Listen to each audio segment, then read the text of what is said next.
Welcome back, people.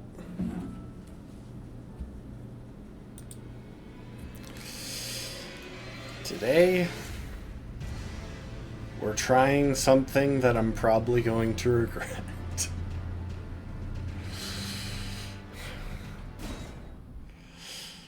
Now, it's in the title of the stream, so I'm not too worried about explaining what it is we're doing. Long story short, we are playing Elden Ring using only tools. What I mean by that is that tools will be our only source of damage. And in preparation, I have prepared as closely as I could Tim Allen. So Tim Allen is going to be trying to beat Elden Ring using only tools. I considered a few characters. There were only a few that I felt were really appropriate for it. Tim Allen, Bob the Builder, Minecraft Steve. But I decided to go with Tim Allen because Bob the Builder isn't very distinctive, and I don't even know how I would approach Minecraft Steve in this.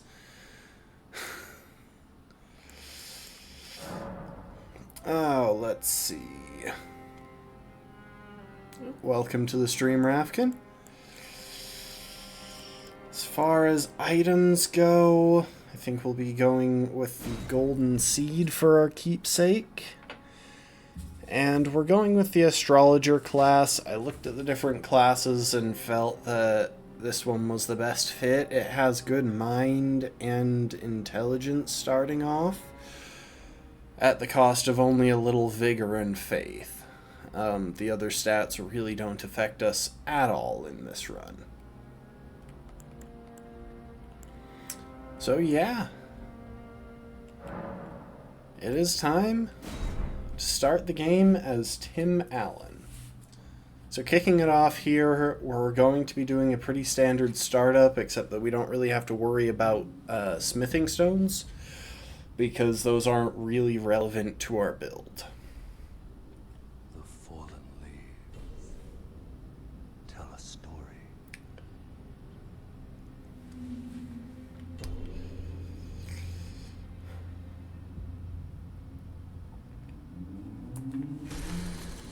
The great Elden Ring was shattered. Now, I haven't played this game in like a week or two, maybe a bit longer, so it might take me a minute to get my eye in on some stuff, but I think we should be alright.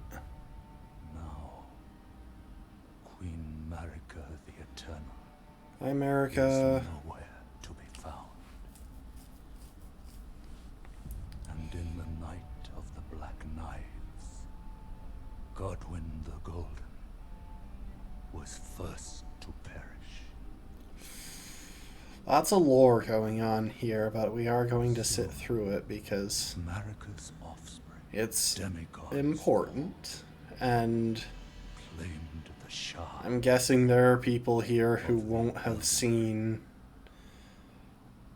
as much of this game as I have. Oh, hi Mikola, hi Moog. Of their newfound strength. Triggered.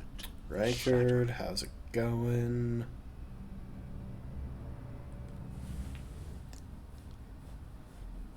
A war from which no lord arose. Oh, I A almost war skipped. leading to abandonment by the greater will. Oh, rise now, ye tarnished, ye dead who yet live. The call of long-lost grace speaks to us all. I mean, it really didn't. So many Tarnished were completely ignored in the call. Orlu, Gold Mask. Ever brilliant Gold Mask. Fear, the deathbed companion. The loathsome dung eater. And Sir Gideon Ofnir. They all He's covered in ears and holding a box of eyes. Oh, yeah, that's Gideon.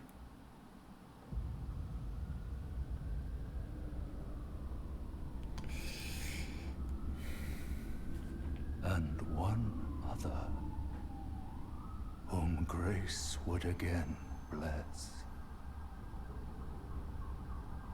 A tarnished of no renown.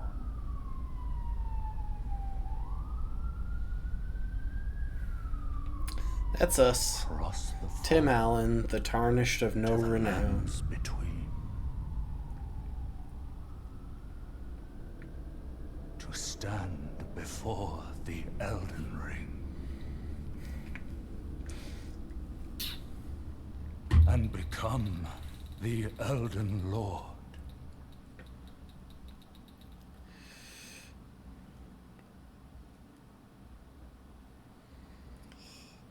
Alright, that's the plan.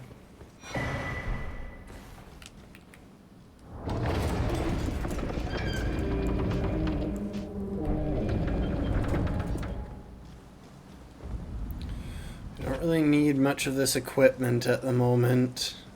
We'll want that staff at some point, but that'll be down the line. I'm keeping the shield around just because it might occasionally be useful to heard the music. The grafted scion had spawned, but it's the scripted death boss at the beginning, so it saves time to jump off.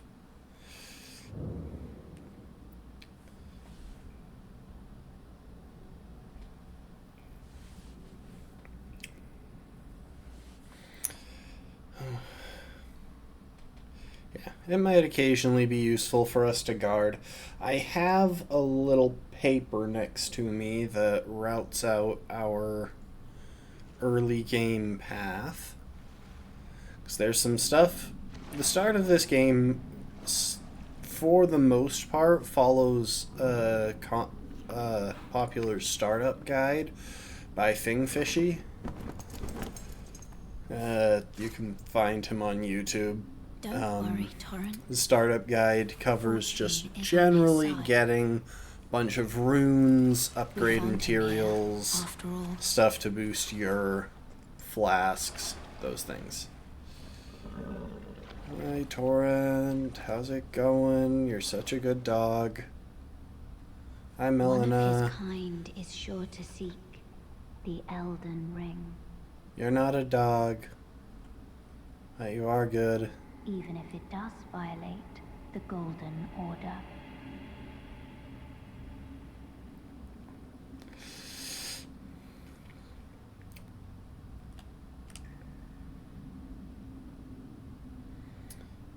So yeah, give it a sec.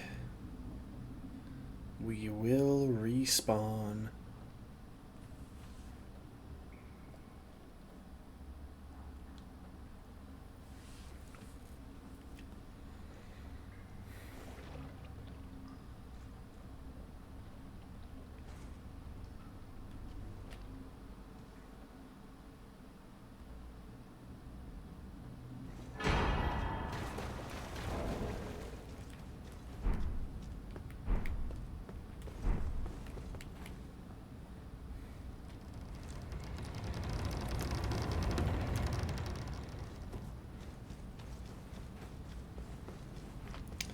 Start of this is mainly going to be a bunch of running around. Given a little bit of time, we'll at least get Torrent.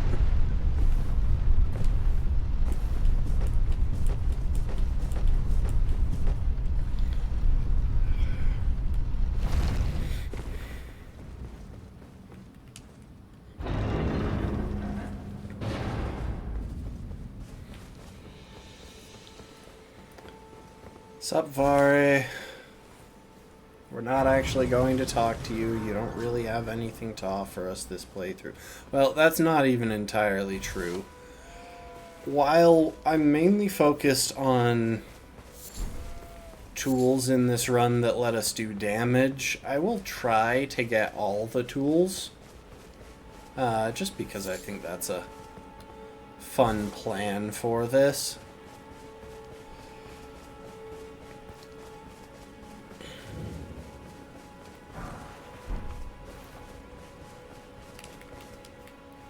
Which means we will eventually want to do Vare's quest and do 3 invasions so that we can get the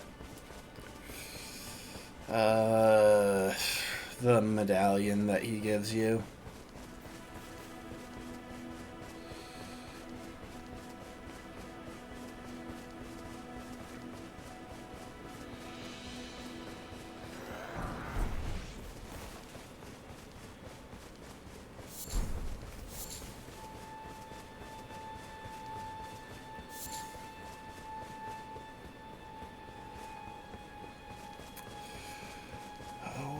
Okay, so we can head to the gate front site of grace.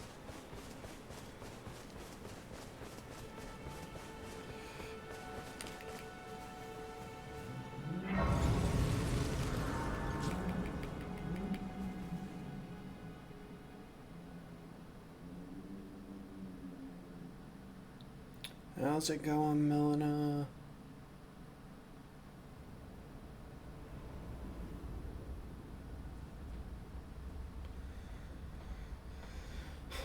Suppose I could have downloaded the Goth Melina mod. I heard about that in a YouTube video. I haven't actually looked into it at all, but it sounds hilarious. I am Melina.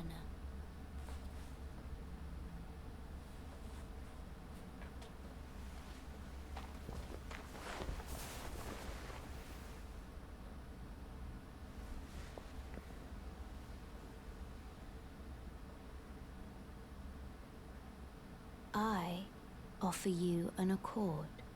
Ooh, is it hybrid?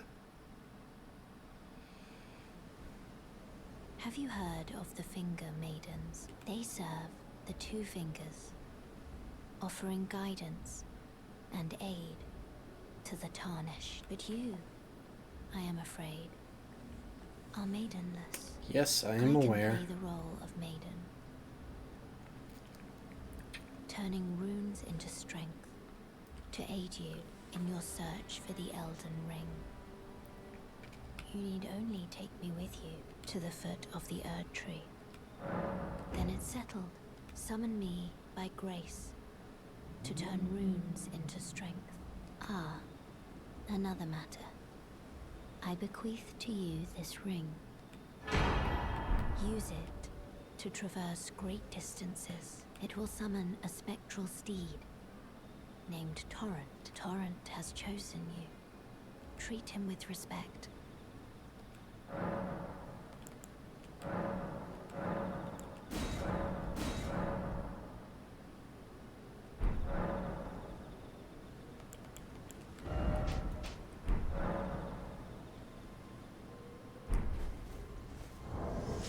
Welcome to the stream, Brittle Lizard.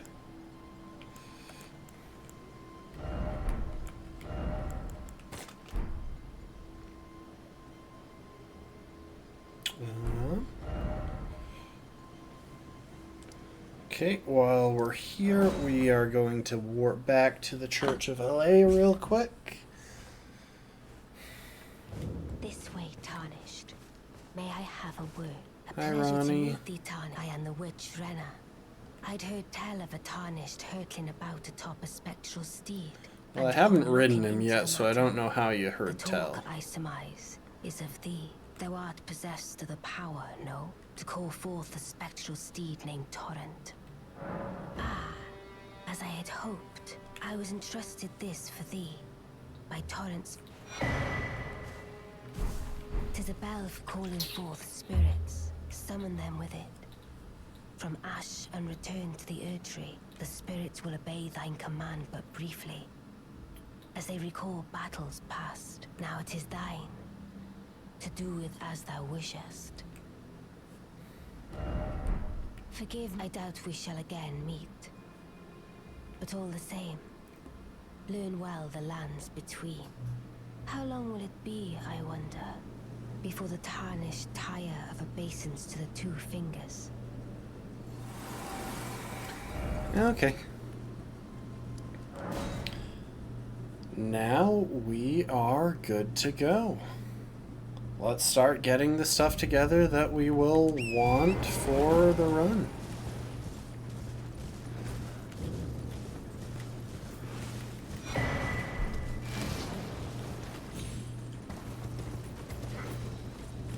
Oh, come on.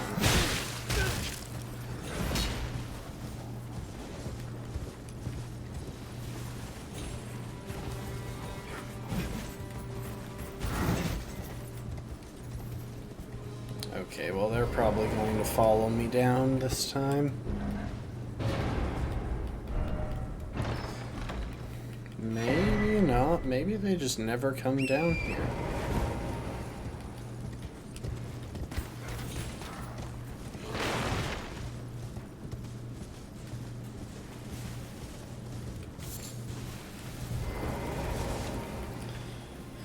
Okay, next destination. So we're gonna keep heading south toward Weeping Peninsula. We gotta grab a couple of things on the way.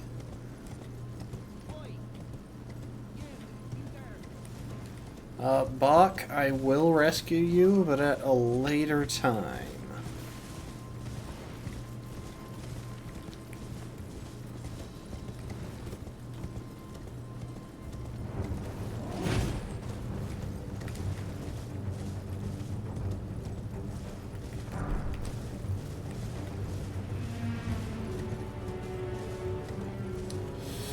Smithing stones, again, aren't that important, but if we're passing them, we might as well grab them. We do have one item that will benefit from being able to upgrade.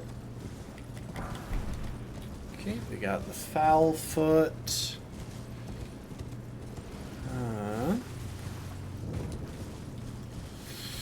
Now let's see if I can remember where the astrolabe is.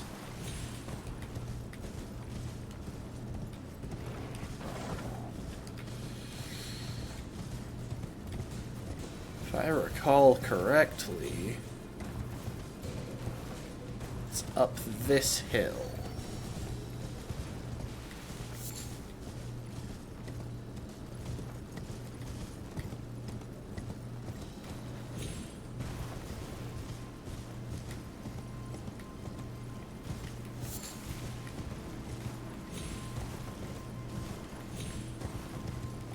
There it is.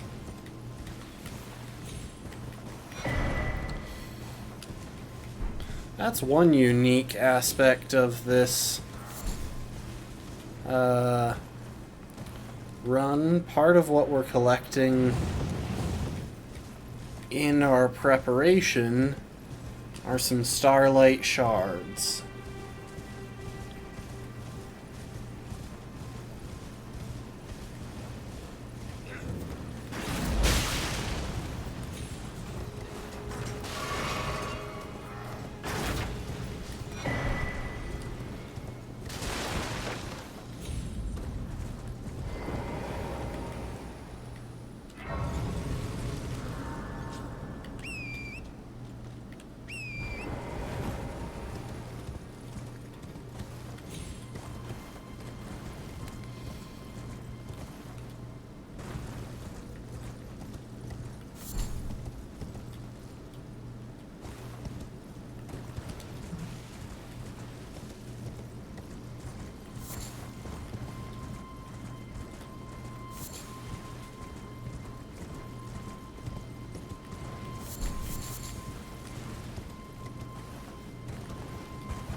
So yeah, the general path of the early game here is that we'll be running around mainly focused on getting a few key items as well as stuff to upgrade our flasks. So we want more healing and magic, and we want to heal for... we want the flasks to be restoring more points as well.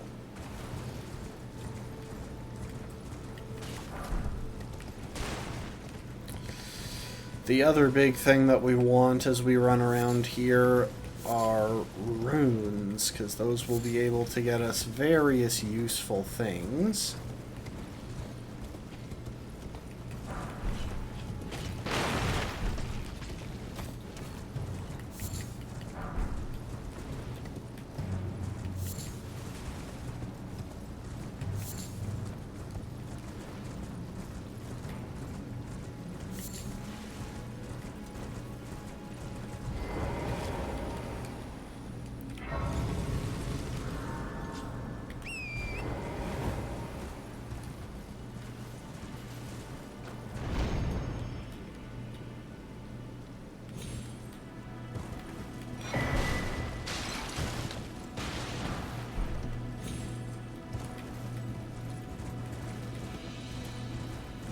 Alright, we'll stop by another astrolabe.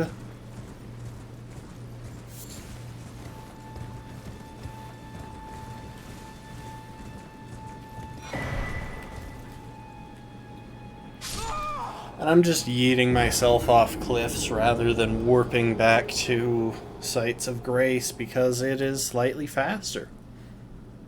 And I've got no runes to lose, so why not?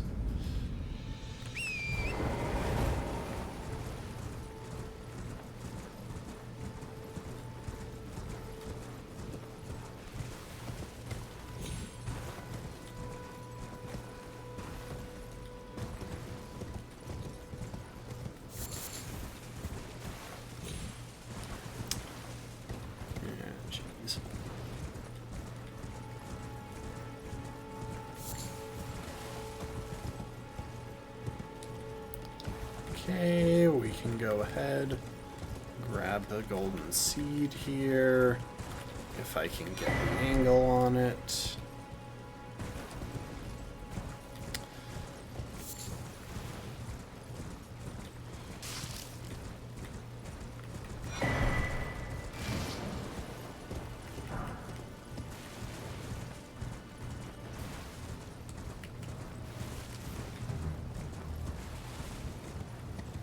And now we gotta dodge arrows for a minute.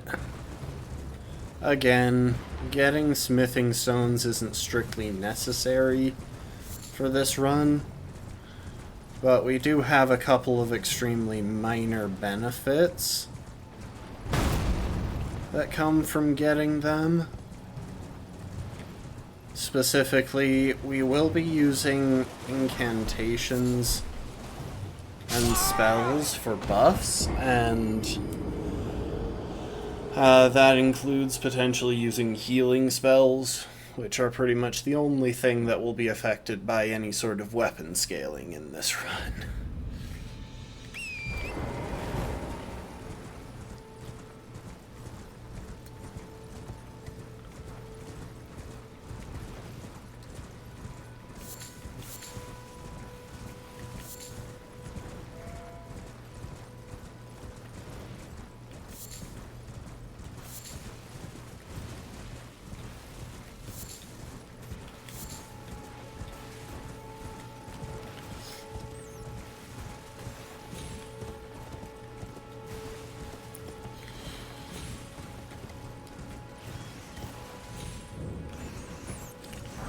So while we're running around here, I didn't need to pick up that spell. Yeah, go for it. While we're running around here, I should probably explain a little bit more about this run. So tools are kind of a unique class of things in Elden Ring. Because there are weapons. Oh, that's why the... Huh, I always wondered why Thingfishy's guide didn't have you just die to the rats in the church. But I guess apparently there's a stake of Marika too close by. Well, that answers a question I've had for a while. But yeah, weapons are things that you can equip in either of these slots on the left and right of my hood.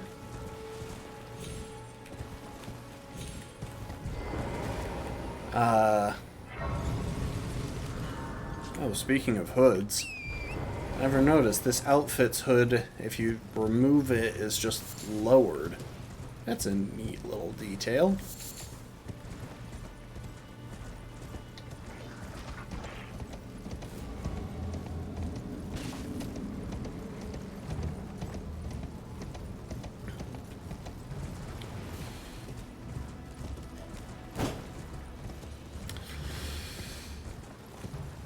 And weapons are used by hitting the triggers on either side of the controller.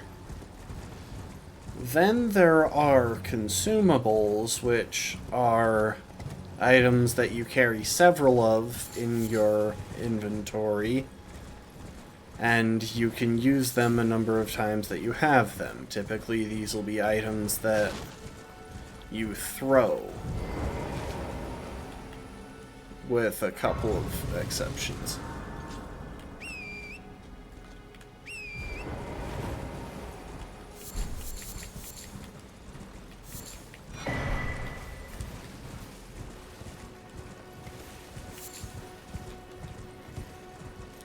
Suppose I don't really need any of the items from the graveyard here, especially not the bleed grease, since I won't be using any weapons.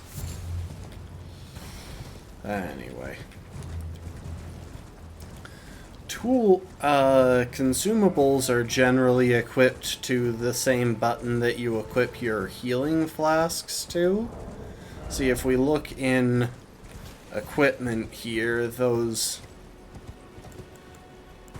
things on the bottom are basically your hotbar. You can equip up to 10 items there, and they give you some useful trinkets that you can use just by hitting your X button. Tools are similar to consumables in that you'll equip them to your hotbar generally.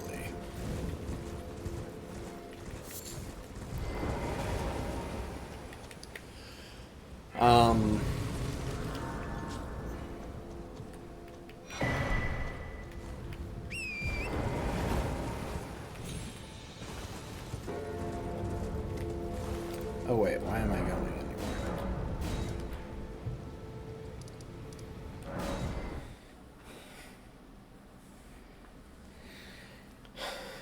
However, unlike having a certain number of them in your inventory, the number of times you can use tools is determined by, well, individual factors in the case of the tool.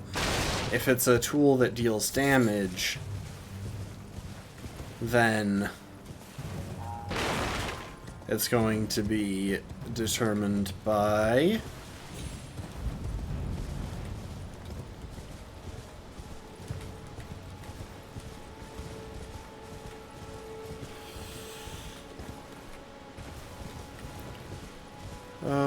where's the astrolabe here? I don't actually think we even need it. It's right there. We'll grab it.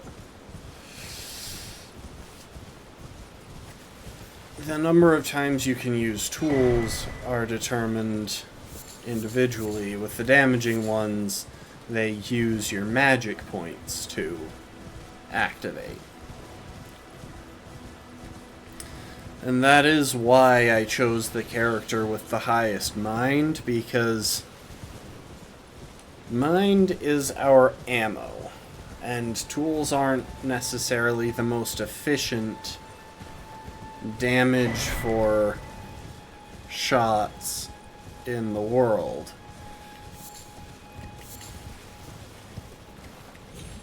So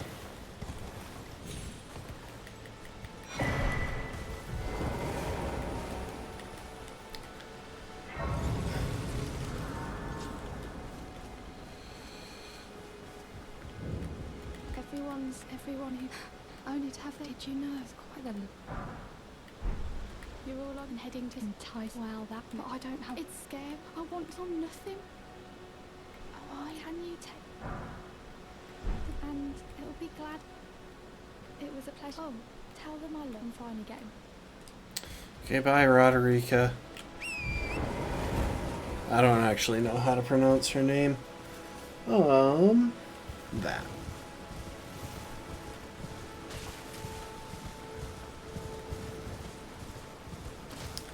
Yeah, tools don't do a ton of damage. And they're a bit on the slow side as well, so that's tons of fun. Don't mind me, troll.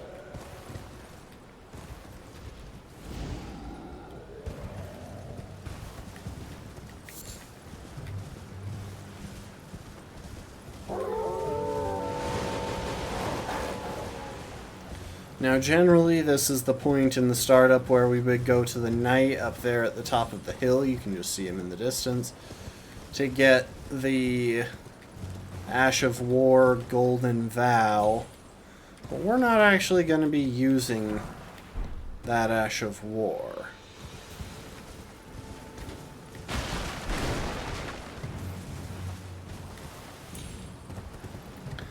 Because with our focuses in this run, we'll be able to pretty quickly make use of the Golden Vow incantation instead, which is just generally better. Only really need the Ash of War if you aren't going to be investing in the faith needed to cast the incantation, or if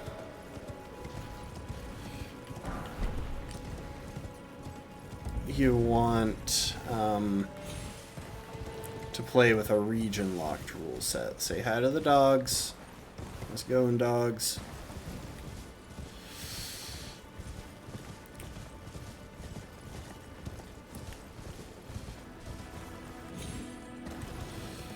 But since we are going to wind up investing in faith, we are getting the Ash of War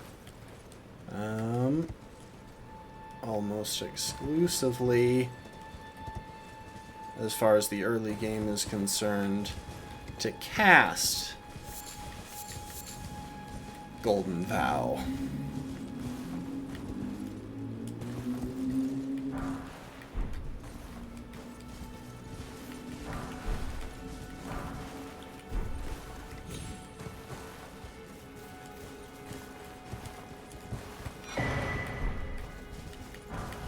Just gonna pillage a graveyard real quick for some runes.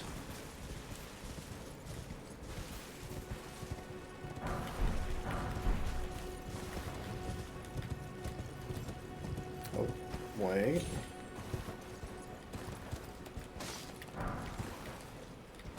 Ah, there are the tombstones.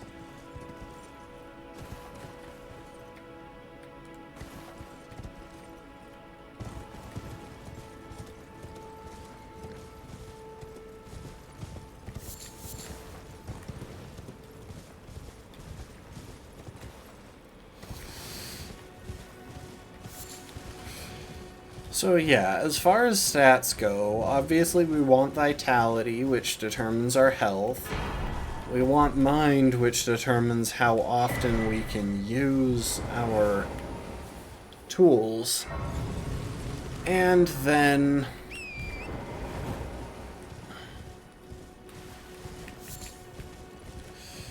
we will also want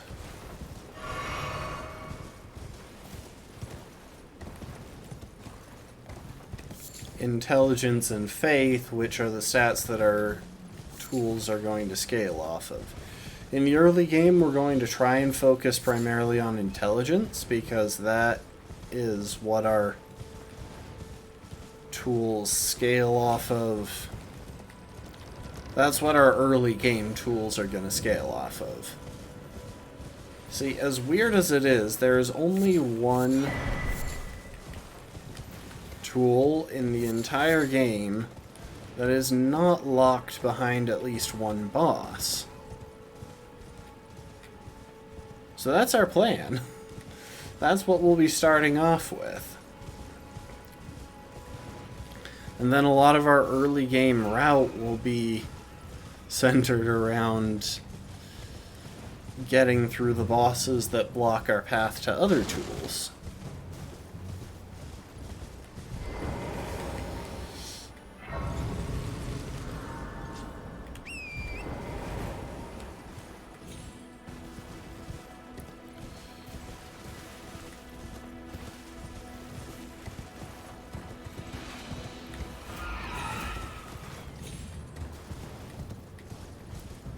Okay.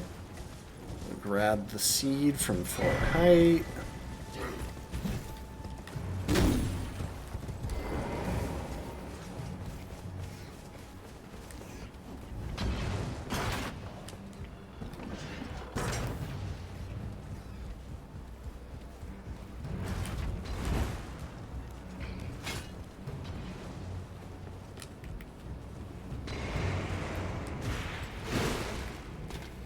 Okay, this guy is following us.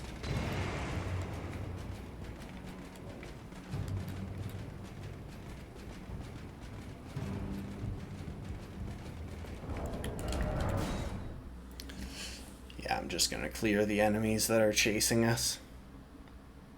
Quick, quit out and reload.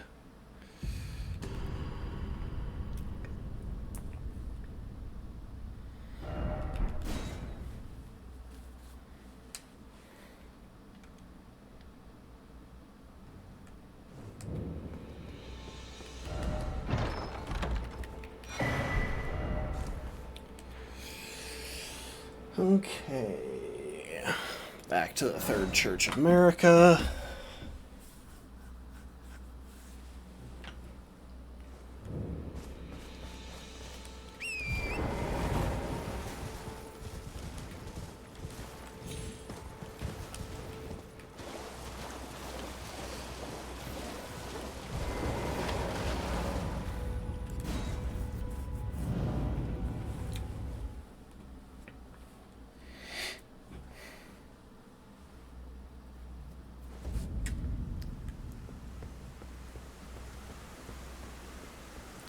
We'll step in here because we have no reason not to, and I like having the Bestial Sanctum Grace unlocked.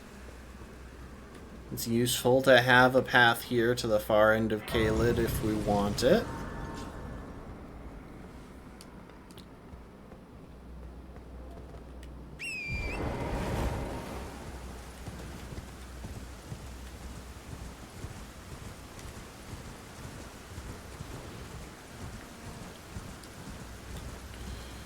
And there is another astrolabe here, but we don't really need it. We've got all of the starlight shards we need. So we're just gonna bypass it.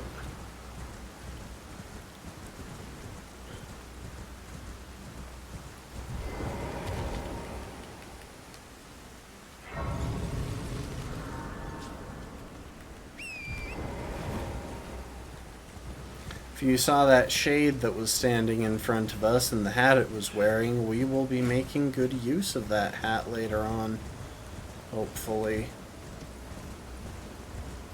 Hi, Vulgar Militia.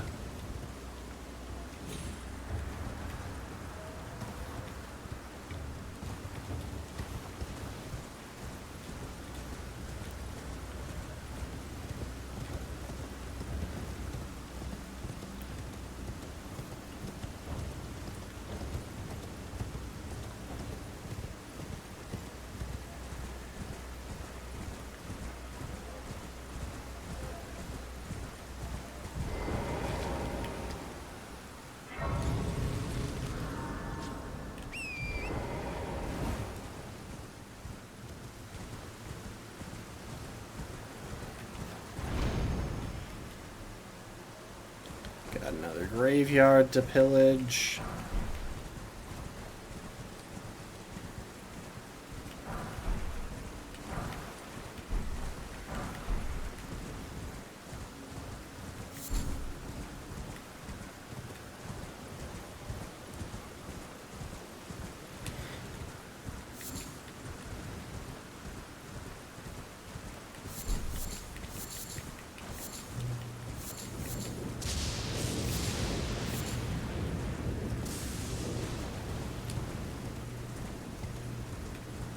Slip on past the Erd Tree avatar here at the Minor Erd Tree.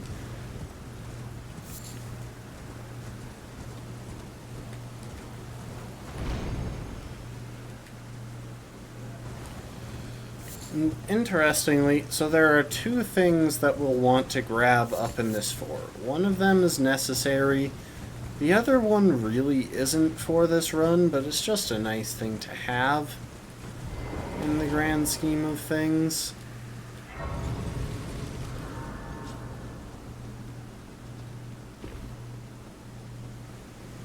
And it really doesn't take us that much extra time to get it, so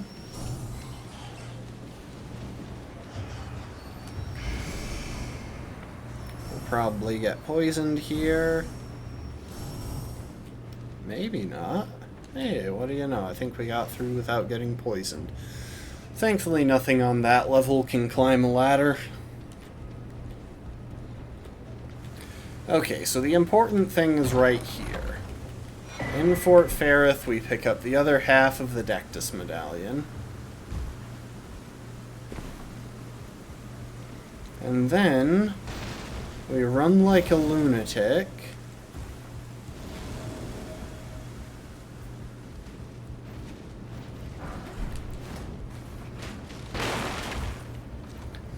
In here, past the rats. Oh. You know what? We don't need Radagon's Soar Seal. Physical stats do next to nothing for us here. If we feel the need for it, we can go back at some point, but I am good with leaving that as is.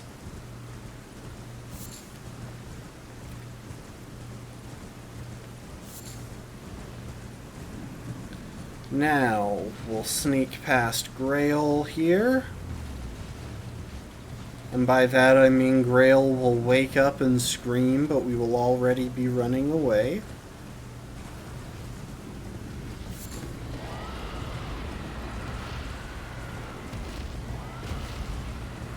So yeah, we take the attack and defense debuff, but we're not about to fight anything, so who cares?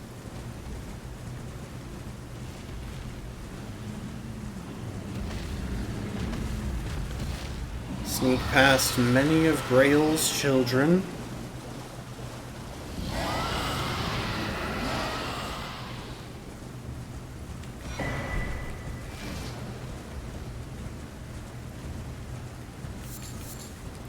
And where's the Grace around here? I think it's right over this way. I don't have to grab the Grace, but I find that I have a habit of falling off of this tower that we're about to climb a little bit.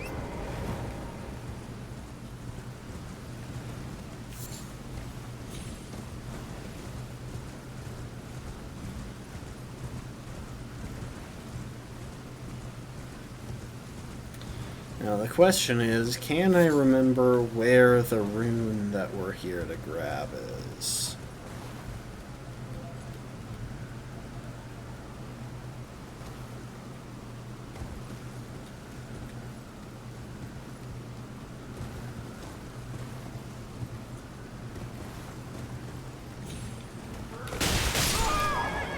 See, this is why I touched the Grace before coming here.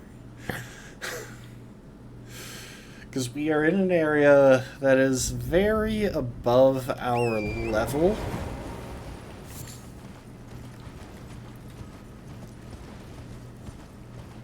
And there are a number of these guys who will murder us.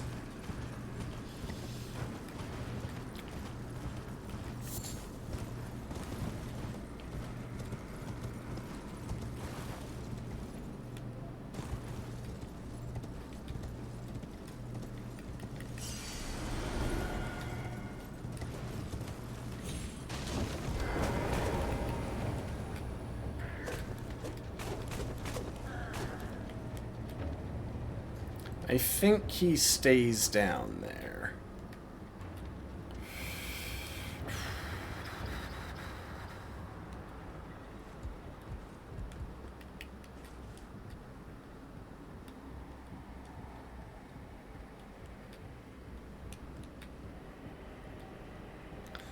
Though come to think of it, I think we might have also been supposed to stay down there. I'm really bad at remembering where this particular rune is.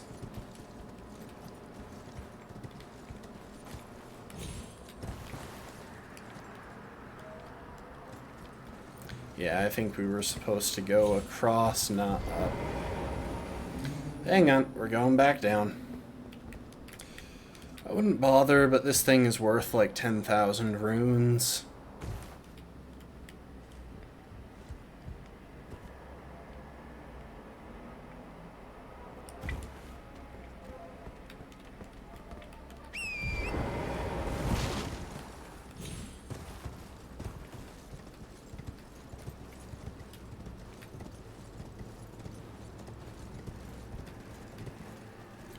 Nope, never mind. It was not down here.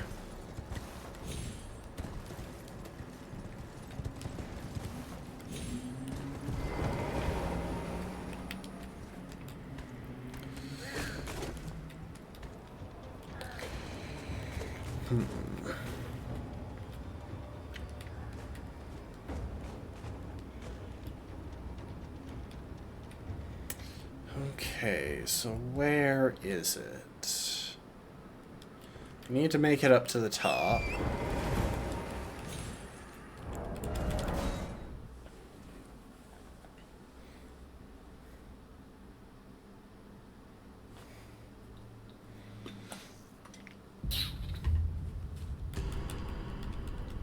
In case it wasn't clear there, I managed to drive my Accord right off the cliff, and I decided, you know what, let's reverse that.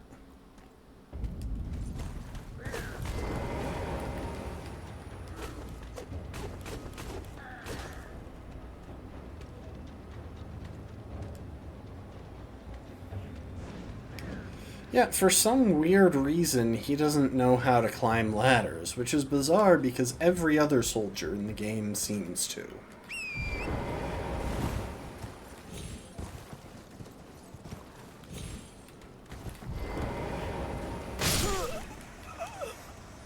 Dang it.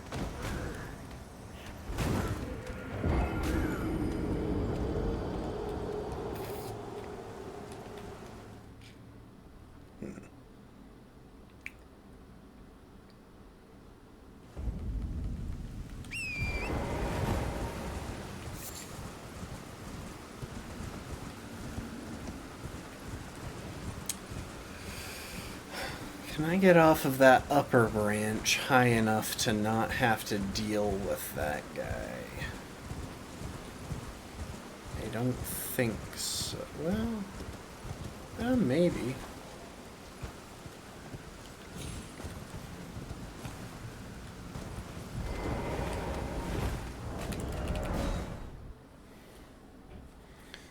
I don't even know if it registered that I had landed on there. I am being sloppy.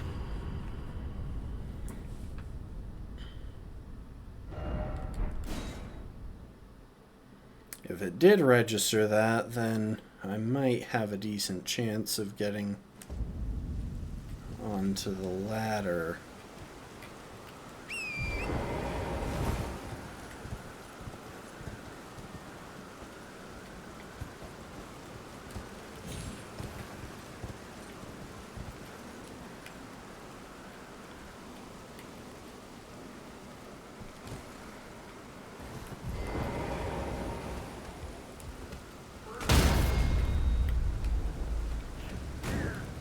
There we go.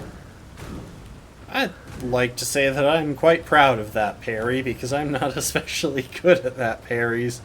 But that was timed well enough to stop him from, well, murdering us.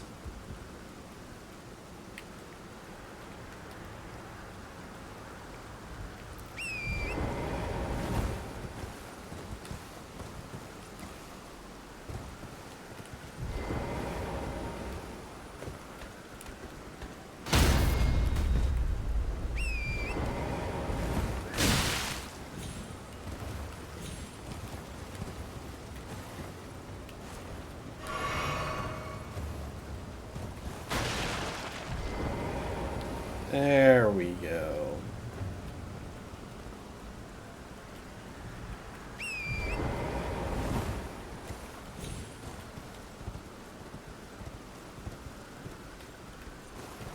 And there's the rune.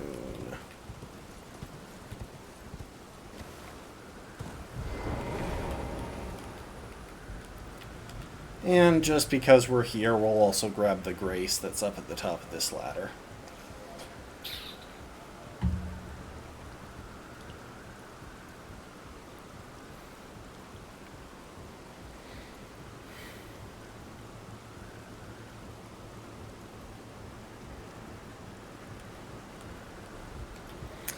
Now, one thing that I should mention is that this really is, unlike my other challenge runs, where I've planned things out pretty thoroughly in games that I know really well, and am generally pretty dang good at,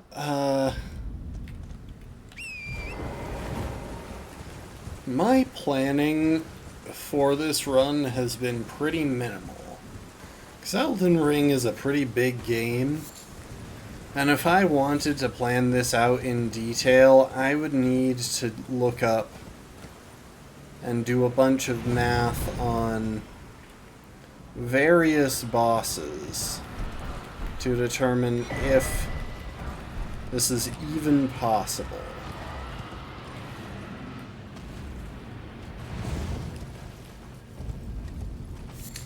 Let's see, after this church, after visiting the Church of the Plague, we'll be heading to Liurnia.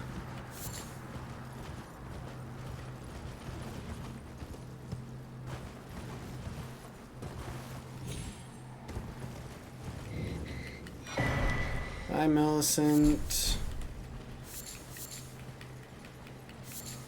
We'll probably come back to Kyoryu later, but right now we have other stuff going on.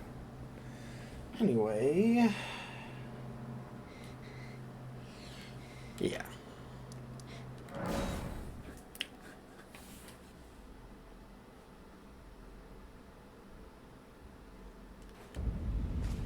Is Roderica gone yet? Nope, she's still here.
So our first tool is in Liurnia, but we're going to wait a little bit. We won't be going straight to it, because it's not exactly on our way for the first few things that we're grabbing.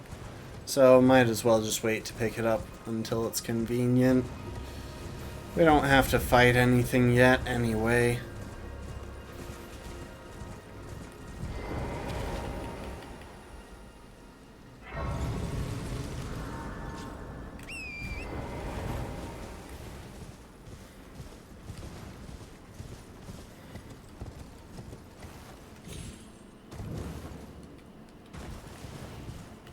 Tops. As in hello tops, not high tops. We are not picking up new shoes. Sadly.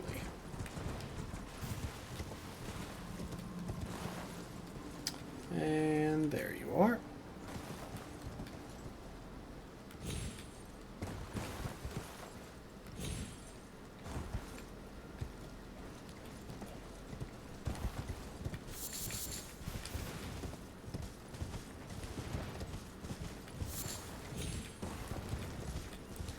You know, one thing that I think would be really cool to see in Elden Ring is doing a voice-controlled run using only roar abilities. Because there are a few damaging abilities that use roars, and it would be really cool to see a run done entirely with them that was done through voice.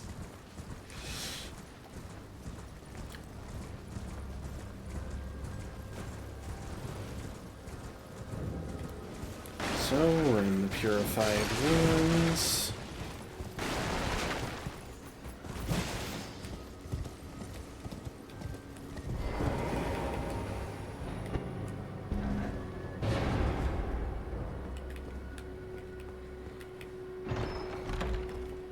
Get the 2 Fingers Heirloom and a Shabriri Grape for good measure.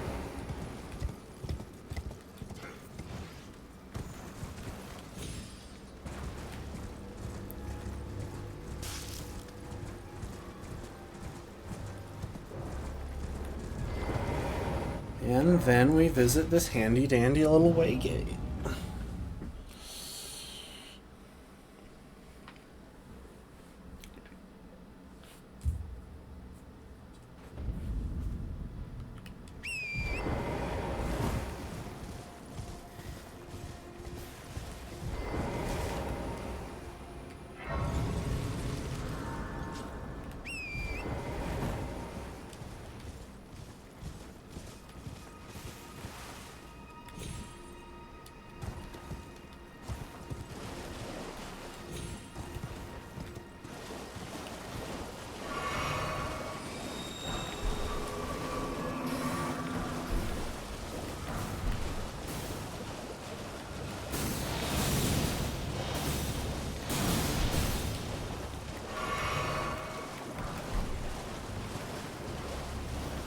I don't know if I have ever gotten that bad luck with how many times I was hit there.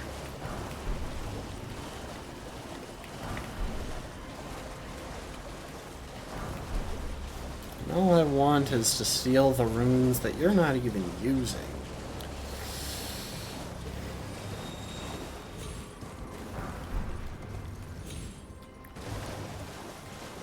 I should probably be skipping more of these smithing stones, but it is kind of just habit.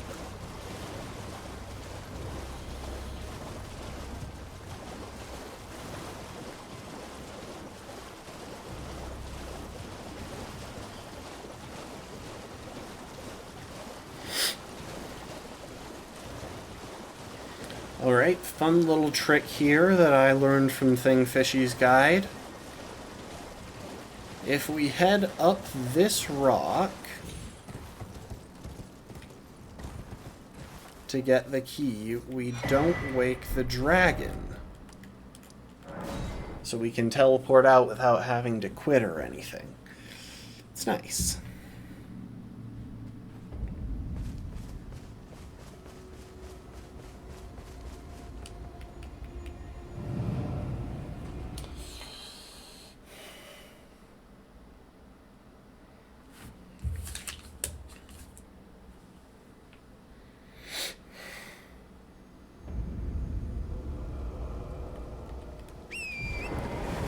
I guess I probably shouldn't have used Torrent quite yet, since we were only a few steps away from the grace that I wanted to get.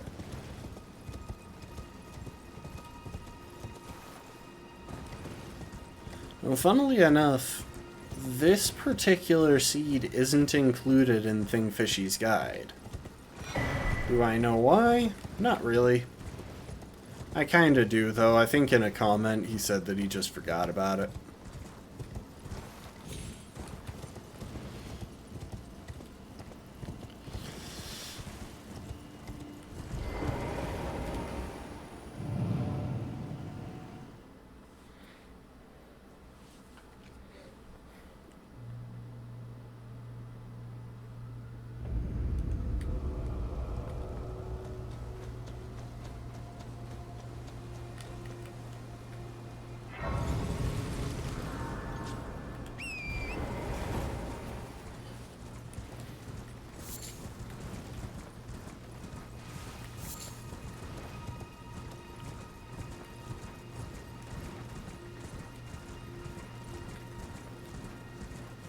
Probably should have set up like a timer or something on this, because I know people love timers.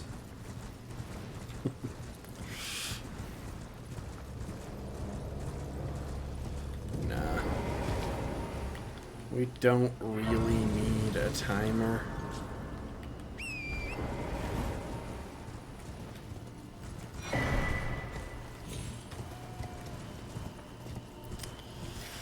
We're not speedrunning this is the thing, because, well, frankly, I'm not a speedrunner. I am currently just a trebuchet dodger.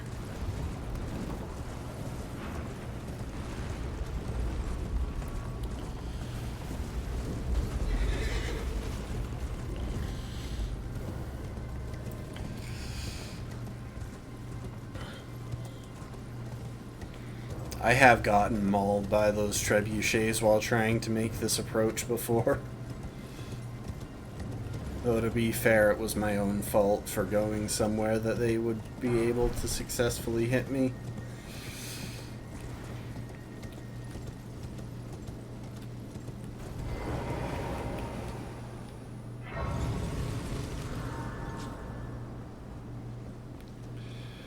Alright, and now because we have both halves of the Dectus Medallion from our explorationing,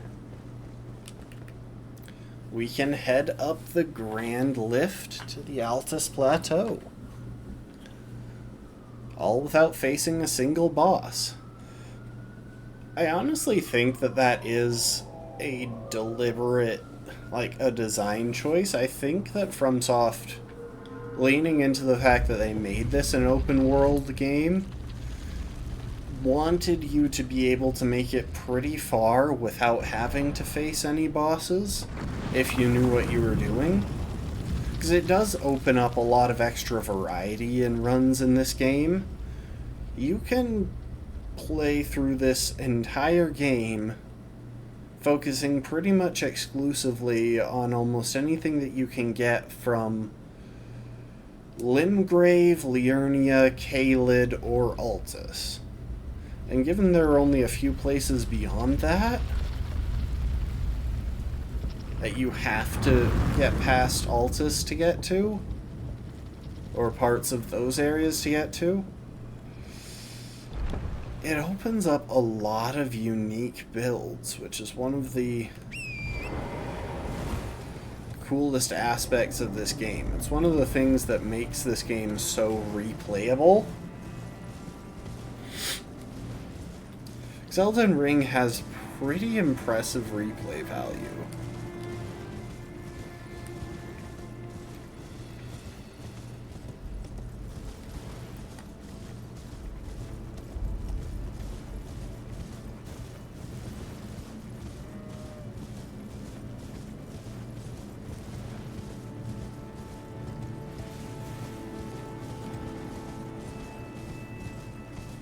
I am kind of giving enemies in this area a bit of a wide berth because, well, they can all massacre us.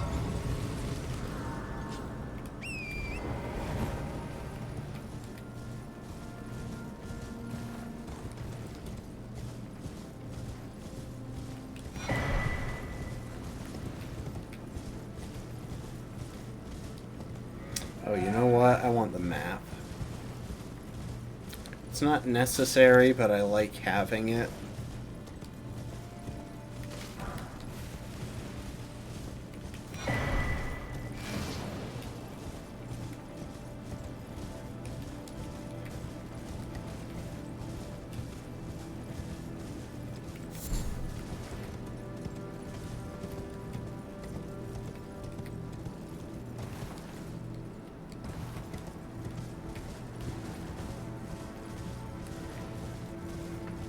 We're gonna duck back in here for one more important thing, assuming I haven't gotten lost, and I haven't. Yay.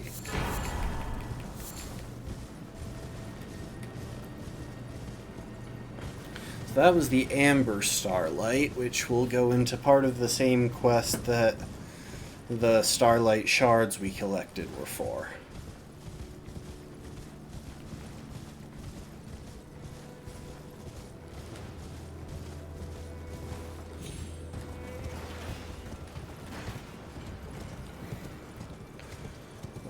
Alright, we got these guys.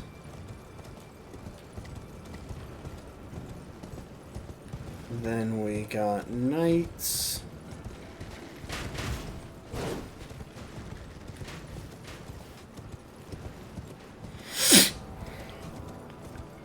And then for the scary bit, we have Erd Tree Sentinels. Or Tree Sentinels. Luckily, we can just run past all of it, and the Tree Sentinels might come a little ways into here, but we can just stall them out. This is outside their area, so if we grab that Grace, they never really have an opportunity to kill us.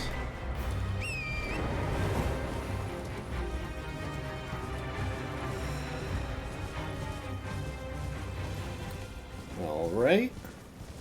Now this is another deviation from Thing Fishy's guide. Along with the Starlight Shards, we're going to go ahead and pick up a seal for casting incantations up here. It's just a nice thing to have.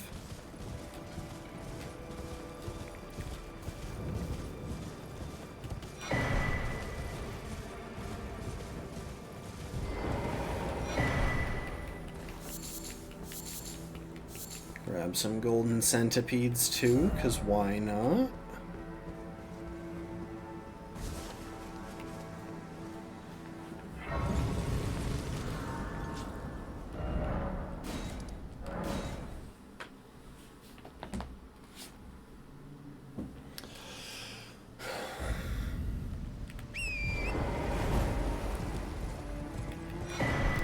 Glad it spawned me in facing that way. I had almost forgotten the map.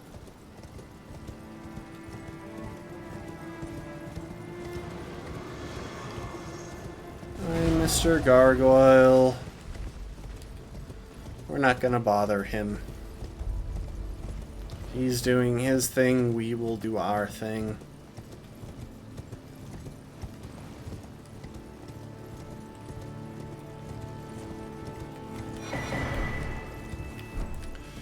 Okay, that is all the golden seeds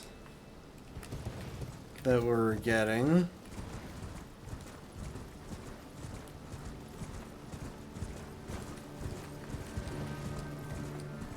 We're gonna give the dude that's just standing in the field there a pretty wide berth, because I don't really feel like fighting Margit just yet when I don't have any means of dealing damage. And I like to grab this Grace because there's some useful stuff just up the hill there that we'll probably backtrack for.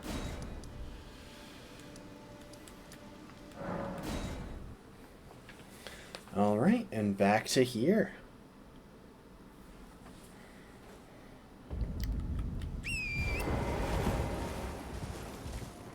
So that's all the golden seeds in Altus, I should be clear. We still have at least one more that we're going to want to get.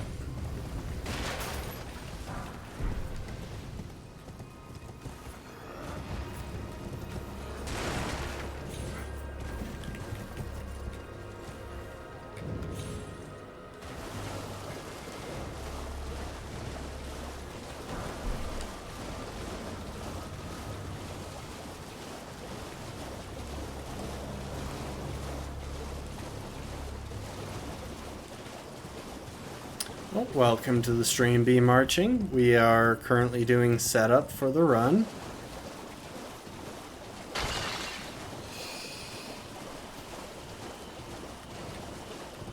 And I am trying to find the thing that I always struggle to find in this area.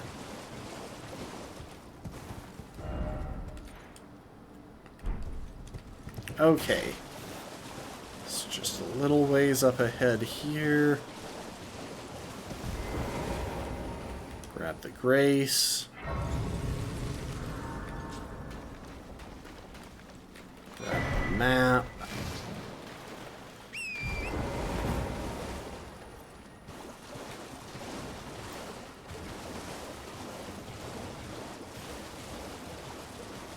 Oh, where is that golden seed?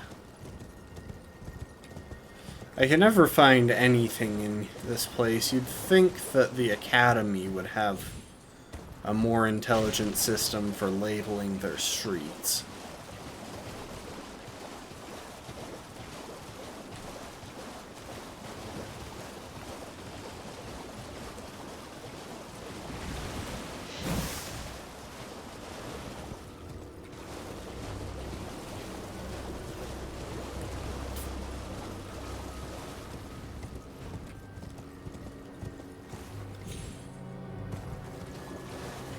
Okay, seriously, where is it? Why can I never find this thing? Like, it's a golden tree.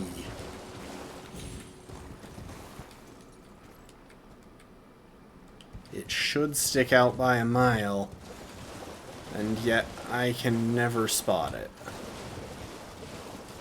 I'm pretty sure that I'm just totally in the wrong place.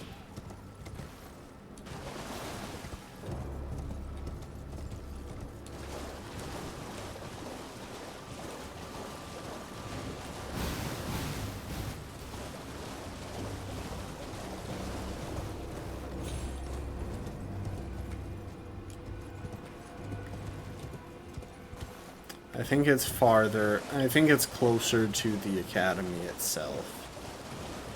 I had to take a guess.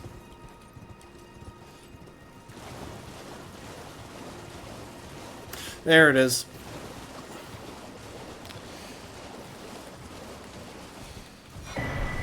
Yeah, well, I gotta be honest, B Marching. I can't fathom why they would put them there. Like, it just doesn't seem like the best planning.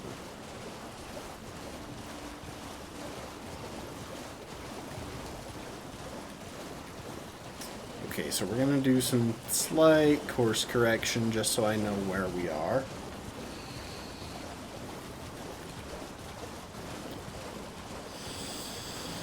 Now, where is the Boil Prawn Shack? Is that it? I think that's it. Yep. Gonna be coming back here. How goes it, Blackguard?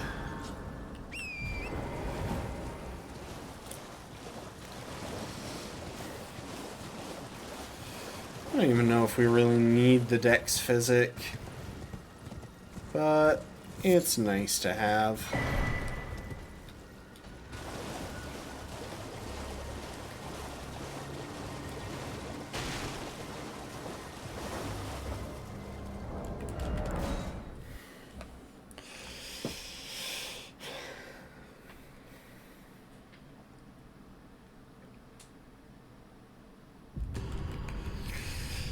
I do feel bad that I couldn't get a more precise Tim Allen design in this game, but Tim has a lot of acreage on his forehead that this game just doesn't allow for.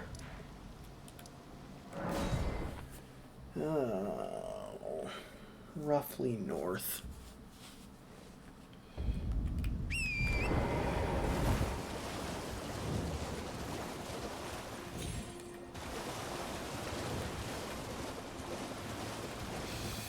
So I put several hours into trying to make Tim Allen,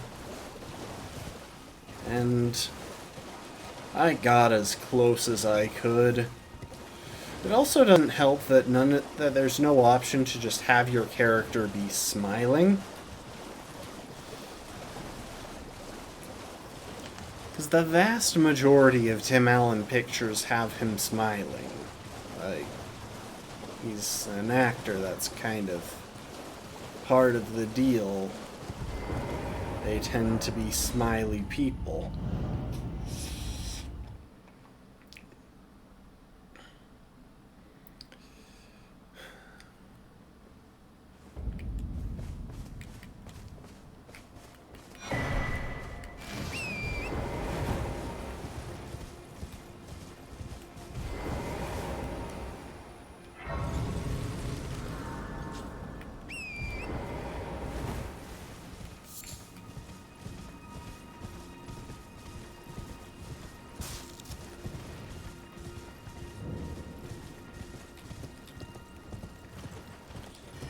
guess it probably wasn't all that necessary to go through here.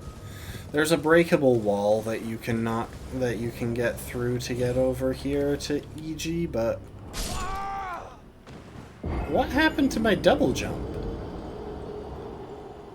There's a breakable wall in the ruins that you can use to open a path straight through them. But honestly, if you're not doing a speed run where you have to take them, where you would have to take the most direct route, I find that this route is just better. Also, why am I dropping so many frames?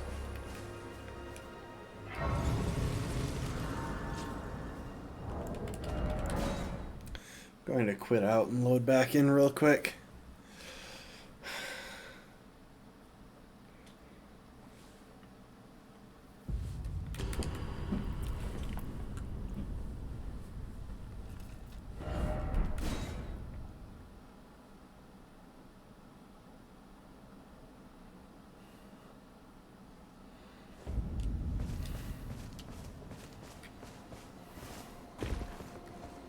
Oh, I guess I don't really need to talk to EG just yet. Like, what the crap is up with my frames? Hang on.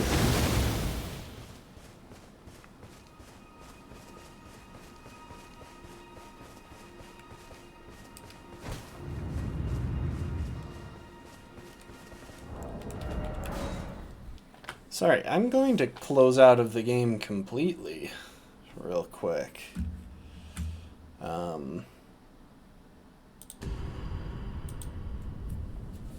Sorry, give me a sec to mess with this.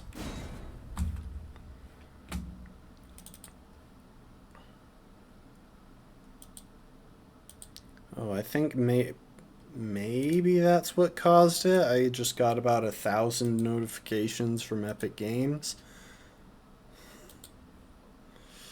No, that funny thing is that probably isn't even what caused it.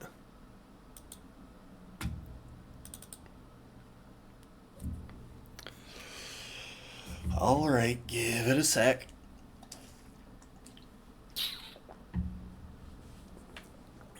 Yeah, sadly we are in the section of the run where there is very little usage of the things that the run is about.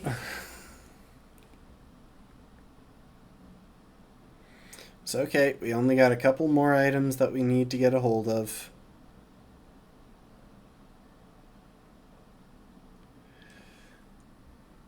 Well, we got a few, but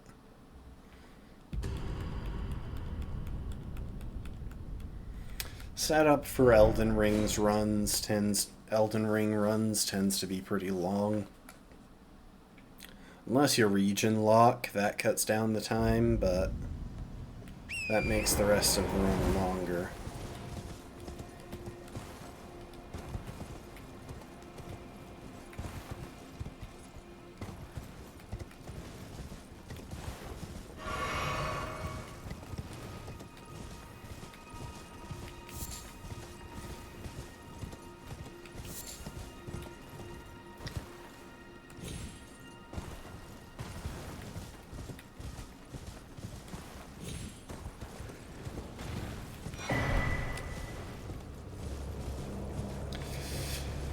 Don't mind the finger creepers, they're just there to murder me if I get too close. I don't know what is making it so framey here. I mean, it's been a minute since I streamed Elden Ring, but I don't feel like it was this framey when I did.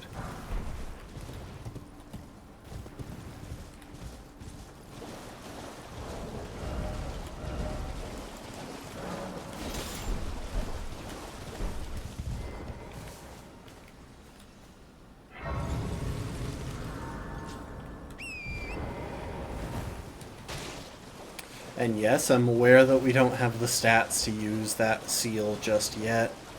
That's okay. I'm just equipping it because there's basically no reason not to.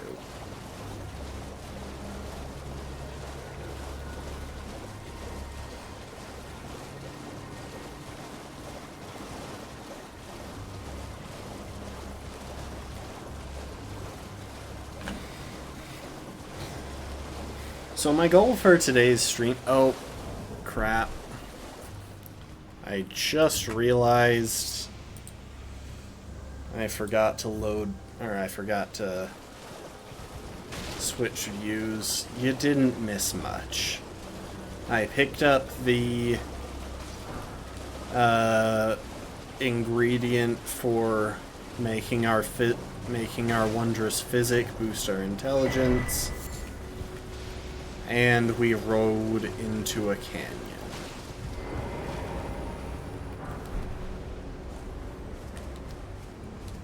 There's the Grace.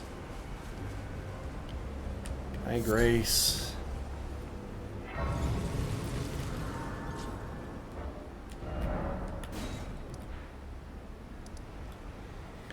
Okay. Now for some cleanup, some stuff that wasn't part of the main path through the game. So first thing we're going to go and grab is the jellyfish shield, which we may or may not use. I don't think we need it quite yet, and I very much like the idea of being at a light roll for the moment.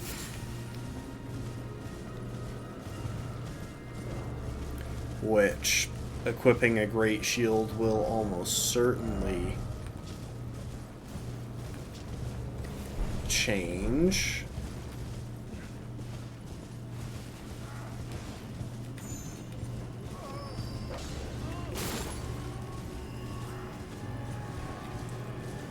So the jellyfish shield is right over here among these jellyfish.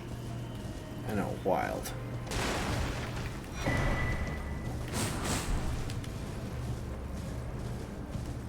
And it is a pretty excellent item. Like, all things considered, it's a very good item because of its unique Ash of War that gives you a buff to damage that applies to most things. Alright, next we are going to go and get a tool. It's finally that time of the run where we stop doing arbitrary setup stuff and start doing, well, and start getting the one thing that we need to be able to play the game.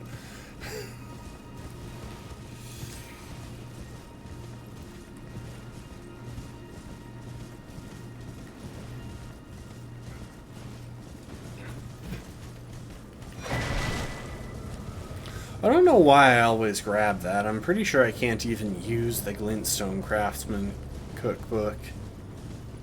Because I'm pretty sure all it lets you craft are little glintstone grenades that are not an option for this run because they deal damage and aren't tools.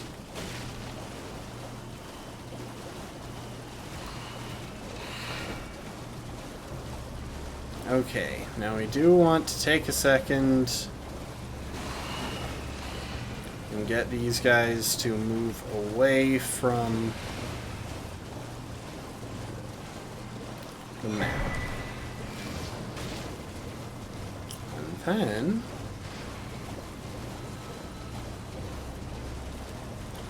you may have heard a bell just there. And that is what we are here to get. Our goal in this area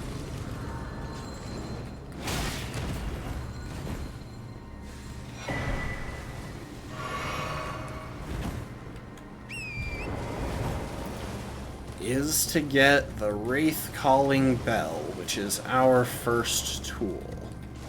It's here in the basement of the Laskier Ruins.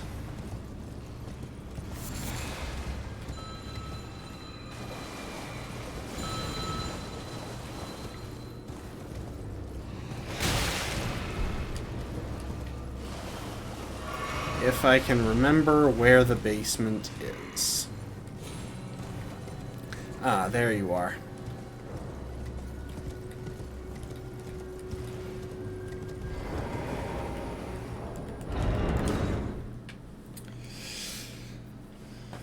A quick quit out, because otherwise a Royal Revenant spawns right behind us there, and we will get slaughtered right after opening the door. Royal Revenants are really annoying. Liurnia is home to 2 of the 3 most annoying enemies in the game.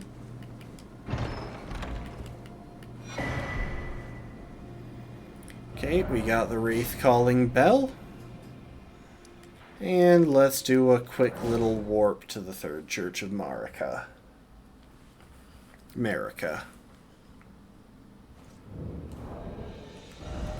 And while we're here, let's go ahead and equip our only item. Our only damaging item.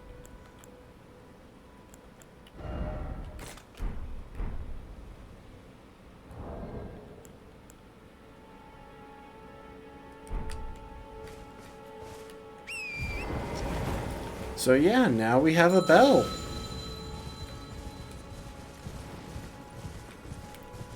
We now officially have a tool.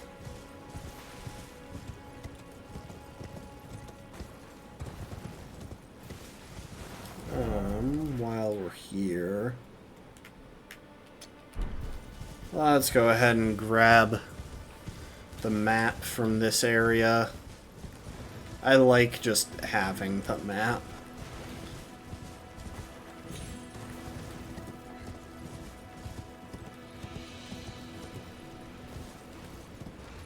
So even when it's kind of not the best use of our time, we'll still get maps.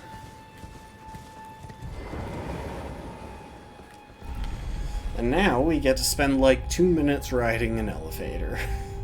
I've never timed this, but this is a long elevator.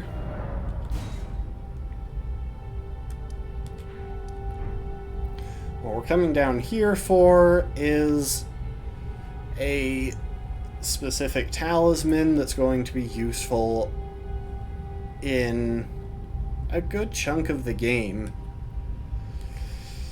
Marika's Scar Seal. It'll give us a buff to our Mind, Intelligence, Faith, and Arcane. Mind, Intelligence, and Faith are our 3 primary stats on this character, so yeah, it's a big deal.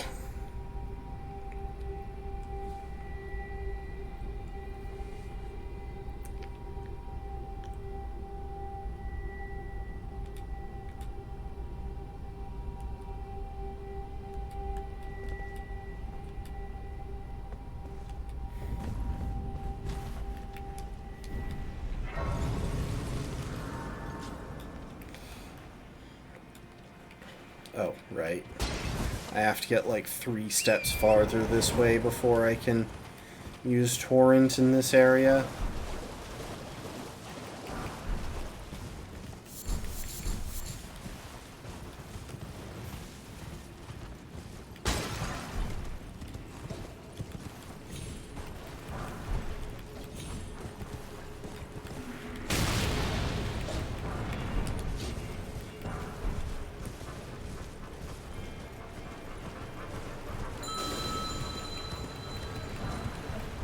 I didn't mean to do that. I meant to do that.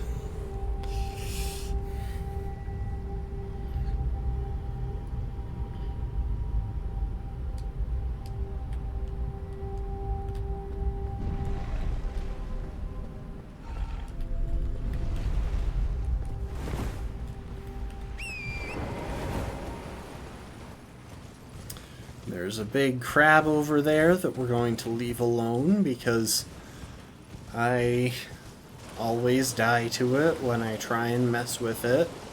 We don't really need the crab eggs it's guarding.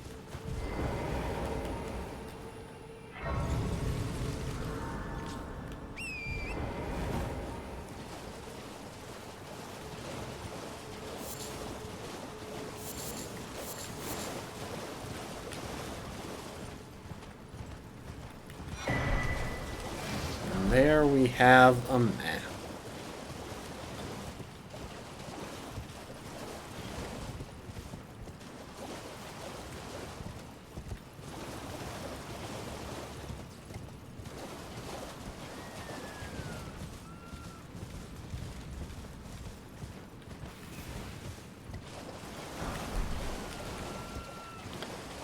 One thing that I've learned about going down into Siofra early is that there are a lot of golden runes here. Like, just so many.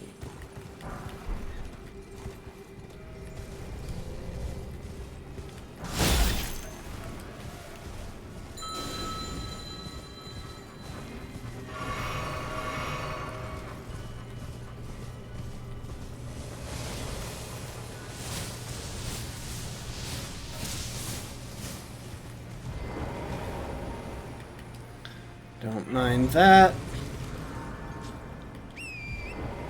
Just try not to worry about the arrow taller than me that has impaled my arm. It's not as big a deal as you'd think.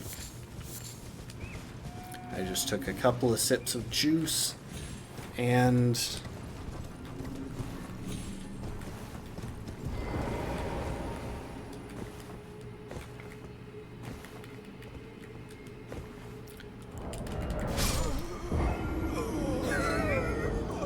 I can't believe after successfully navigating so much of that, that accidentally hopping off of there while trying to get an item that I don't even remember the identity of is what killed me.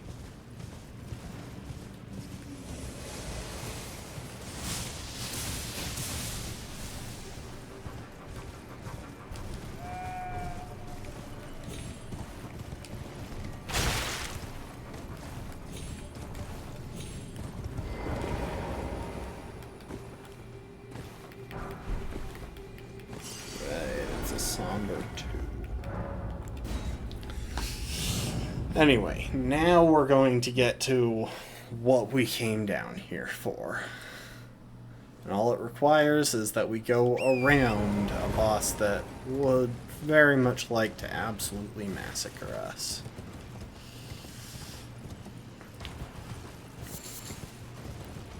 Sorry, Dragonkin soldier. I don't want to death. So we're not going to fight you with 9 vigor.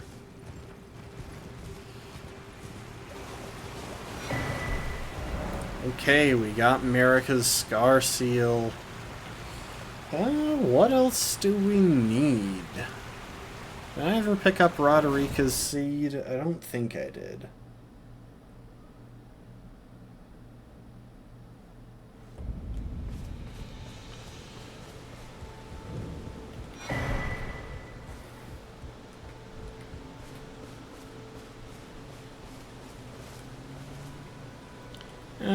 You know what? We'll head to the round table hold.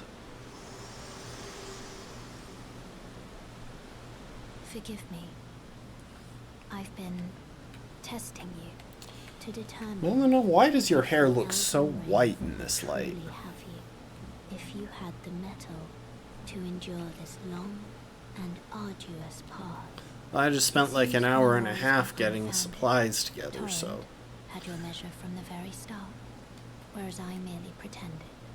There is but one other thing I can do to offer you guidance.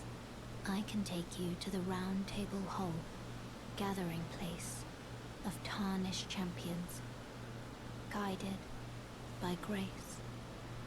Very well, let my hand... Oh, we get to hold hands. Hog. Oh, yeah. Oh, baby. I'm sorry.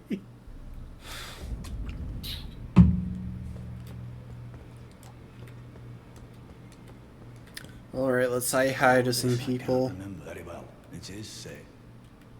Allow me, you, a house kid, remember you. There's nothing left. So yeah, when you first talk to Gideon, he is very rude. I never knew the guidance, although I'm still looking.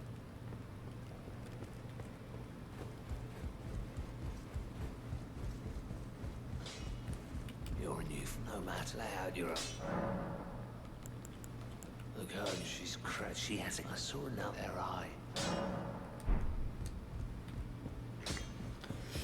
Sorry, I like to take care of the Roderica Hugh I'm still looking for my... You're telling I don't believe... quest line. I'll ask him. Certainly he does. I know he... Even if I don't necessarily plan to use summons. There's one exception that I might use because it kind of works for the run, but... The girl. Are you out to I still like to take care of it. Okay, anyway.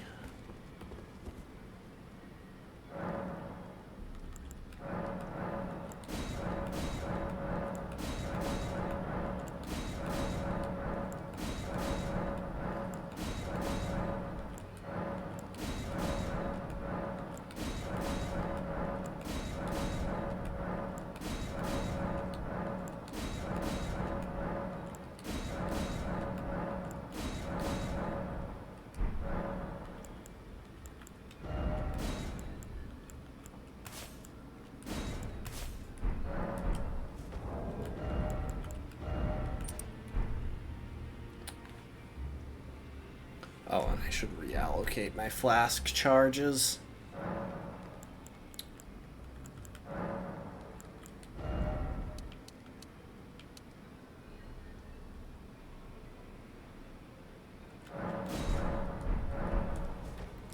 I'll have them at an even split for now. That won't be the case forever, but for right now it works. Oh, hi, Insha. I suppose I should get your gesture.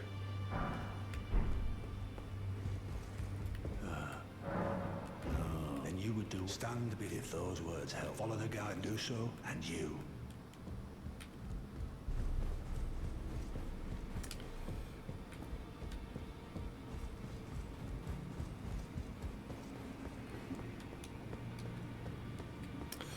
All right. See, is there... Oh, yes, there is something else. But first things first. We got all of these runes.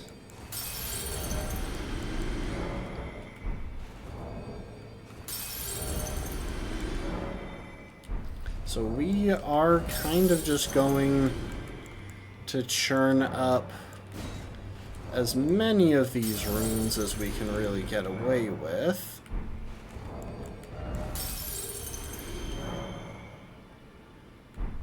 Oh.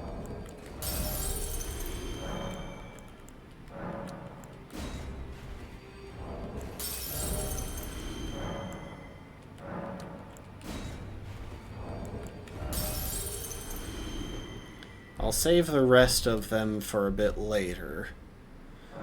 But now we can do some leveling. So among other things, we have a few baselines that I want to meet. We'll want at least... Yeah, we'll worry about the faith baseline a bit later. Right now, we want at least 15 vigor. And I think our baseline faith is 14.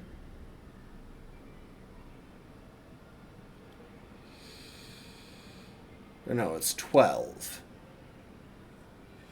Hang on. I can't remember what it takes to cast Golden Vow. Golden Vow, 25 faith. So yeah, baseline for casting Golden Vow is 12, because we have Marika's Scar Seal, which gives us +3, and we have the Physic, which gives us +10.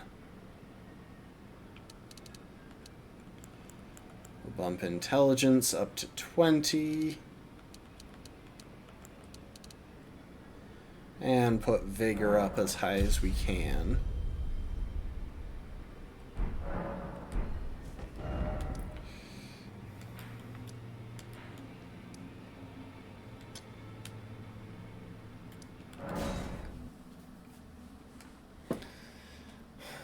Now we're going to take some steps toward getting the Golden Vow incantation.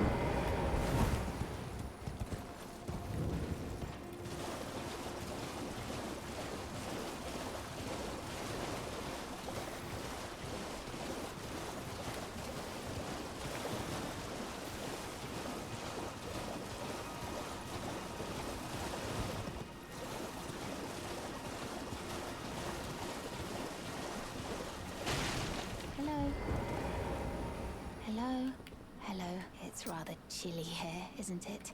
My mistress sent me off on an errand, but I was accosted by a ruffian. Hi, Raya. And now I'm in a bind. Could I ask you lend a hand? That thug made off with a precious necklace. I need someone to retrieve it. Only if you've any qualms confronting your own. Oh, he is also tarnished. Sorry, I didn't mean to skip that message. Oh, what a blessing that we've met like this.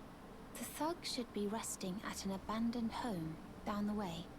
Please, I must have the necklace back. I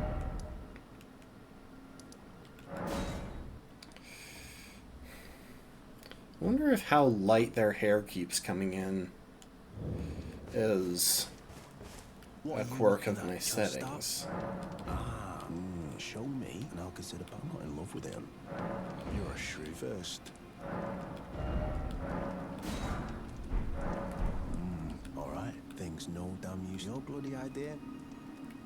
Oh. Alright then, I could be. So yeah, we talked to him. Alright, well, but it ain't my fault anyway. Lucky she ain't died on the...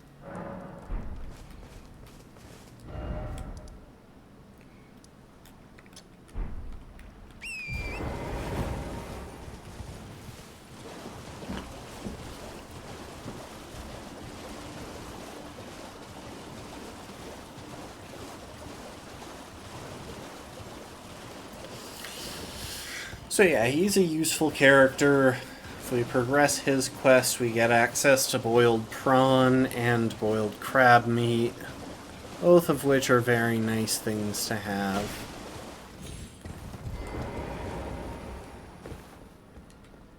The thug should be Restley's.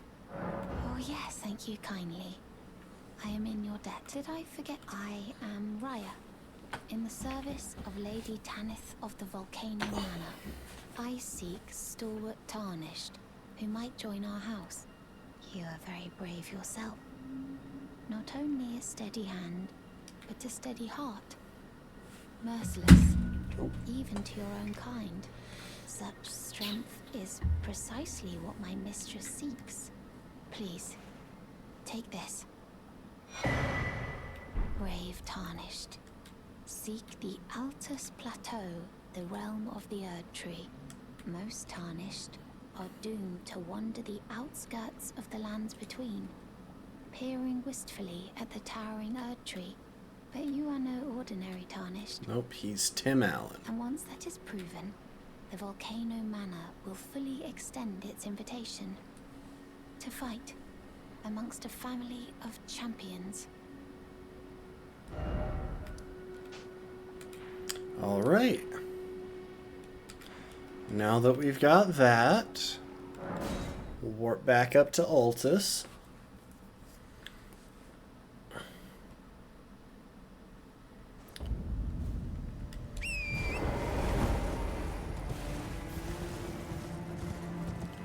Cut through this camp, brimming with soldiers, all of which will try to kill us on sight.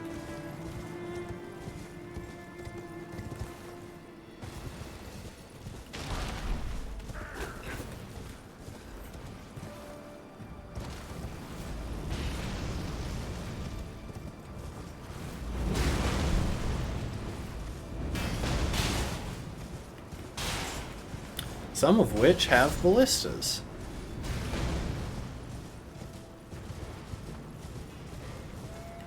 I think the plural of ballista is actually ballistae, but who cares?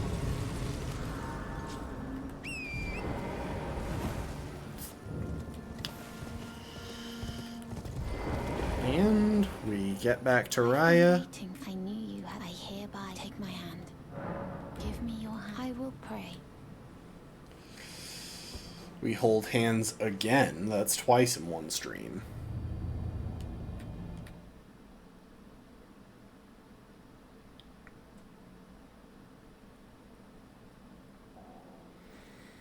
We might even wind up doing some Volcano Manor missions because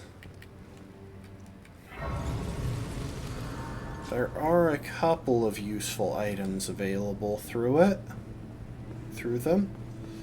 But for right now, this was just the fastest way to get up to Mount Gelmir to grab an extra seed and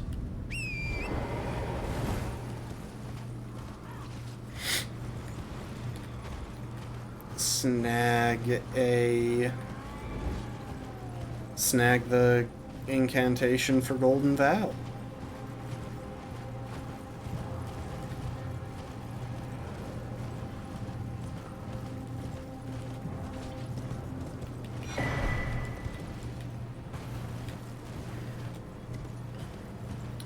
Now we need to be careful passing through here. There are a lot of finger creepers sneaking about. And they're annoying and creepy. And they do that. But I suppose that was covered in the annoying part. Oh well, we can get back there pretty quick.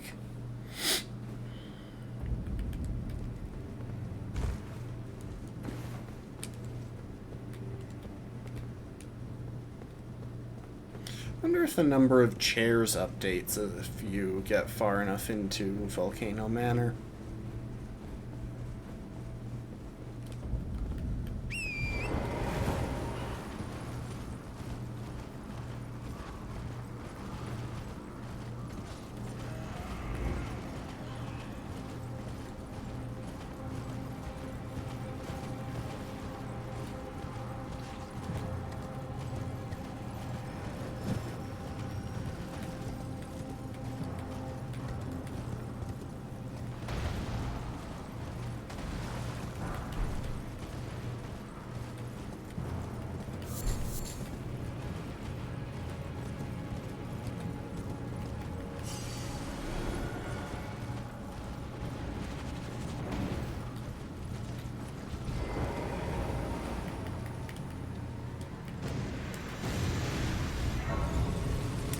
Funnily enough, if that thing hits you with its little magic beam while you're activating the grace, it is possible to soft lock.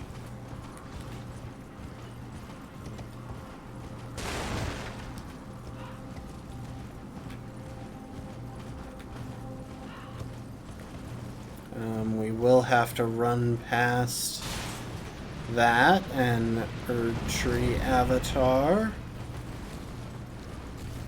Or not an Erdtree Avatar. Why can I suddenly not remember what they're called?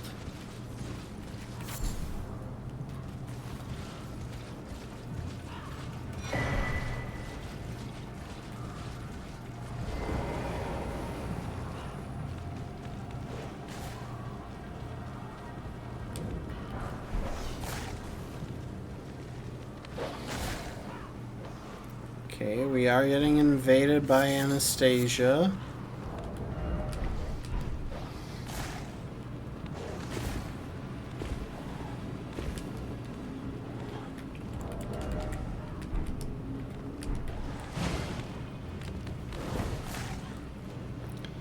Honestly, yeah, just kill me. I can get away with losing 1,700 runes, and this fight isn't worth spending my time on right now. In my testing playthrough, I ran all the way through there, picked up a bunch of extra runes farther along, but I just don't really think that it's all that important.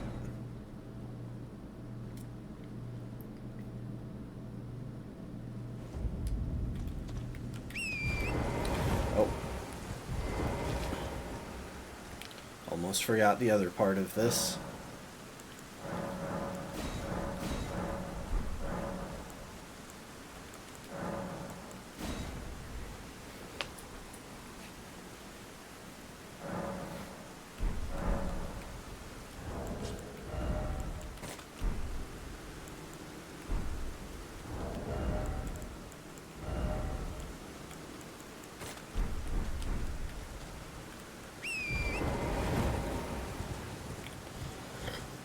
Alright, how many tries is this going to take? So this is a knight's cavalry.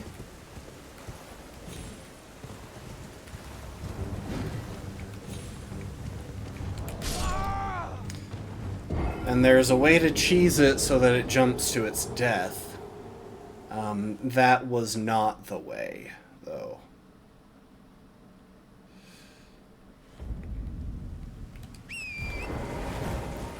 This is just one of the really nice ways of getting early game runes. Though it does require you to remember to change it to nighttime. Which is slightly less helpful.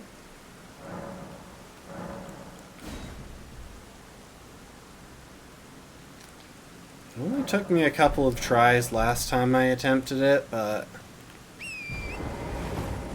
who knows, honestly.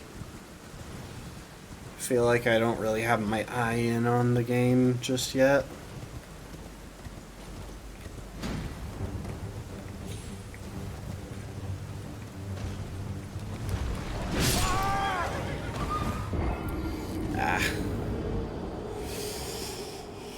What you want to happen is for it to do the jump attack as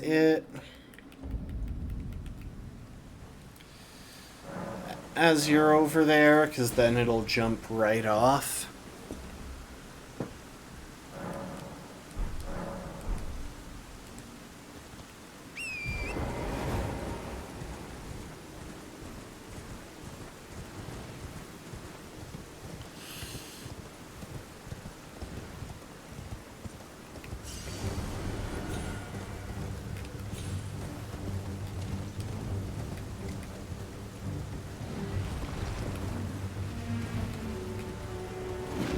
There it goes. You could kind of see it there, but yeah, it jumped off the cliff. We got 42,000 runes and Bloodhound Step, both of which are useful, and both of which we're going to make use of real quick here. So the runes, let's just level.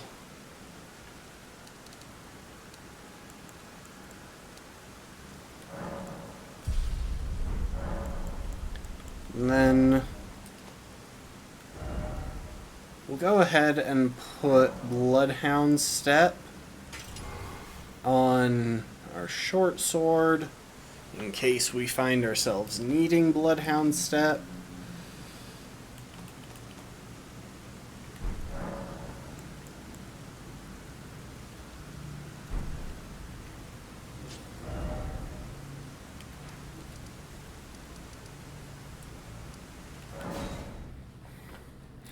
And now we're finally getting our feet under us. So our next goal, after we spend a handful of runes to level up one more time,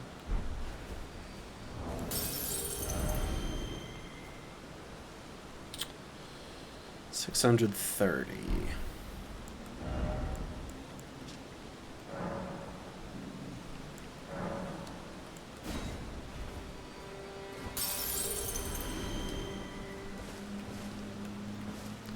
Okay, we'll level up one more time just to minimize the number of runes we lose if we die in the immediate future.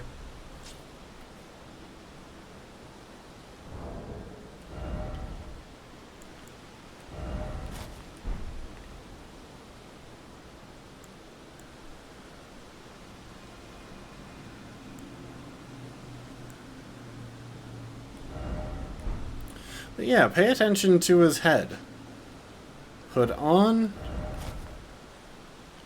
He just pulls it up. I never noticed that before, but it's kind of a neat little detail.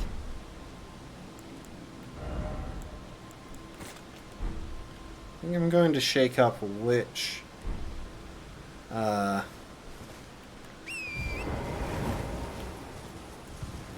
flask is where.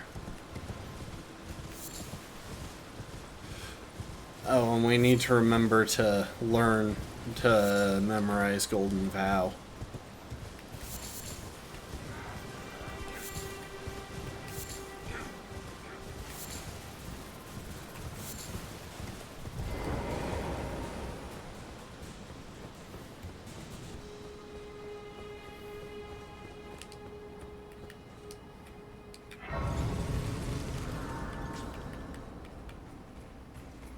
Alright. Memorize spell. Golden Vow.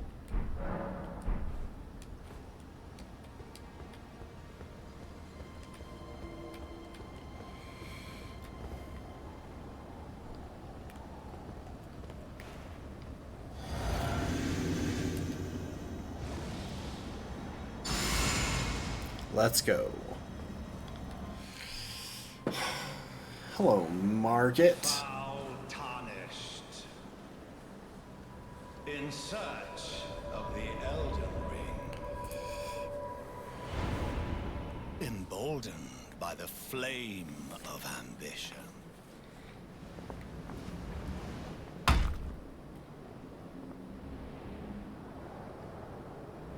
Probably should have ducked out and gotten the Karian knight armor too. Yeah, someone must extinguish my flame. Someone must extinguish thy flame. Let it be Margit the Fell.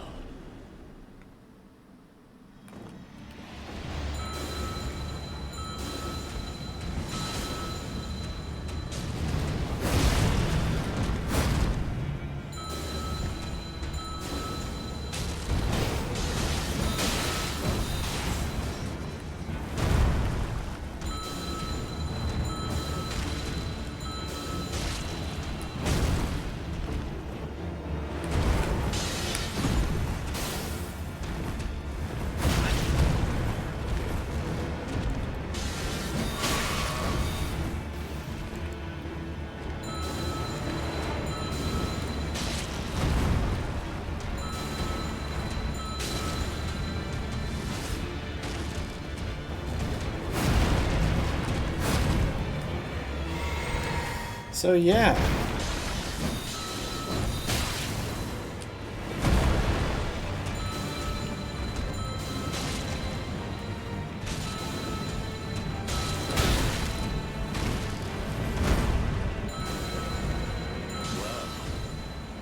Thou art of passing skill. Warrior blood must truly run in thy veins. Tarnished.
Dang it.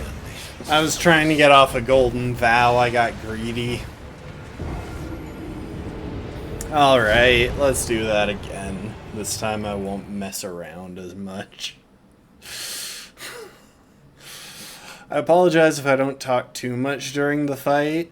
A lot of my narration is just saying what I'm doing, and that frequently doesn't apply too much in boss fights, because you can kind of tell what I'm doing.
It was dropping my inputs. I told it to heal like 3 times. That was annoying.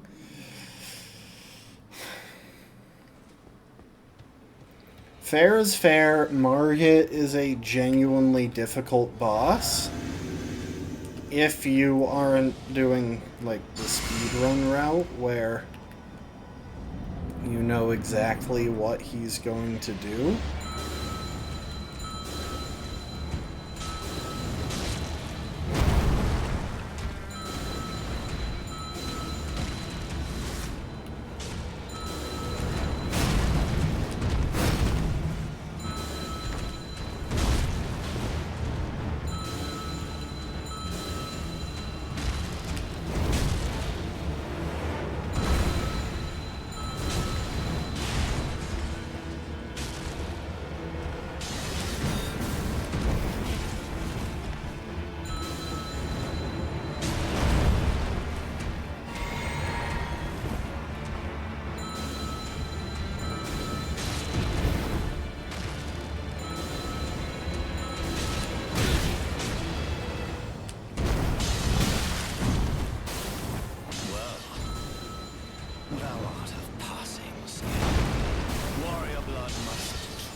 The nice thing about this bell is that it has so much range.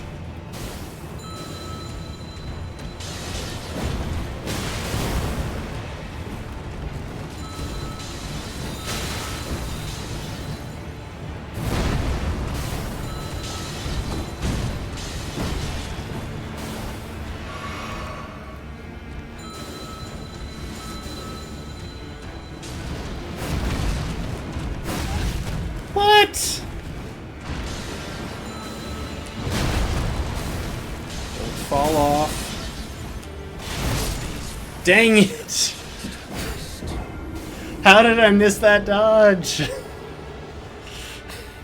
How did I miss that dodge? Also, that fight went on for a while there, because I just saw that I ran out. Or maybe it was just dying that made me run out of the physic boost. It's possible.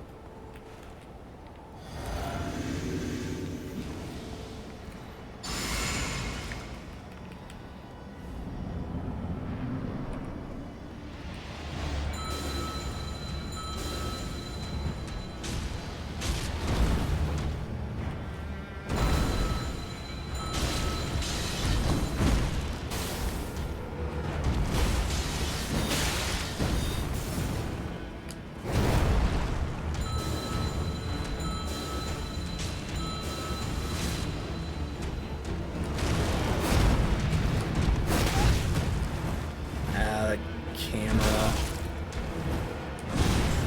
Oh, jeez. I'm panic rolling.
Yep, my physic ran out.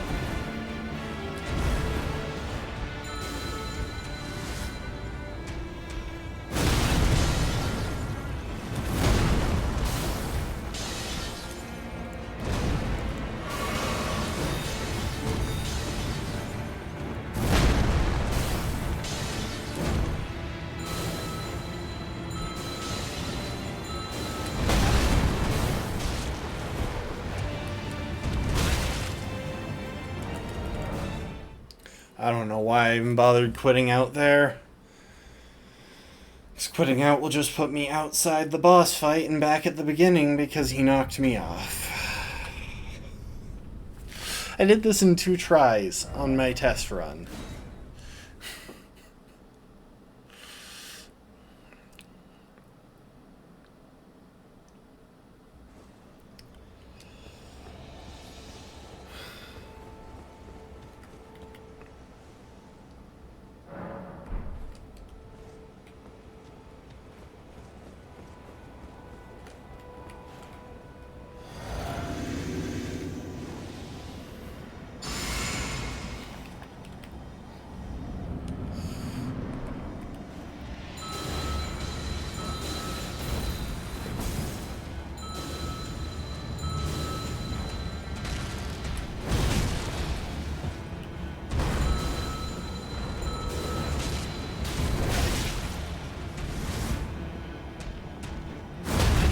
Oh. He didn't do the charge.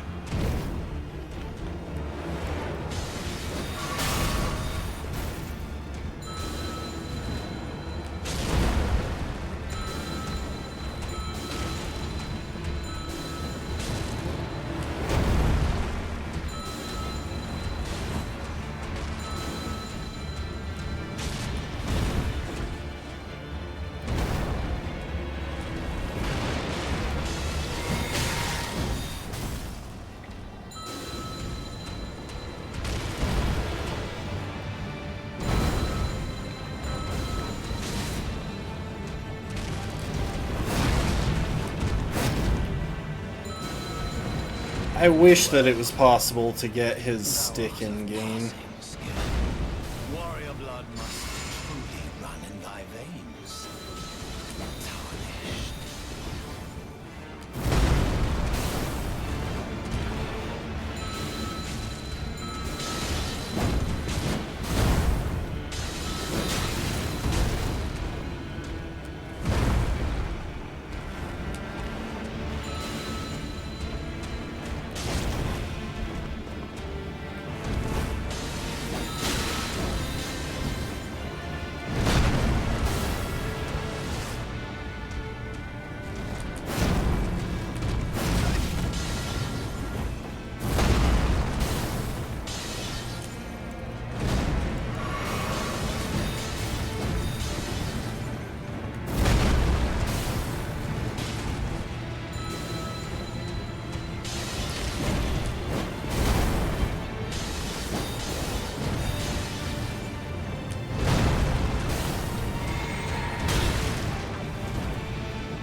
almost there.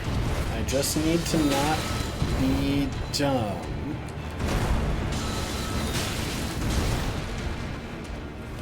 Now that is difficult for me.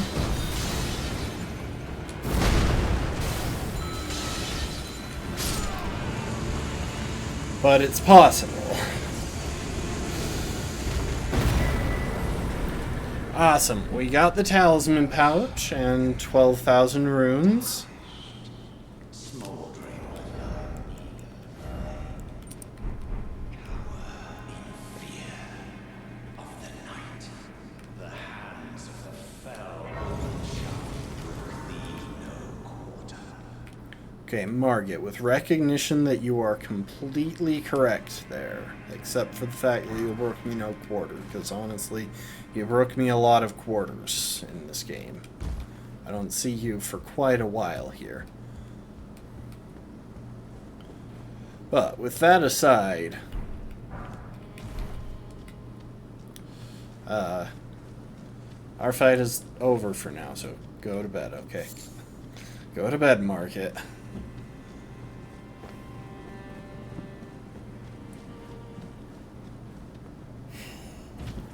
You know, I kind of want to see a version of that meme that has, like, the caretaker and the old lady, and just have Margit's face painted on over the old lady, and then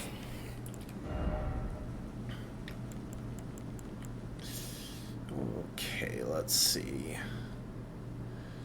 Our new baseline is 17 faith, if we can pull it off, because that would let us use Golden Vow with our current talismans without any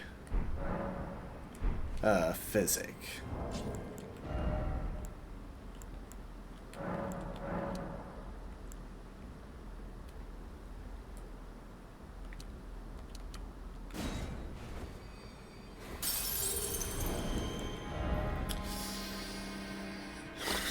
Really? I'm 25 runes off. Hang on a sec.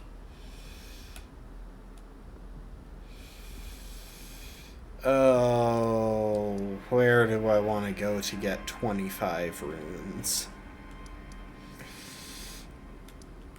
I guess if I work back here, I can kill off one of the random soldiers out there.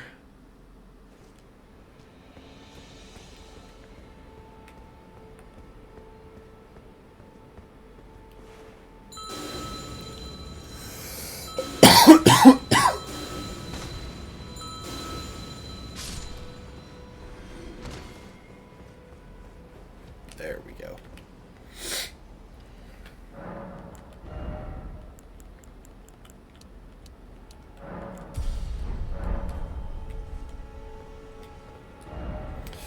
Alright, now we've got a few side things to do before we actually go through there.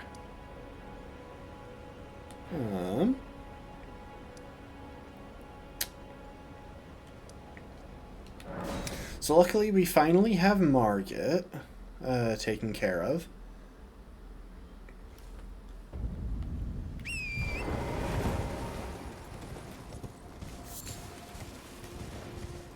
We're going to do something else real quick.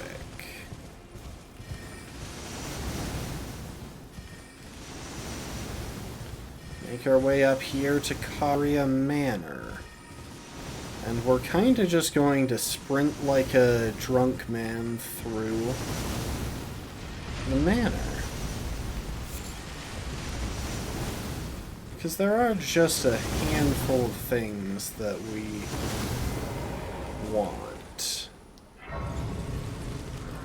Oh, hang on. Let's get that hat off now that we're not in a boss fight anymore.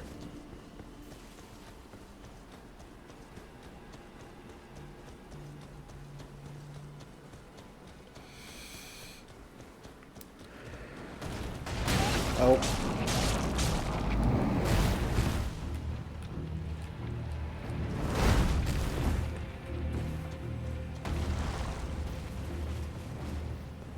Hang on a sec.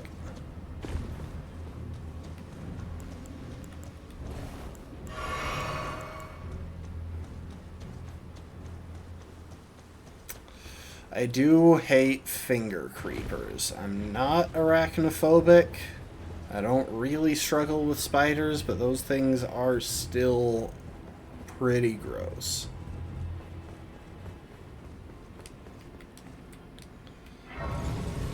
Okay, we got the first grace here.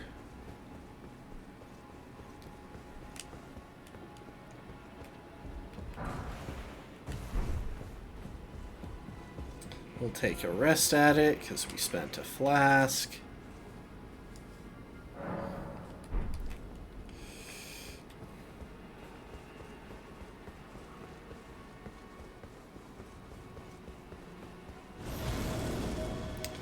And now, we could fight our way through these guys, but here's the thing. The alternative is that we just simply run past them, completely ignoring them.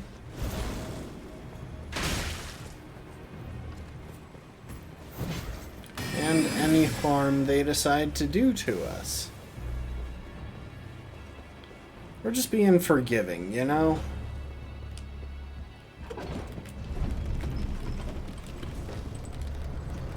We're being forgiving of that arrow embedded in our arm.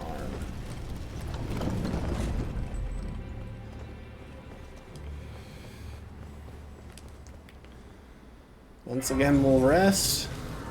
And then in a minute here, I'm going to show y'all something really funny. But first things first.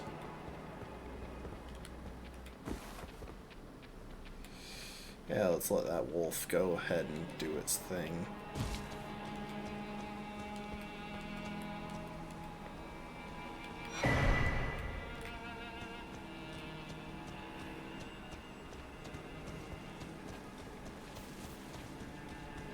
The wolf will probably spot us at some point, but... or not, okay. That is fine by me.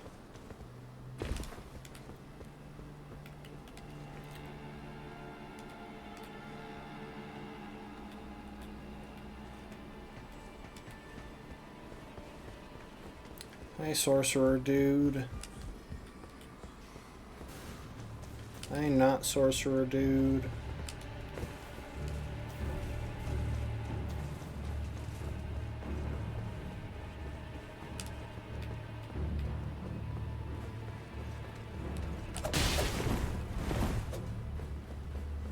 Okay, so we're going to sprint right into this arena and trigger Royal Knight Loretta's boss fight.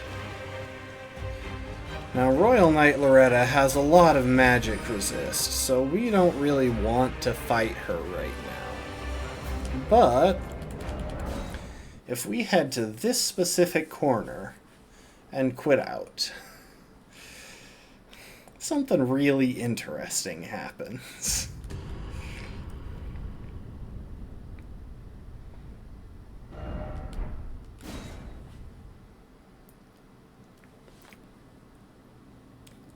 And I feel like FromSoft has kind of just left this in on purpose, because they've had plenty of time to patch it by now, but Loretta blocks off a section of the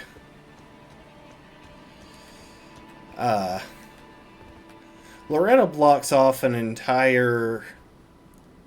the early portion of an entire ending.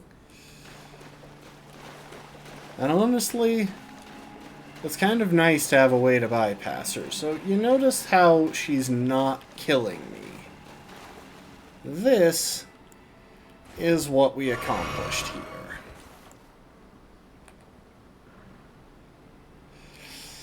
Now, I'm going to ignore y'all for a minute because I am going to need to do some counting.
Okay, so that was 24 of those to get the stagger. That is important because Loretta has 80 poise.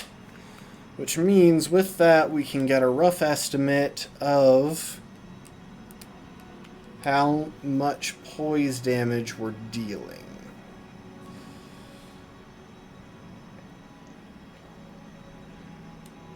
So it looks like we're dealing somewhere from 3 to 4 poise damage.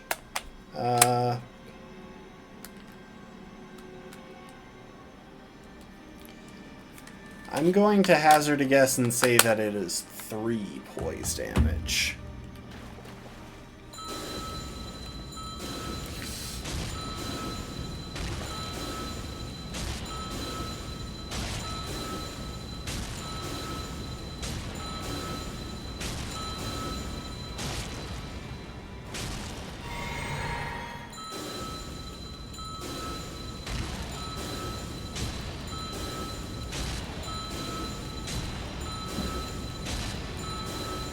And I would guess that at least one of those shots happened to be a headshot, which is why it rounded up.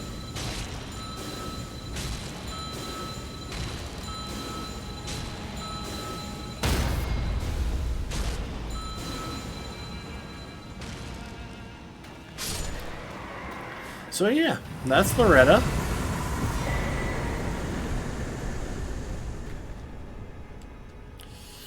And that is a very useful thing to have out of the way, because now we have access to Ranni.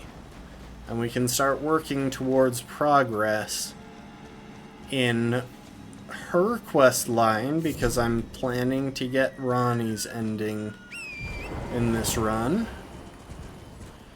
And more importantly, in the short run, we're going to work on Seluvis's quest line.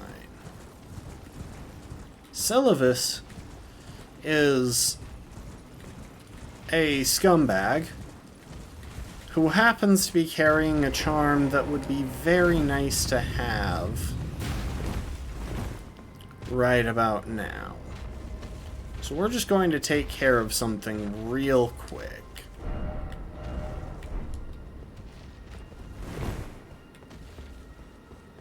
So yeah, Seluvis has this little cave where he makes creepy puppets.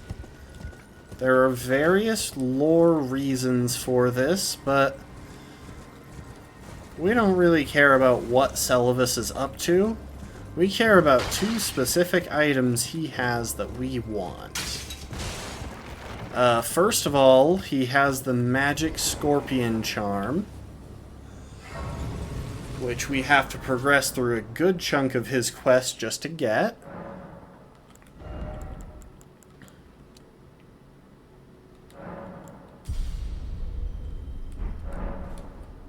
And secondly, we also want his hat, because it gives us extra mind, which means more spells.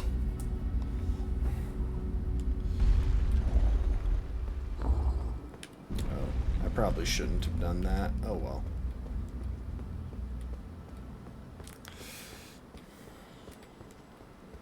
Anyway, let's go meet our character's hopefully future wife. We cross paths. I believe I said my name was Rena when last we met. So yeah, this is Ranni. To see Torrent hale and hearty, but tarnished. What business hast thou here? I have no memory of inking thee an invitation. No reason in particular thou claimest. Intriguing. Then mayhaps fate hath steered thee to this reunion. Wilt thou enter into my service? I am the witch Ranni. I stole death long ago, and search now for the dark path, that I might one day upend the whole of it, and rid the world of all that came before. Well, has that roused thy interest? I see. All right. Choice well made. Thou art We enter into the service of Ranni the Witch. Not many would have accepted the offer. Her hat is pretty great, and I think it gives buffs to magic and stuff, but that's for sorceries. we aren't going to be casting many Then as we sorceries. proceed with haste. There is in my service a half-woven warrior by the name of Blythe. I would have thee join him in searching for the hidden treasure of Nokron, the Eternal City. I have called for Blythe to greet thee below. Take from him the particulars.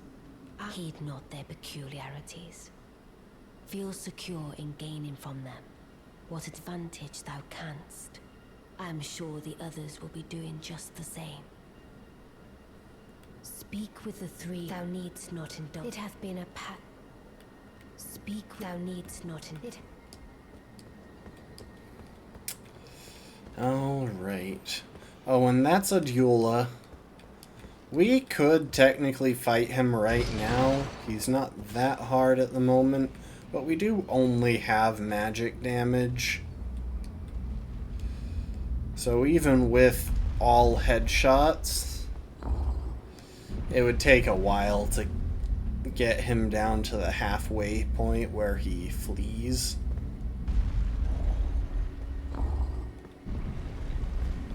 I don't know why I sent that back up. I'm just kind of in the habit of doing that. The pleasure the Carian royal family. So this is that you are EG. searching, I will give. Let us give together. EG is nice. He's a good dude. This is Blythe. He's a good doggo. Name's Blythe. Sworn sword to Mistress Rani. Glad to have you aboard. Well, getting right to business. I'm situated in Limgrave right now. The eternal city of Nokron lies somewhere at the bottom of this land. I'm planning to go below through the well in the Mistwood. See if I can't find the road to Nokron from there. I'm going below, see if I can. Don't keep me waiting. And this is Celavis. He's a dirtbag. Yes. Excellent message. Giant butthole. I see. You must be Rani's new hireling. Yes, I've heard all about you. I am Celavis, preceptor in the sorcerous arts. I don't know what it is the mistress sees in a provincial tarnished like you, but since we have the misfortune of serving the same lady, I ask that you kindly try not to drag us all down with you. You can see why he's not a nice dude, but it goes deeper. Another come and pay me a visit. So If yeah, it were up he's to me, I in... wouldn't waste my time, but who am I? I resign and pay me a should you. If it were up to but who am I? So yeah, he's in a nearby tower.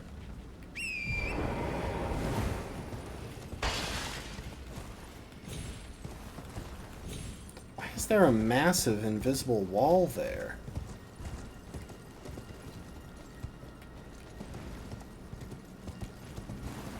Since when was this a thing?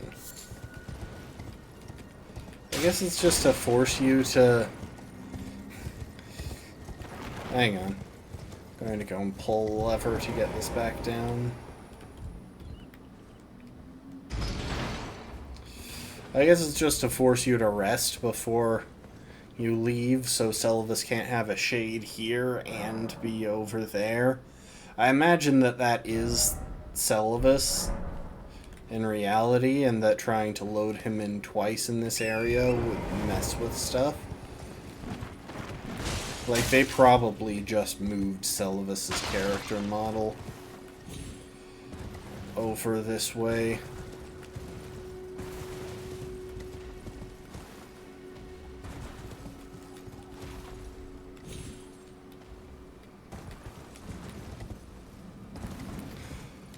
I always feel like I shouldn't survive that fall, but then I do. Celavis, I will talk to you in a second, as much as I wish I didn't have to. But first things first.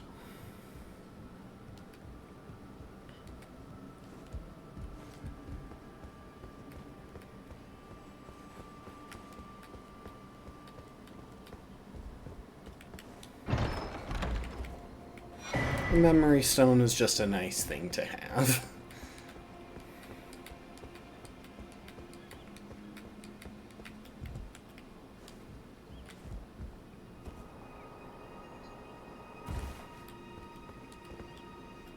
Well, did you not realize perhaps I'd like you to find a... Even you can do that. Good. Okay, we got the potion. Find Nefeli. I expect. Okay, that is nice to have taken care of.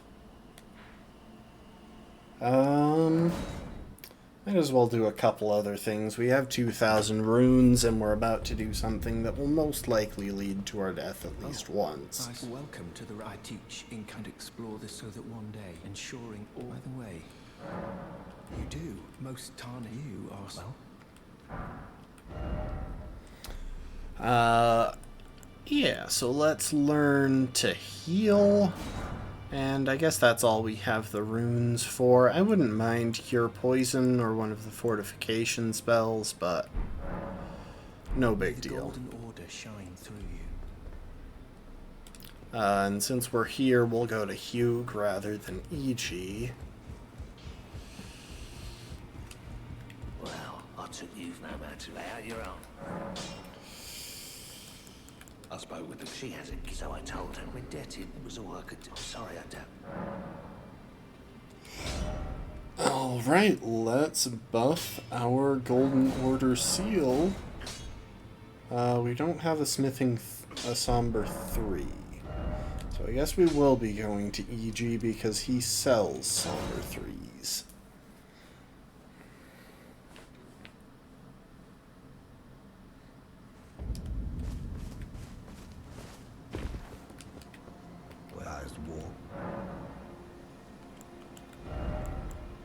Oh, it takes 4,000 runes, though. Okay, never mind.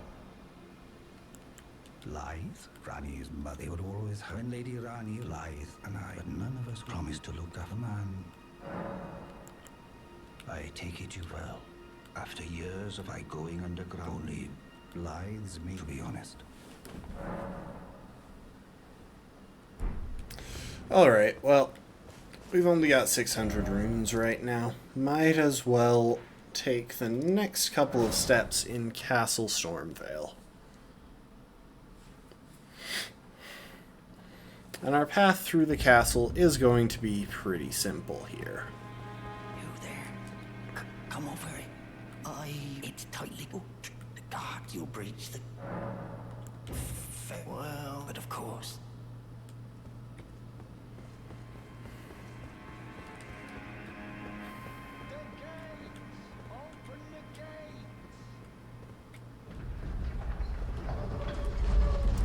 And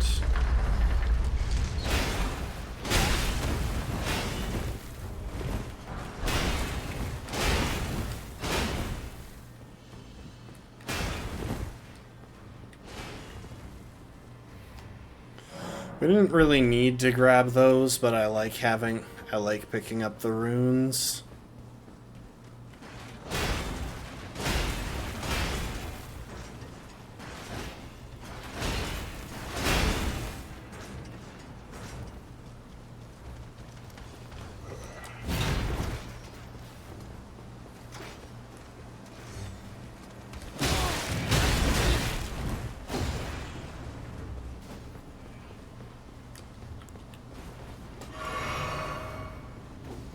Poke my head out, go back.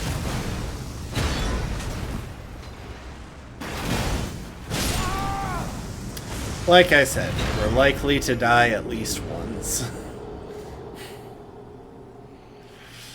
I didn't do that as well as I should have. I've made this a few times, but it isn't easy.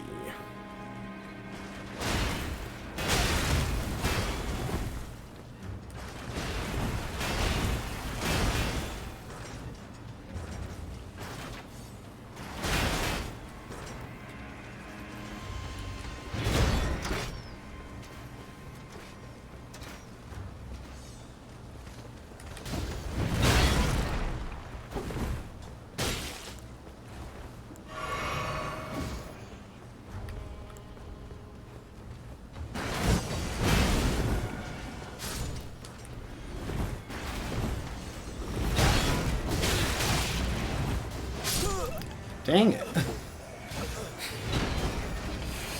I was doing alright around the corner, but then I kind of started panic rolling.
Okay.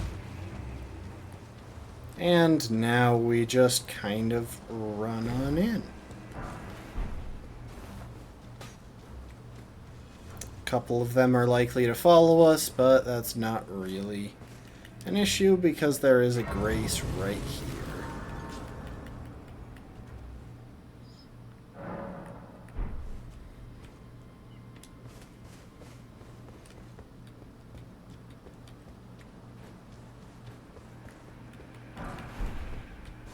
I can never remember what that is, so I always grab it, and it's always kind of pointless.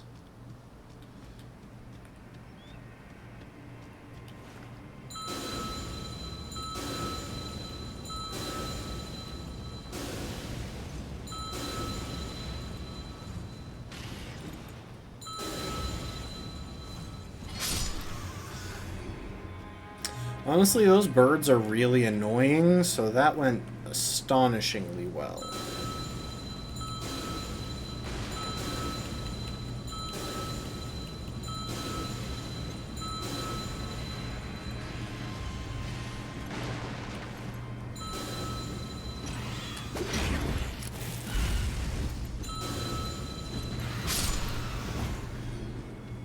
There we go.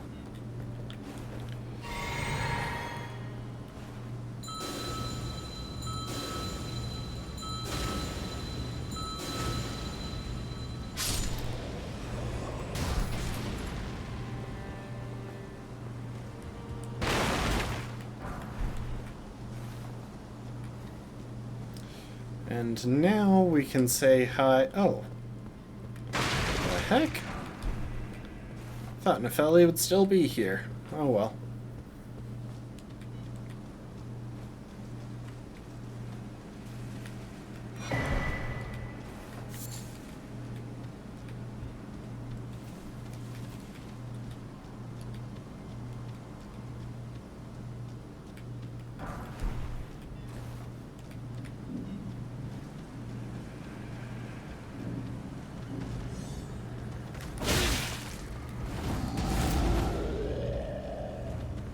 And now we duck in here for another grace.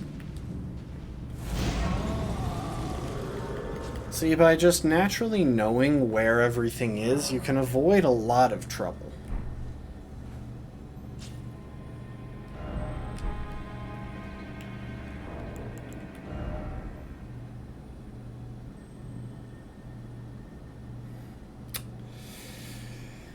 Yeah, unfortunately we are stuck on 20 faith with all of our buffs. Oh, wait. I thought I had both of those equipped. That was dumb. We're stuck on 23 faith with all of our buffs. We could try and get 2 more levels. You know what? There is something else worth doing before we continue. Let's go back to the first step. We are going to go and fight Patches.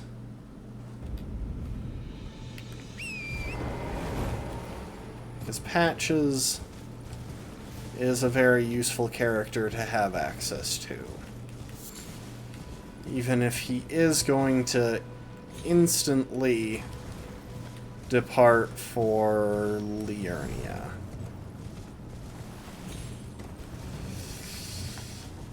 And then Volcano Manor.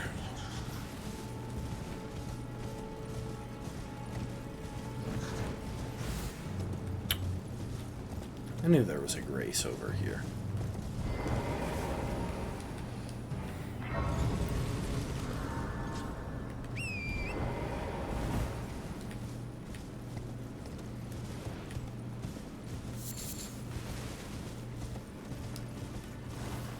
Oh, hi, Yura.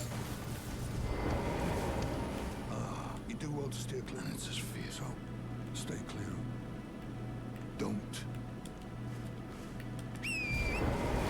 Yura is going to help us in just a minute.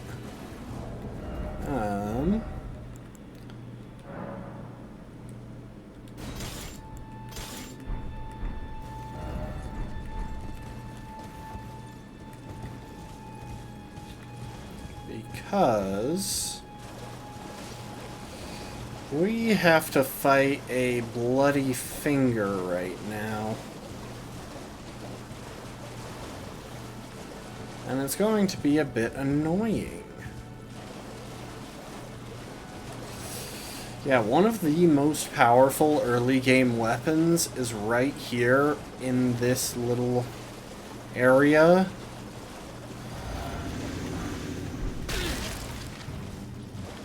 In the hands of an enemy that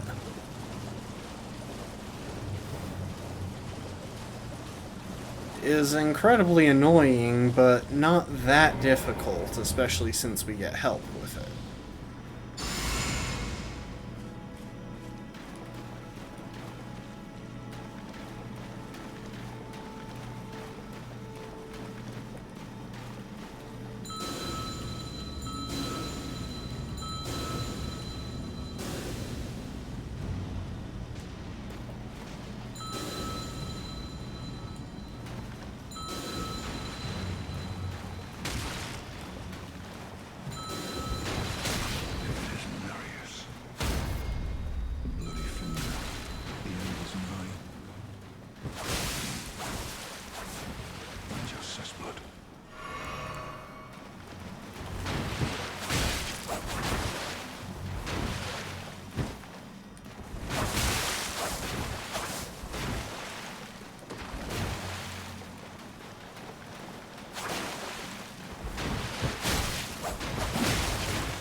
Thank you, Yura.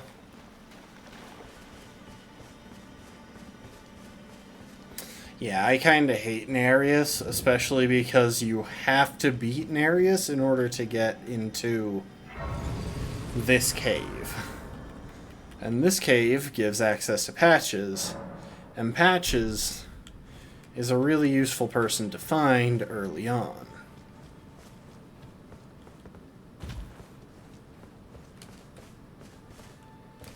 We won't bother going and talking to Yura. I don't think it's necessary to progress his quest.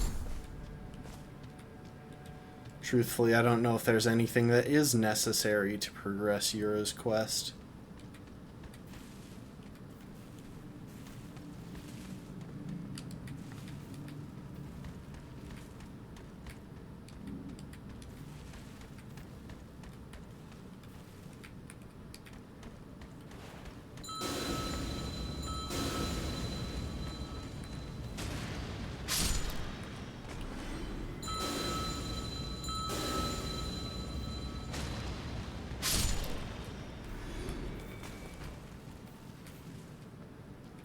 And there's no reason to go deeper into the cave that way.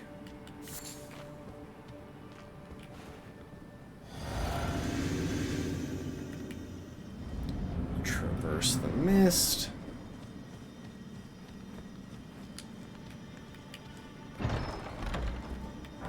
Well, well, well. Thought you'd just help yourself to a man's personal belongings. You scheming little thief. The gods demand repentance. Cough up your coin. All of it.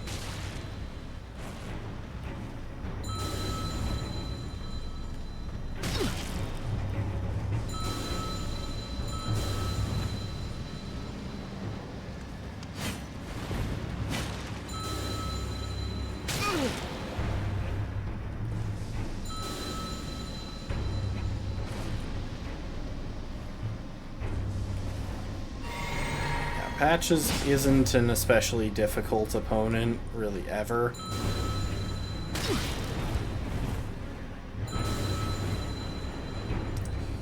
And when you have a heat-seeking Wraith that you can call on, it gets easier.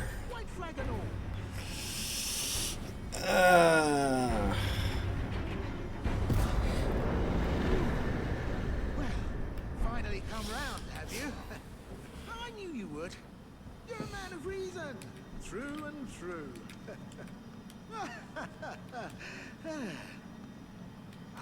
What do you... Now, how did I took you for an innocent... Well, water... A true man. I'm patched, tarnished like you. Only for now. In exchange for my... Honestly, frankly. So don't be... I'll be ready to... Don't forget, I'll be ready to... Okay.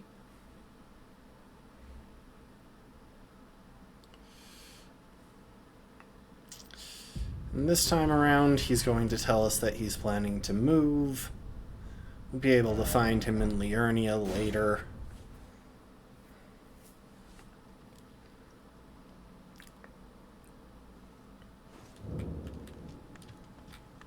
Well, nice of you all a bit and welcome. You won't need a reap. Yeah, now they're all... I mean, but it hardly. They're all foot some work to... That chest that spawned after we spawned back in is a trap chest that he uses to teleport us into a forest full of rune bears. It's not that hard to get out of, but we don't really have a reason to bother with it, so Anyway, I am going to grab Missionary's Cookbook 2, because that gives the golden fowl foot recipe, which is incredibly useful. And I'll also grab a golden fowl foot since I can afford it. I wish that I could afford to, but anyway.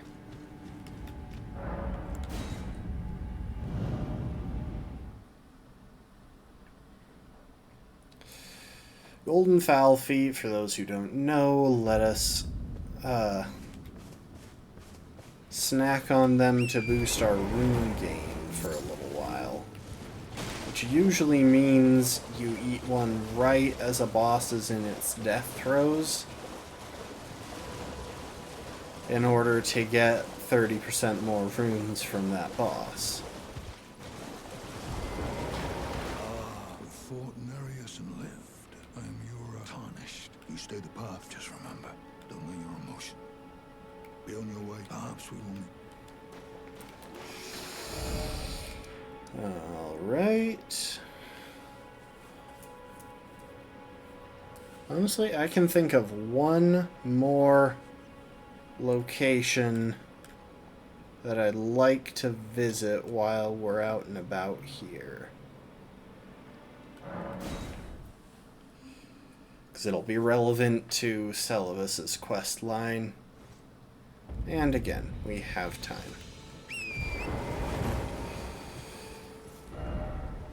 Actually, let's just go and do Godric. No real reason not to, so let's go for it.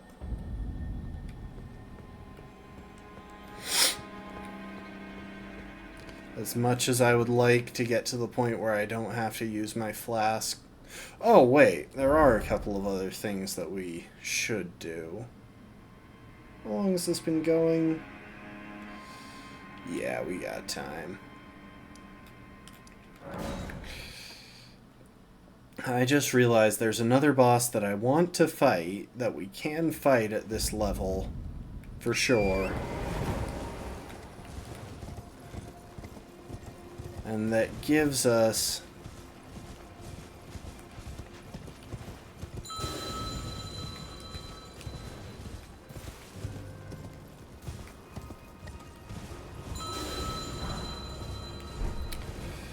Oh, this thing is good for popping balloons. That's very nice.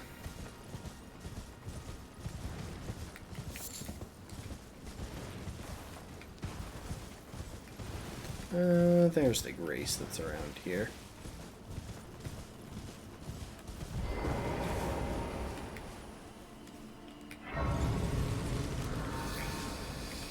So it's a boss that we'll be able to get some runes from, and a useful item, and we can pretty easily fight it at our current level.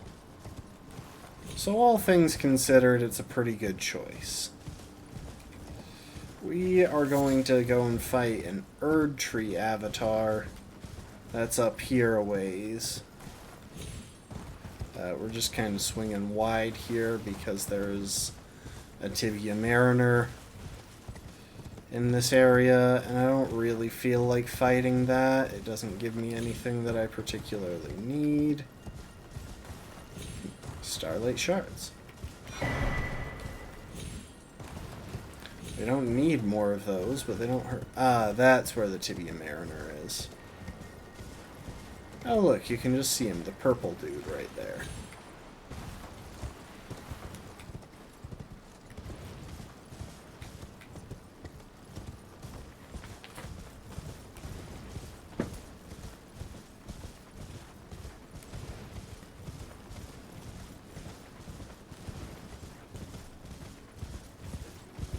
Are you really chasing after me?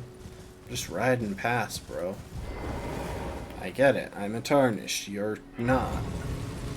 So naturally you want to murder me.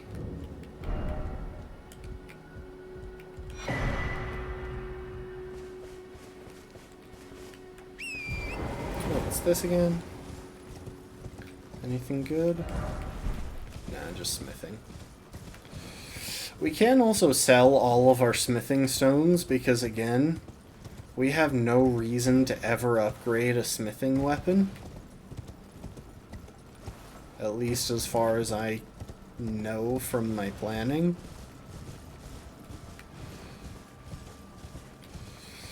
Oh, Flame Cleanse Me is here? Yes, that is very nice to have.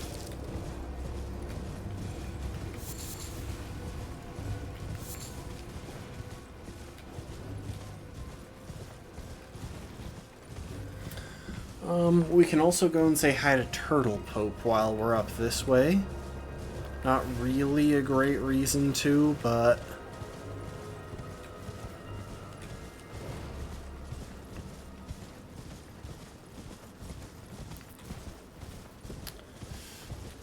you never need that much reason to go and say hi to Turtle Pope.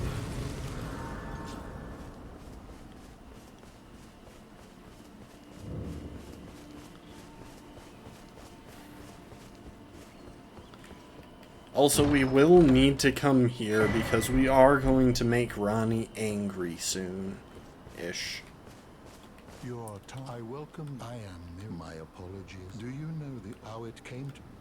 Well, that is the shattering has. It is here at the church by the matrimonial bond between. And so yeah, this is where Radagon, who eventually became consort to Marika, in which case married Renala. See, I'd like to get this one, but we can't afford it at present.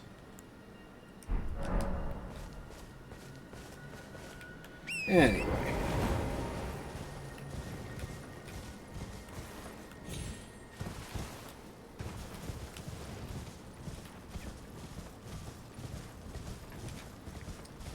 We gotta keep heading north.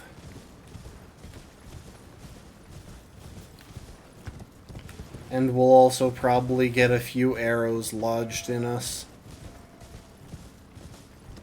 Because we got more of these guys hanging around.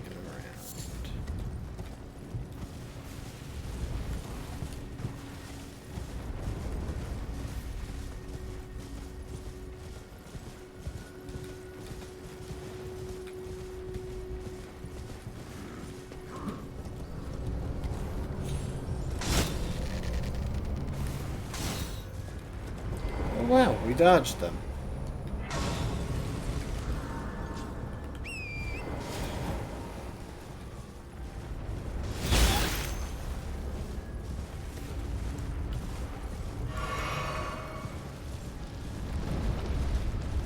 So, yep, there's a wandering mausoleum here. Not gonna do anything with that right now, because we don't really need it.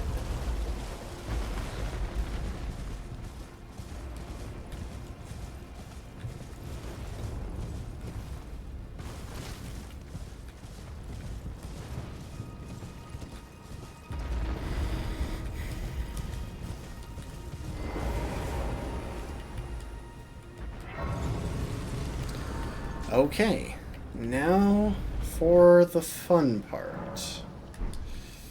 We get to go fight basically a tree.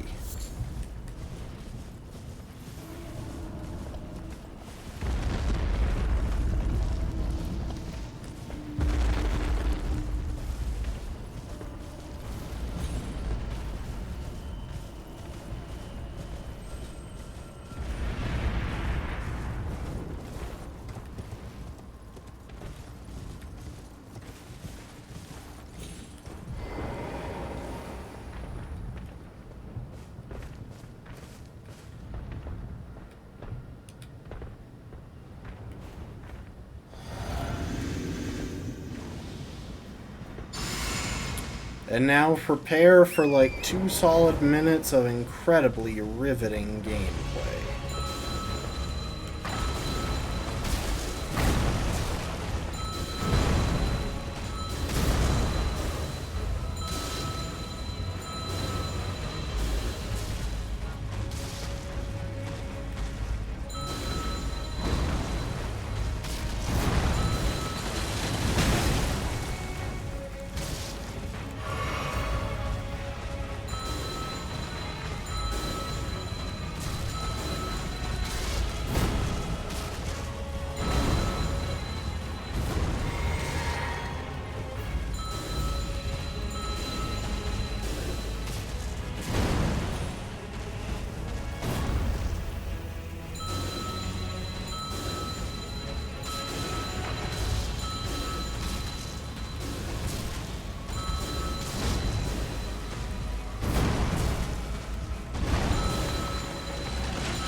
I promise I have a good reason for doing this.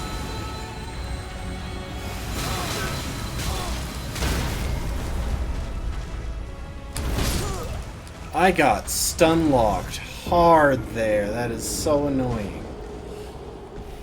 Like, I get that what I was doing was annoying, but it wasn't letting me move at all.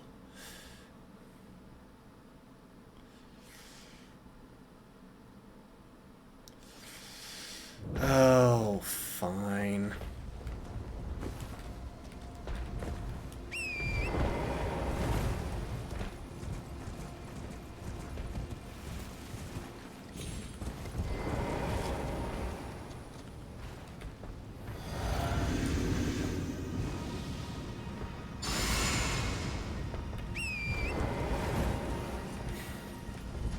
Run it back.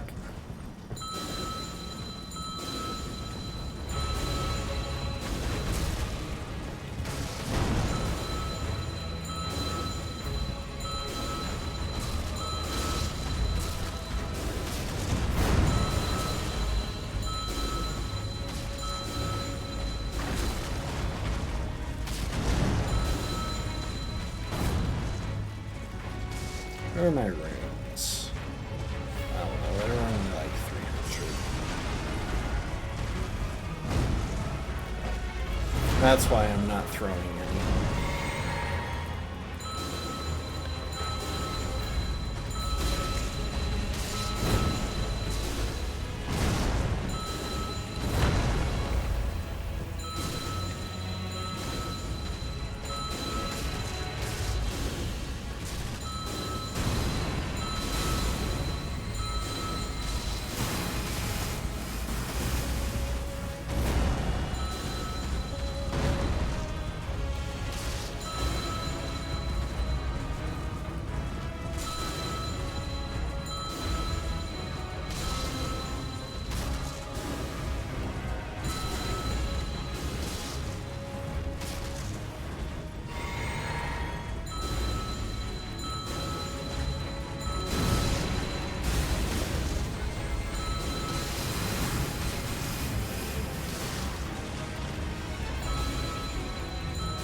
So yeah, I understand that this is intensely riveting, but it does get us something pretty good.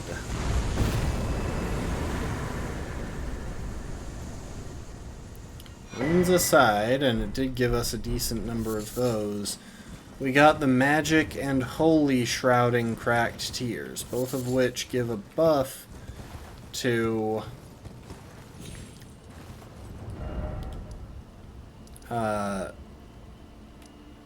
the associated damage type. Now, if we pair that with the realization that we can really easily pop these balloons with our bell,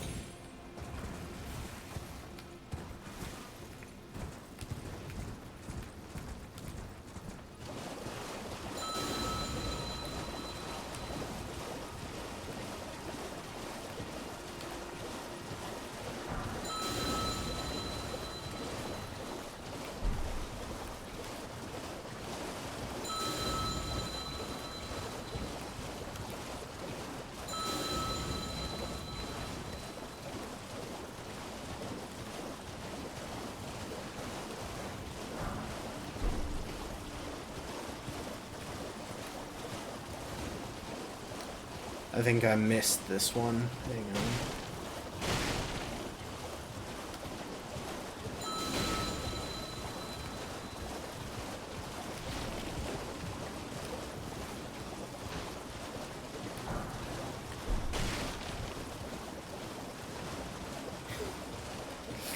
Oh yeah, this is a decent rune farm. We might someday get into that tower. We have the ability to, it's just whether or not we feel the need.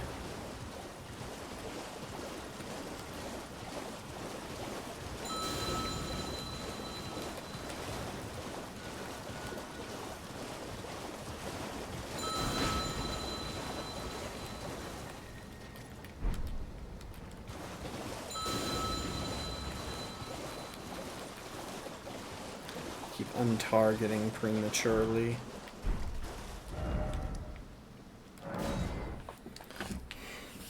Alright, that's a bunch of golden rune 6s. That should give us a good chunk of experience.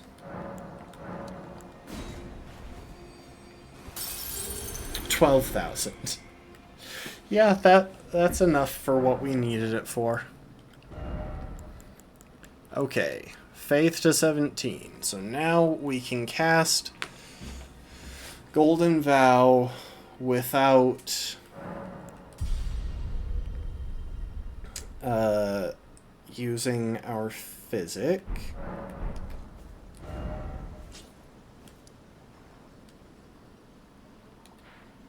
You know what? We're going to do one other thing real quick. We are going to go and get another tool. Not a battle one, but still a nice one to have.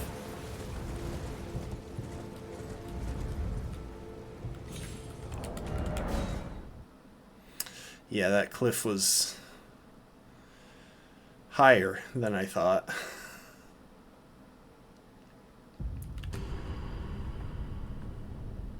Also, y'all would not believe how much time I have put into practicing just that series of inputs needed to quickly quit out. Because it is a very useful skill in this game. Honestly, I would consider it one of the most useful skills in this game, which is hilarious when you think of all of the combat skills that there are. But, you know, for individual fights, you need certain combat skills. But it's never a bad idea to know how to do a quick quit out.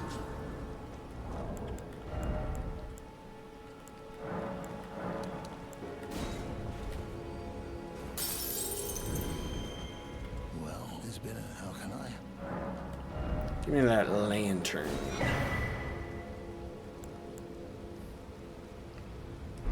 Have a safe journey.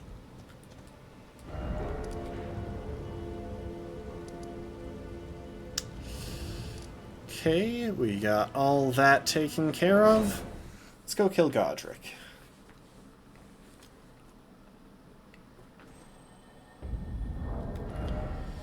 Same as last time. Same as what I said before. I think I killed Godric first or second try last time. But we will see. I'm also going to reallocate one of my flasks. Well, no, you know what?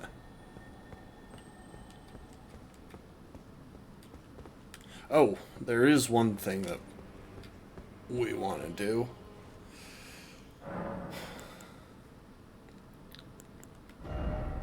Now that we don't need the Faith Shrouding tier, we can, or the Faith tier, we can get the Magic Shrouding Cracked tier, which boosts our magic damage.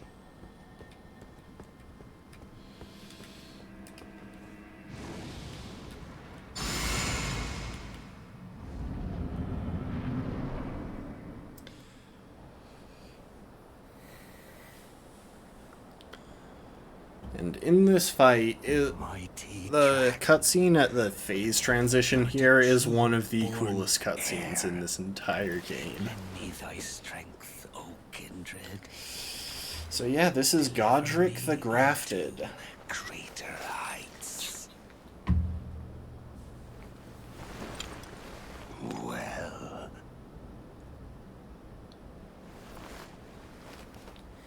a descendant of Queen Marika, quite probably a few generations removed. Kind of the runt of the litter as far as demigods go. I command thee, kneel! I am the lord of all that is golden. Cool story, bruh.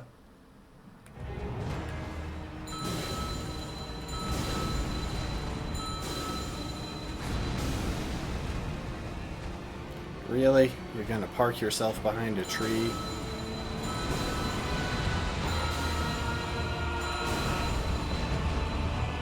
I wish that it was possible for him to go off the edge. Unfortunately, he does kind of just chill in there.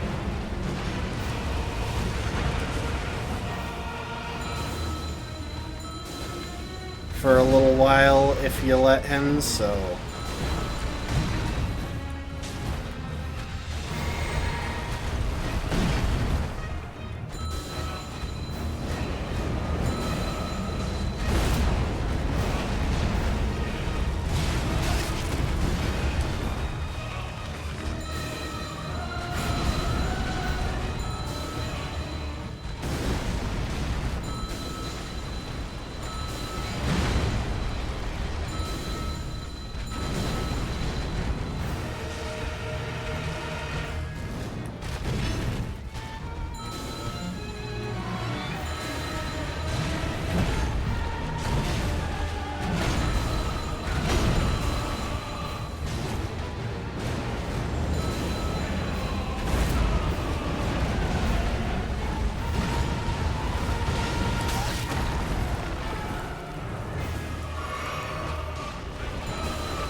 Oh, I am on like 1 hit point.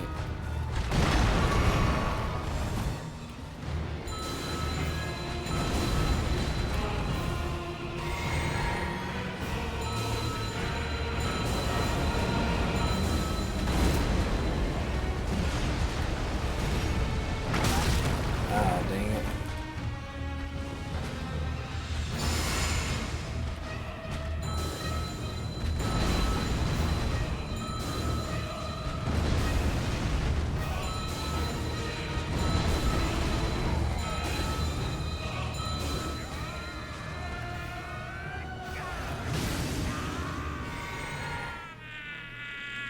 Here we go.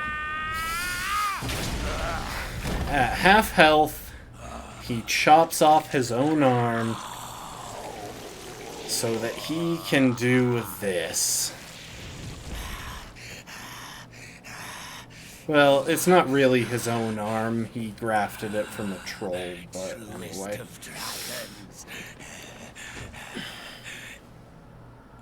Lend me thy strength.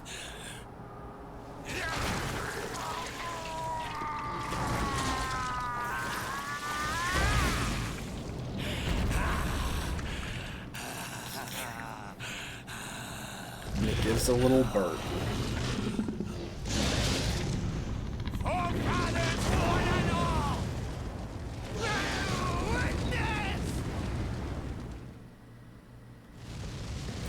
And the trick to this moment is just to run straight in.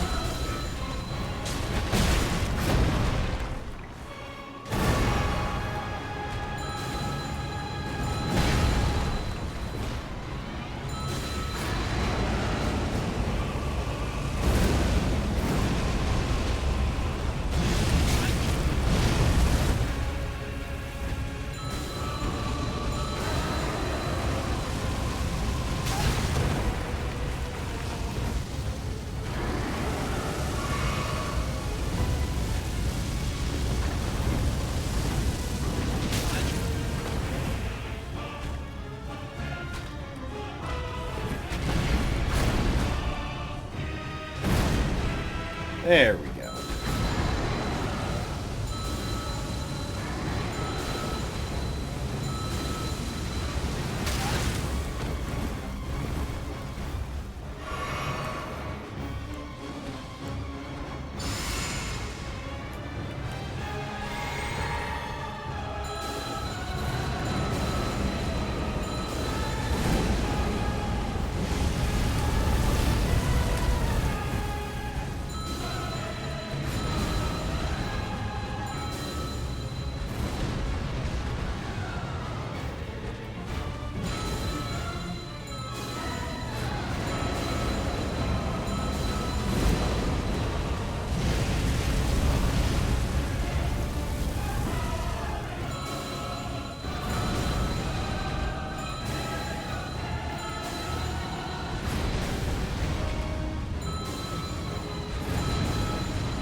pop a foul foot for good measure because he's worth a lot of runes for this stage of the game. Oh my gosh, why is it getting so framey?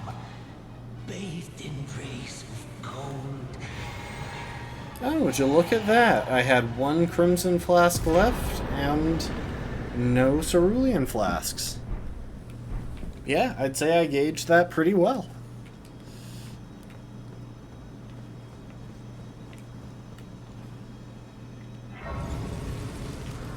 Seriously, why is it getting so framey?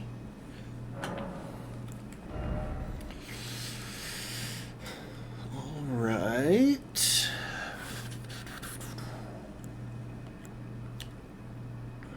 Yeah, at the moment, I think the plan is kind of just to level intelligence. We'll spend the spare runes somewhere.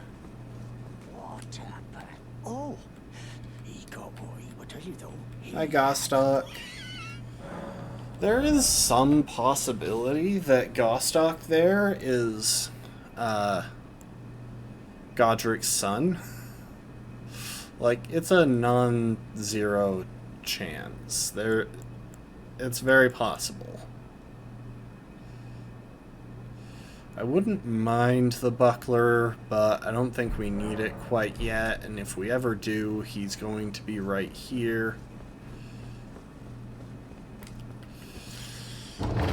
We will pass through here, though. If we really wanted, we could snag a... We could just claim this as our throne.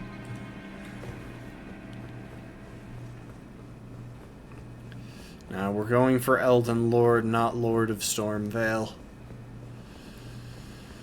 See, here's the thing. The reason we needed to get Godric so early... I mean, admittedly, we're like level 40. It's not that early to be fighting Godric. Gideon won't have a proper conversation with us until we do. Until we get at least one great rune and have our audience with the two fingers. And we want that because we want to be able to get rid of Celavis's potion. And there are a couple of ways that you can do that. One is by...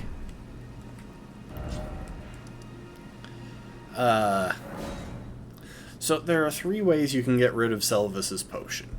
You can give it to Nefeli, who you're supposed to give it to. Nefeli is right here. Oh, hello, I've not seen you. I am here by decree. Pleasure's mine.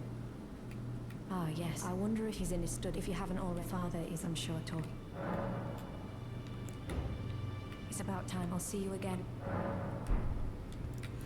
So yeah, if we try to give her the potion now... I'll see you again. Is that some kind of medicine that affects the heart, I'd wager? If it's what I think, I have no need of it. I am a warrior. I need no external aid. Not to brave the horrors of battle, nor to bolster my resolve. So yeah, the only way to get her to take it is by putting her in a state of despair, which happens pretty naturally in her quest line, but...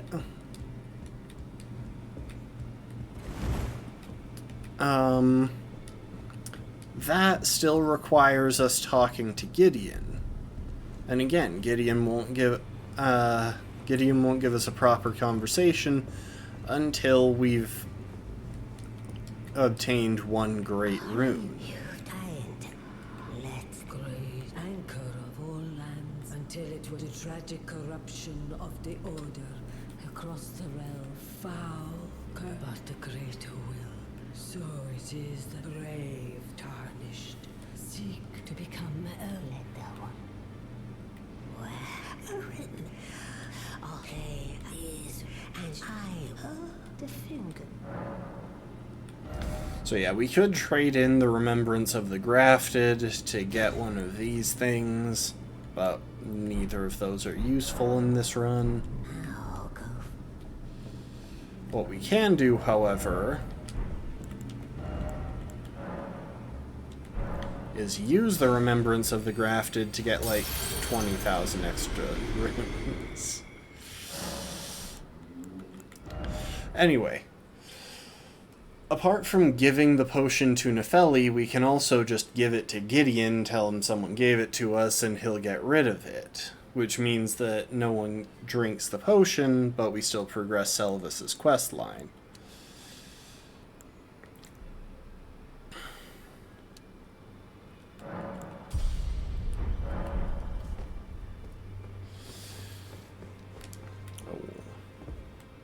I've decided I'm off in so we may not if there's any... So we don't need Cure Poison because we have Flame Cleanse Me, which does as good a job pretty much universally. But we will go ahead and... No, we don't need any of the fortification spells right now. I'd rather buy... You've received, then I bid. I am known as a tarnished. You now belong. You'll be after more great. I would rather get Blessing Boon from Turtle Pope.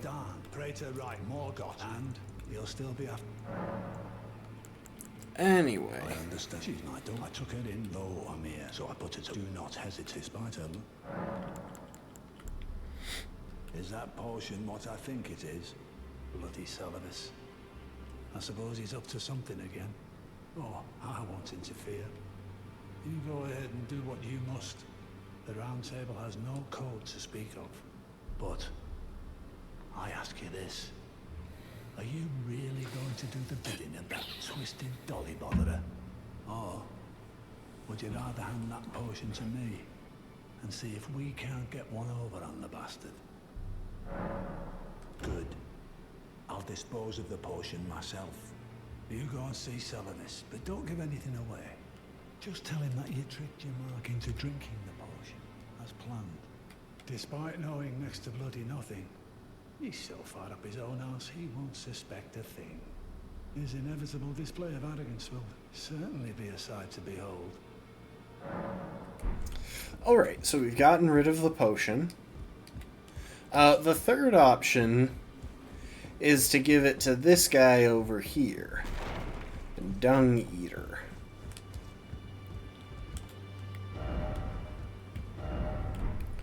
But that requires a lot more progress. The pox upon you. Apparently not. You are but allowed. You no longer. I've been long.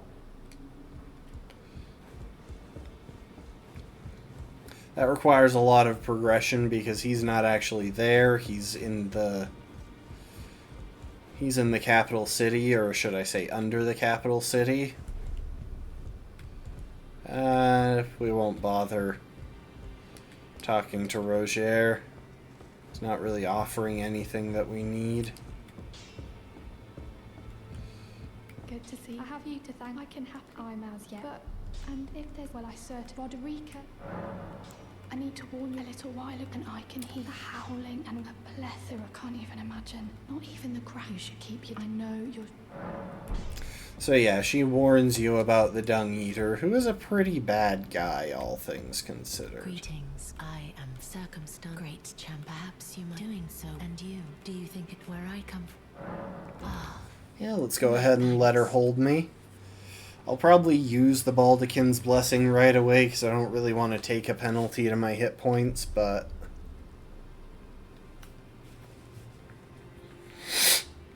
You are what you felt like, though it is, but come back to me. I will take you. Fia's quest line is interesting, but we probably won't pursue it too much. We might follow it at some point, but it doesn't really give us anything that we need for this run.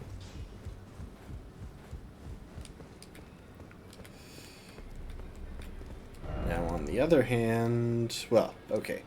First things first, we're going to the Church of Vows to buy Blessing's Boon from Turtle Pope.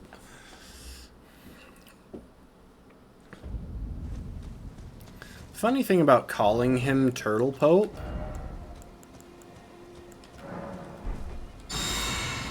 is that he's neither turtle nor pope, Because he's a tortoise, not a turtle, and he's a dog, not a tortoise.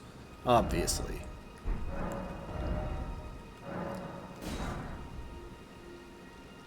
Nice. So yeah, the reason I popped that Baldachin's Blessing just now is that when Fia gives it to you, you lose 5% of your max health, which you regain once you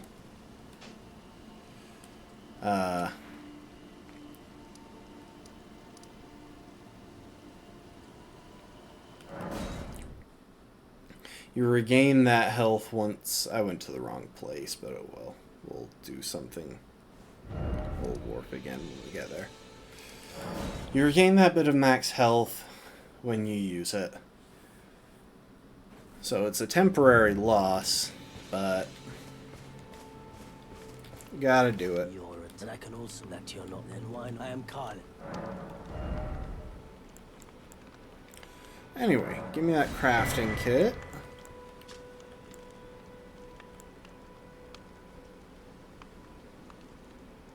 Oh, it's 300, not 3,000. I always get that confused. Anyway. We'll buy a telescope as well, because that's very useful, and it's also a tool.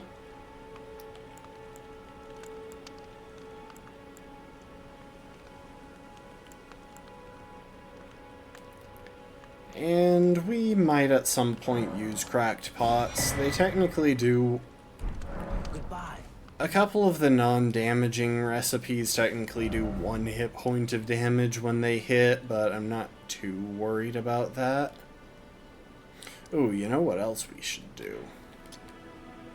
Sorry, I'm doing some cleanup before we go to Celavis. Especially, we want to go and talk to Blythe first.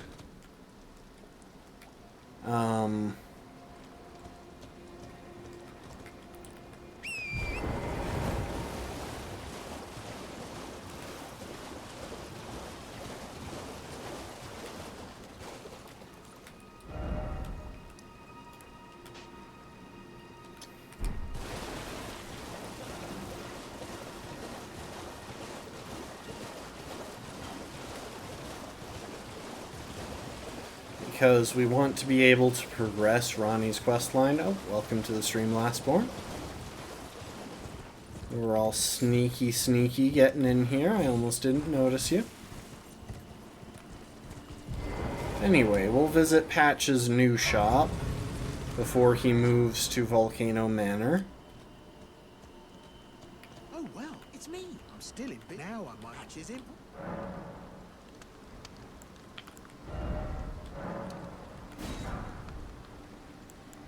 I wouldn't mind getting Margit's Shackle, because that once again is a tool and is surprisingly an extremely useful item, but we're not going for it just yet. I bet if we rest here, he will have vanished. Oh no, I guess I have to enter into the service of Volcano Manor. Anyway, we're going to go and meet up with Blythe. Why did I warp there? I need to go underground. Why do I keep going back to the Third Church of America?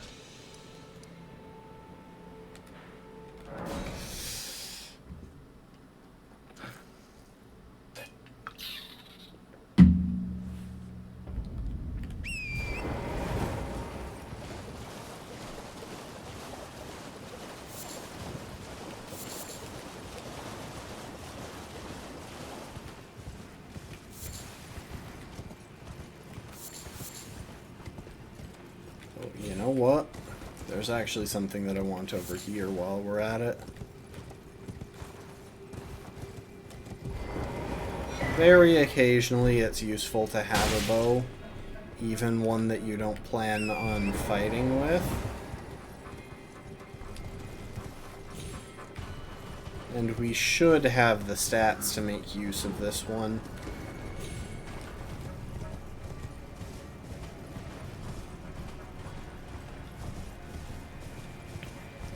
Hey Blythe.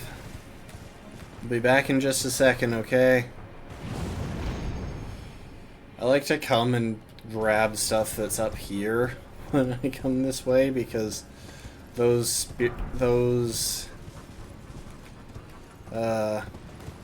ancestral guardian spirits will keep attacking me, and it's really annoying. But coming up here to grab a couple of things puts me out of their range, and they de-aggro.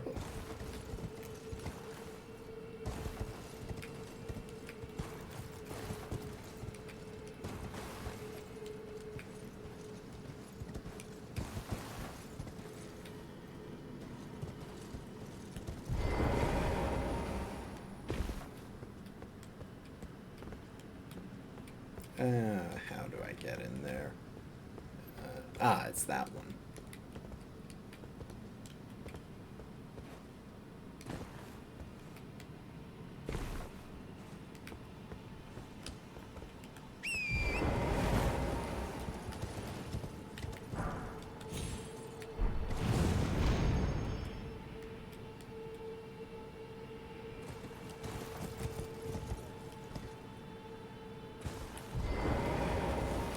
Now, where'd you go, Blythe? There you are.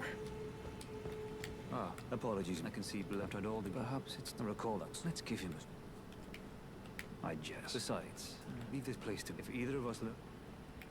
Leave this place if either of us... And if we reach a dead, some of us ready.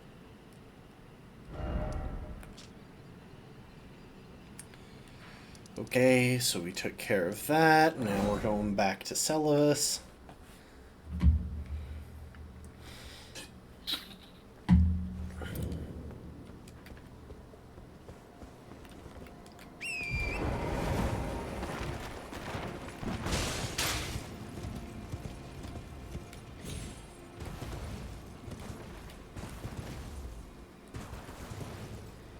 We'll also be able to tell him that we gave Nefeli the potion.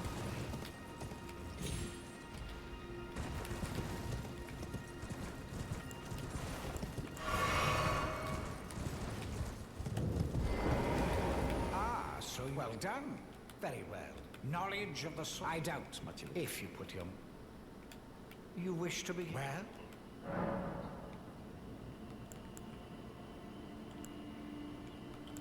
Well, the task was left in not only I... Well, now's as good a time. There's a glint to... She owes me. I ask. I'll write you a letter. You break into a man's officiousness. Fine and well. You trick me if I believe that you yearn for it. Well, no, but perhaps now. Okay, now I need to double check something about this. Oh, thank you for the hydrate, Lastborn. I will take care of it in just a moment.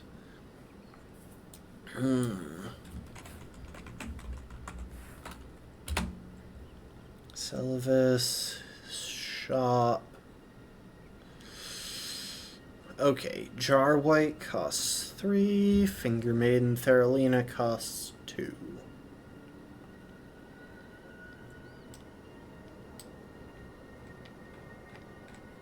So we want Jar White since we're getting one for free right now.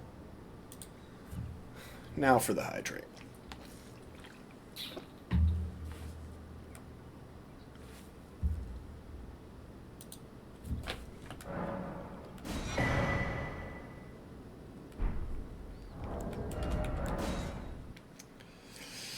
We have to reload the area a couple of times to make this work.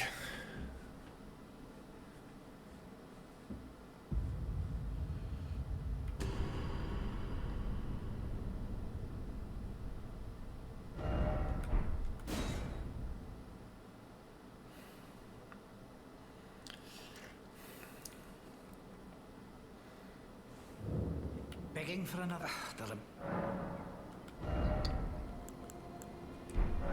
So, you had one. It's concocted from the... I never expected too much of her to be...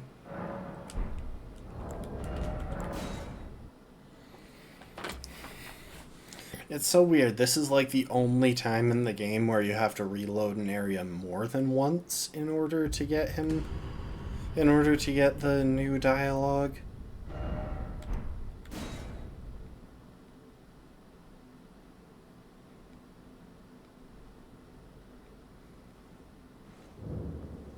Begging for another... What's that?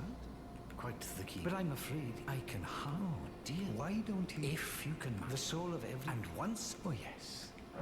So this is why we got the Starlight Shards, because now we can trade in 2 of them for Finger Maiden Theralina. You're proving to be quite. I've not had. Begging for another. Perhaps it will, which I apply to food. Ah, you're just then. I'd rather you with that, and even a demi.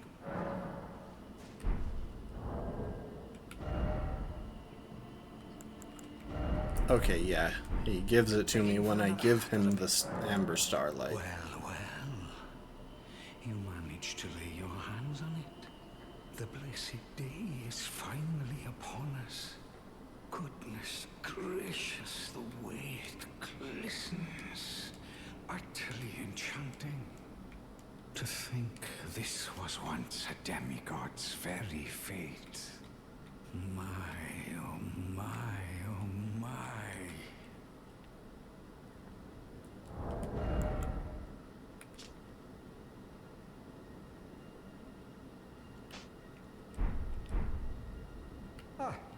Yes, please. There we go. Just you with the scheme,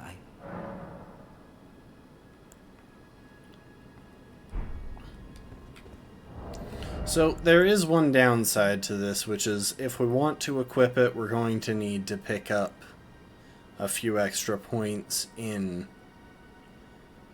faith if we want to cast our stuff.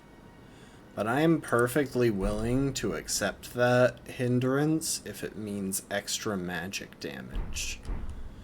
And also,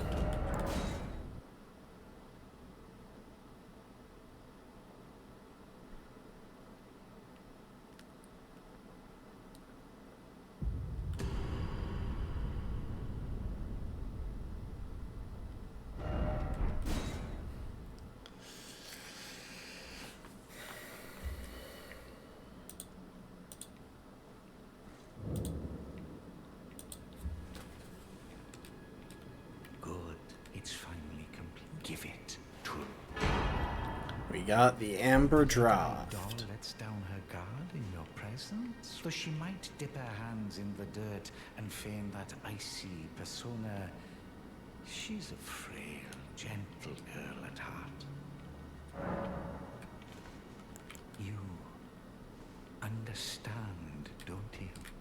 That once you have Rani drink my draft, my scheme will come to fruition. And we'll be in a position to claim the very finest puppet ever crafted. Just imagine the pure elation.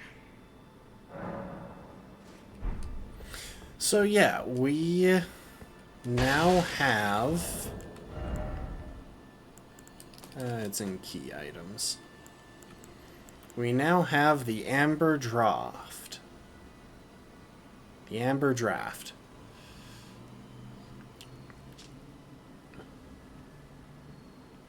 It is made of Amber Starlight and contains, I believe, Lady Rani's original destiny in some distilled manner. And in case it wasn't clear, Celavis's goal is to turn Rani into one of his puppets. He would like a puppet demigod, which would be, admittedly, a prize beyond anything that he has ever crafted.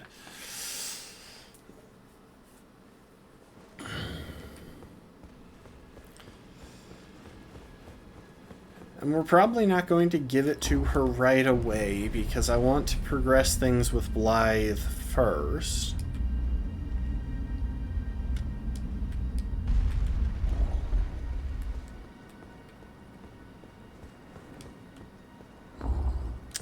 And I think I might have to in order to do so. Oh, no. I could give it to her right now if I wanted. Well, before I do that, we're going to go and knock out a couple other tasks associated with this. So the first one is that we're going to hit up the Waypoint Ruins and go and meet Sorceress Sullen.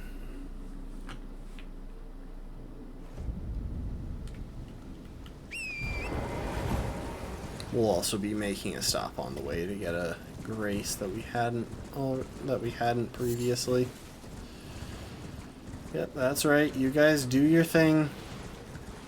Hack each other to bits.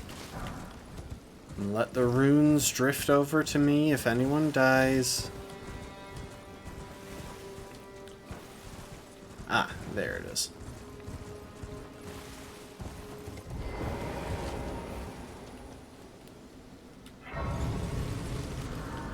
I want to see something weird before we go and take care of the... Before we go and meet Ronnie. Or, not Ronnie, Sullen. See that dude down there? That is not a dude.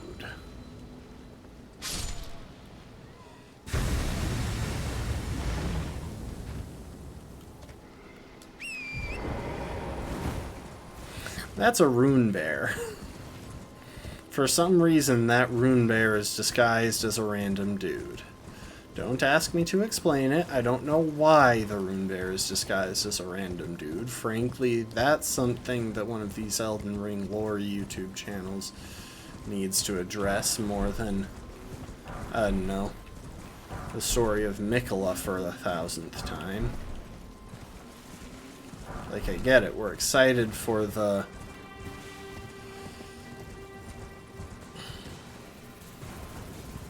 We're excited for the DLC, but...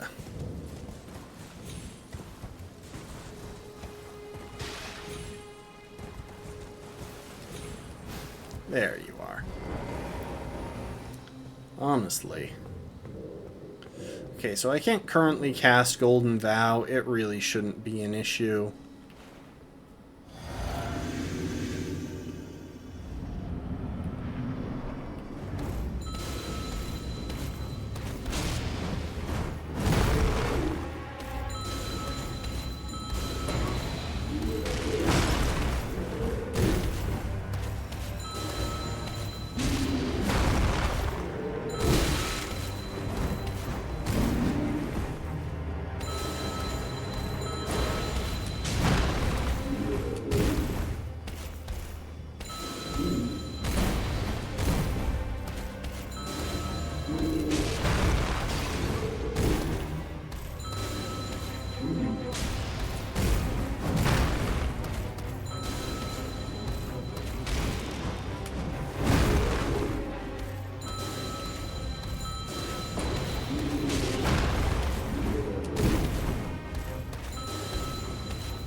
If I had died there, that would have been depressing.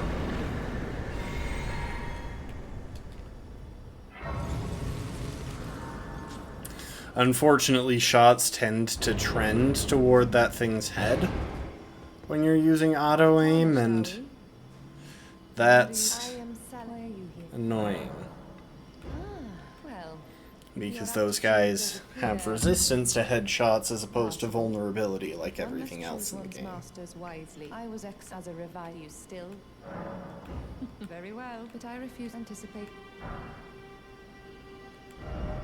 So yeah, she gives a bunch of spells, none of which we can really use in this run. Well, Salivus is not but fine. The stars, altered long ago, General Radahn challenged the swirling constellations, and in a crushing victory arrested their cycles. Now he is the force that repulses the stars. If General Radahn were to die, the stars would resume their movement, and so too would Rani's destiny.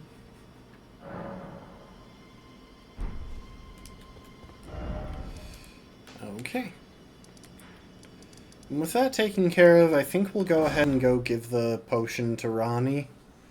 Because I did just realize that it's entirely possible that you get locked out of it if you don't do it soon enough. I don't think it's the case, but, you know, better safe than sorry.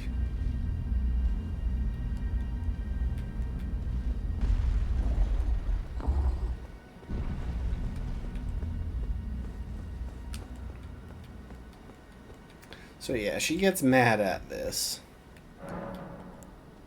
Well, this is a most unpleasant awakening. The depths of wickedness never fail to surprise me. I am saddened that thou wouldst succumb to such depravity. Led astray by Celavis, with devious tonic in hand. Didst thou think to have thy way with me? Begone, hapless scum. I won't have another whiff of thy rotten breath. And you know what? Because I don't know if I'll ever get another good chance to do this, I'm going to keep talking to her, because apparently you just die if you keep talking to her. Away from my sight. This is the third time, fiend.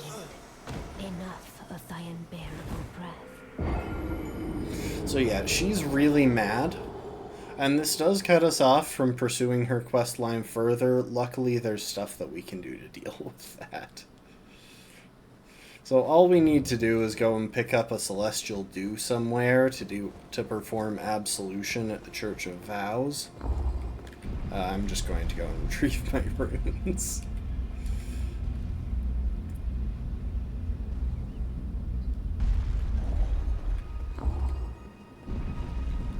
So yeah, she won't even be here. And funnily enough, I'm pretty sure that neither will E.G. Like, obviously he wasn't here, but if we go back here, E.G. will have vanished. If we went back to Blythe, he is vanished.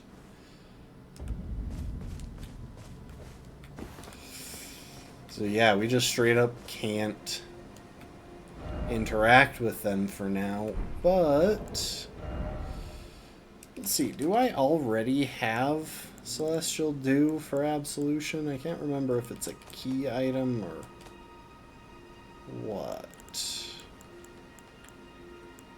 I don't think I have it, so hang on a sec while I look up where we need to go.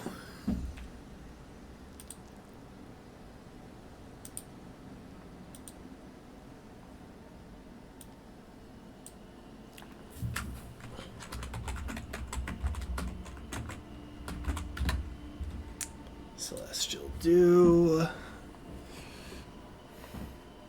Hermit Merchant. Oh, that's probably the easiest. Not the Hermit Merchant. Yeah, most of these are in the underground. It feels like a lot of effort, so rather than doing that, we're just going to actually head back here, funnily enough. Oh, and we should go back to Celavis, because that was the whole reason the whole reason that we did that is because Ronnie kills Celavis after you do. And I want Celavis's hat.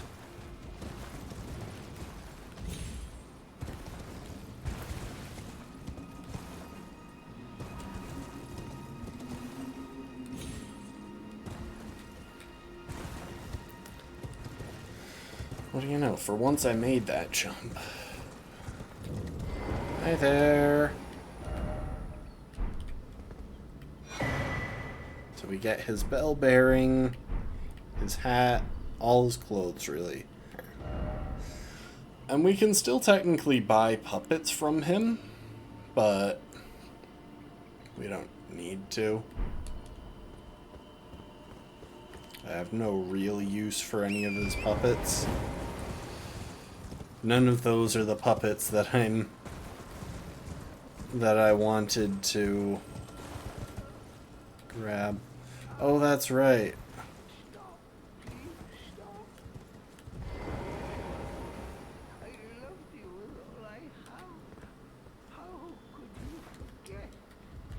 I guess we never actually met Pydia.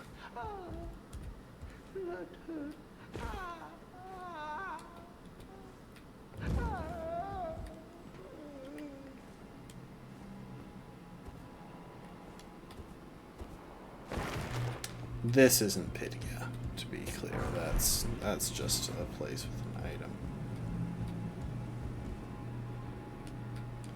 So yeah, these are Pydia's puppets that Selvus gave him.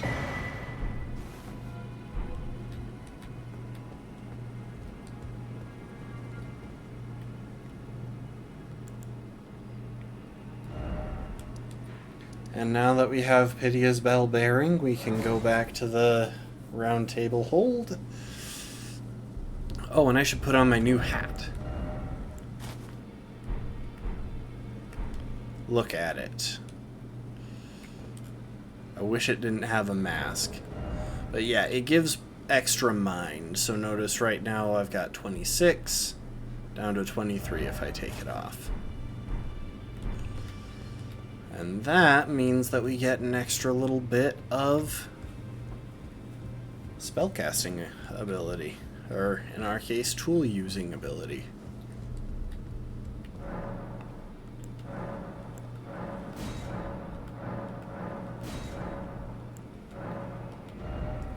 So now, Pydia's bell bearing. Oh my gosh, it's 5,000.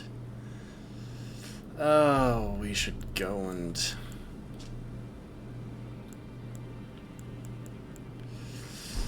We should go and kill a boss for that.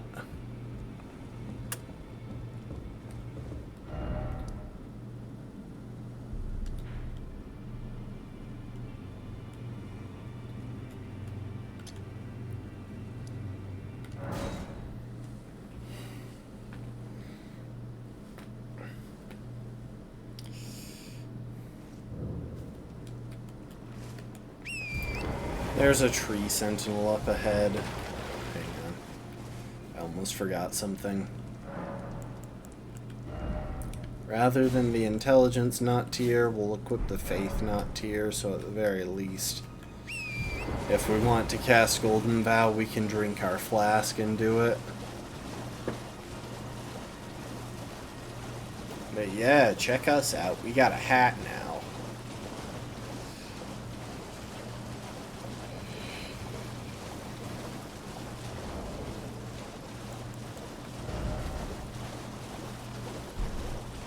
The hat did bump us up to medium equipped load.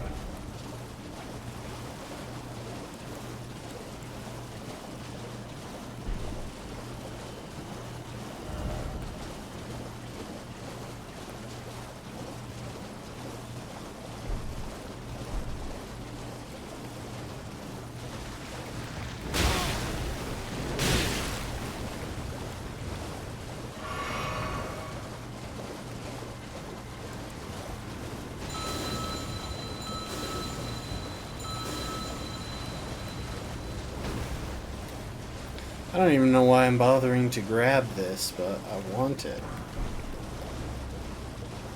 Yeah, it's pretty much useless. It's a somber smithing stone, and I have very little use for smithing stones of any kind in this run.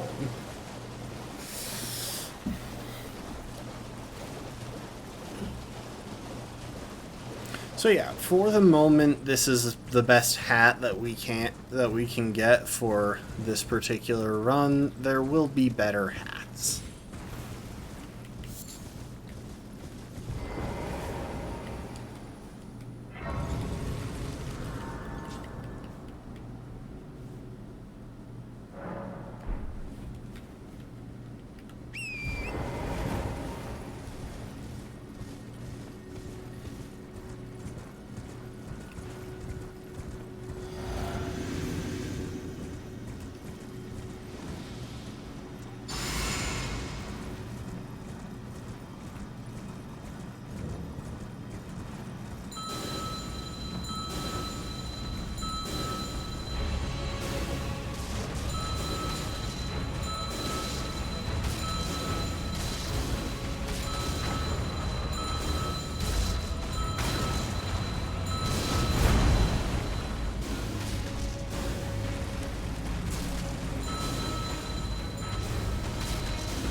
Funnily enough, this is a genuinely good use of this item. Just kiting stuff to death. Simply because you can use it while you're at full speed.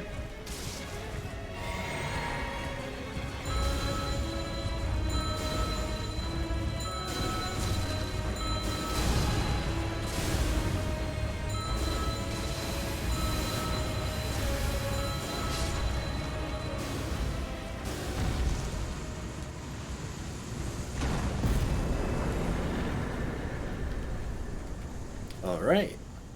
Well, we don't really need either of these tiers, but that should give us the runes. Yep, that gives us the runes to go and buy the Celestial Dew to perform Absolution to make Ronnie no longer hate us, because the next big step in this run is going to be killing Radahn, so that we can get access to our next tool, and also so we can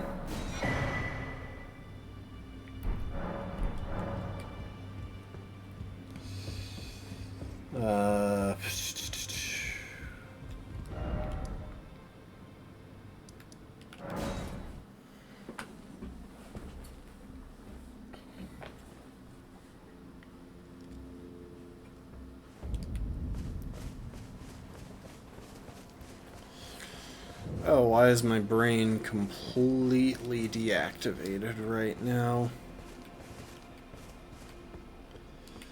So we can access, I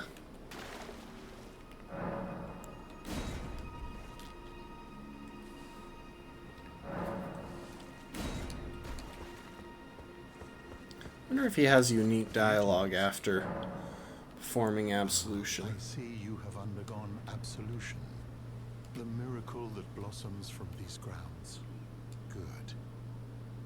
As such, the bond you may have strained or severed has been restored to its rightful state of harmony. Be mindful not to take for granted the serenity restored by this miracle, and take care never to break a bond again. So yeah, there's Absolution. There is one other use of...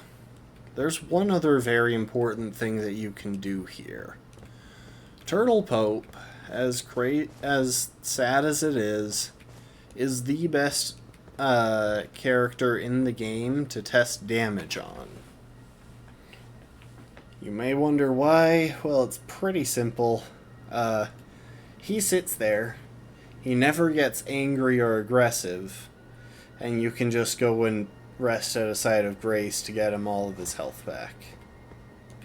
If you do it, you are a terrible person, but let's just say that for this run, because I wanted to make sure that buffs worked as expected, I became a terrible person.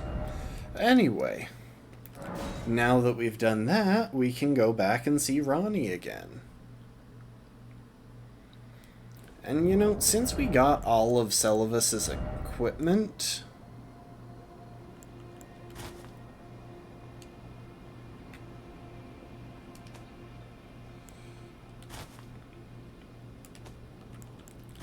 we might as well wear it. I mean... nah, I prefer these pants.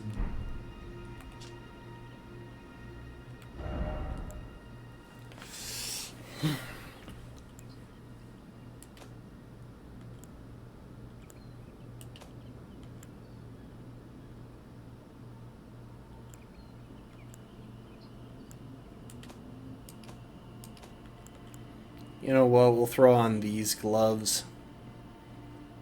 They're slightly better and we can afford the equip load since we've already pushed into medium load territory.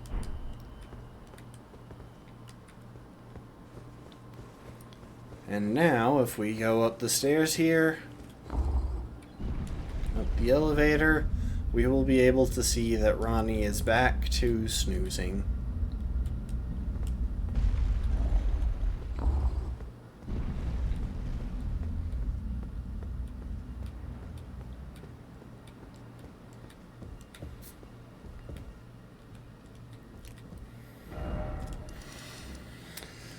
So yeah, that.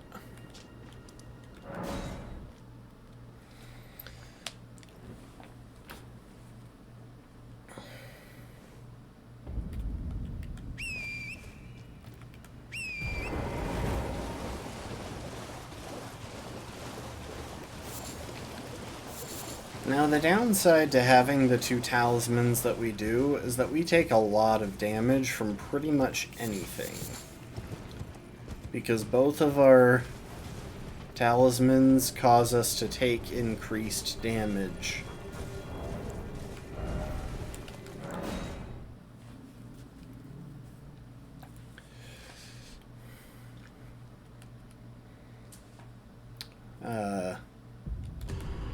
Physical damage for sure, and I think Marika's Scar Seal just all damage. So it is very important for us to avoid hits.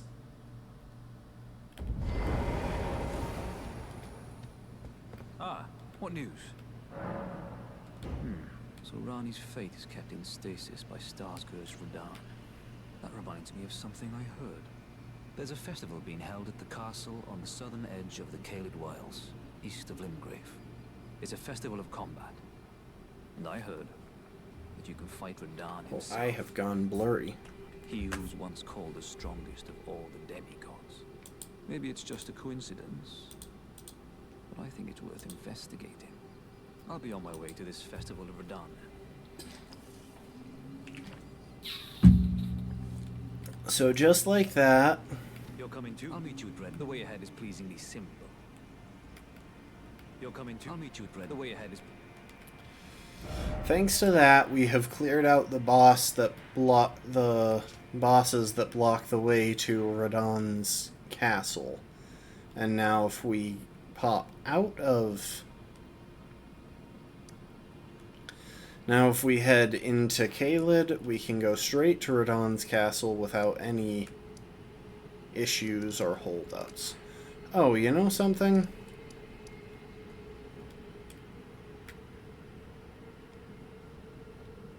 Nah, we'll leave Kenneth Haight alive for now.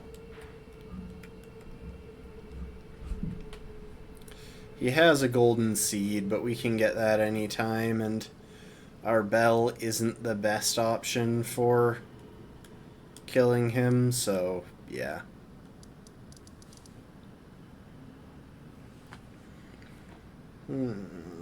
What now?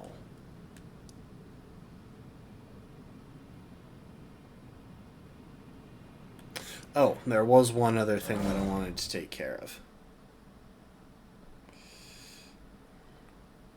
And we don't really have a reason to take care of this, but I'm assuming Alex is still here. He might have gone now that we've progressed Ronnie's questline. Oh, yeah, looks like Alex got out.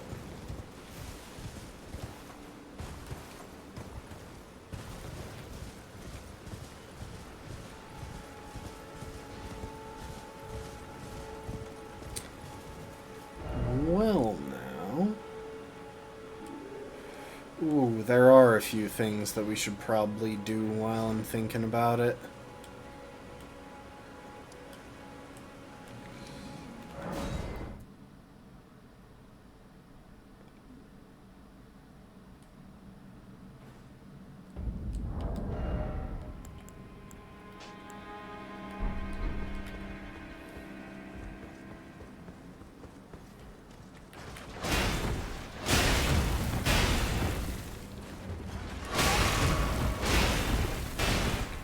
Okay, let's try that again.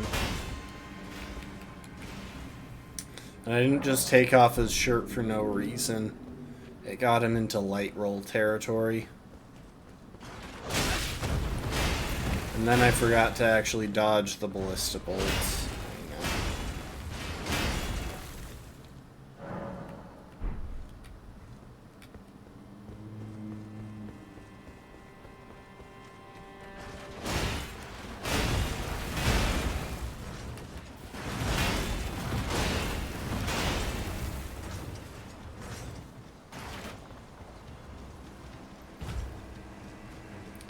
Thank you. We put in a lot of effort to get this hat. We are just going to ignore that guy because, honestly, I don't have a good reason to fight it.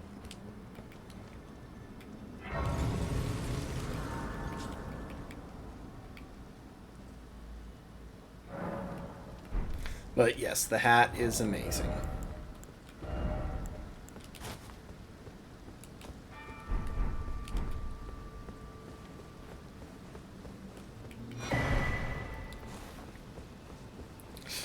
We're probably going to do some cleanup at this with the remainder of the stream, just taking care of miscellaneous stuff, because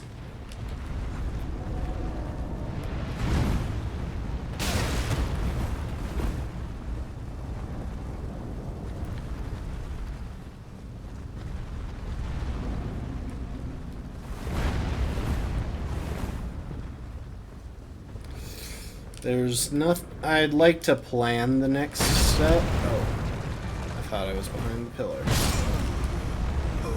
Rude. I don't really want to have to fight these guys with the bell.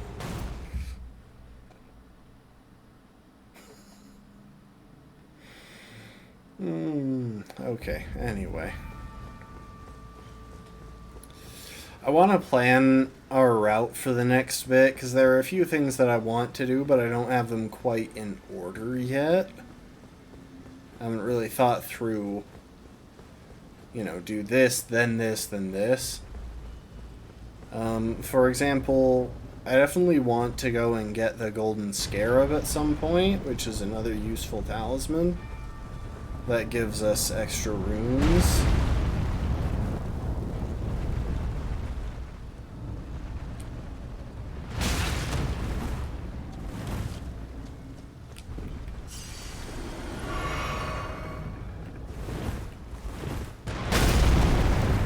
Dang it, I forgot the shockwave could get through.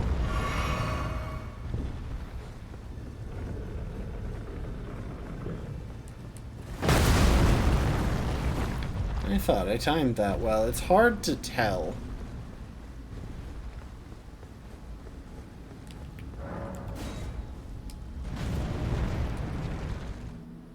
Anyway. We'll head up here, activate Godric's rune. It's very useful. I'm a bit of a casual, so I don't know how often I'll use it, but it would be kind of nice to try running around with a Great Rune active. It's just that if I run out of rune arcs, I'm just not going to be able to get more. Because the renewable method for getting rune arcs is PvP, and yeah, I am not going to win any PvP fights with this build.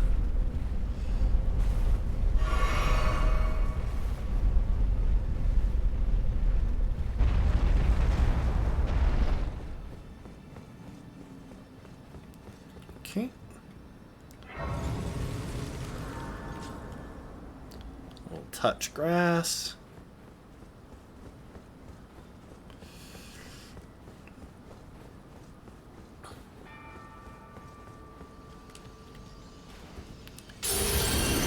Activate Godric's Great Rune.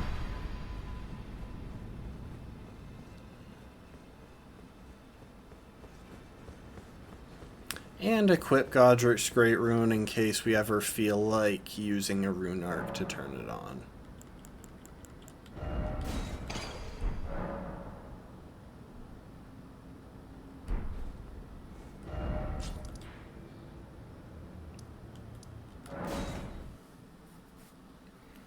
Now let's go meet a friend.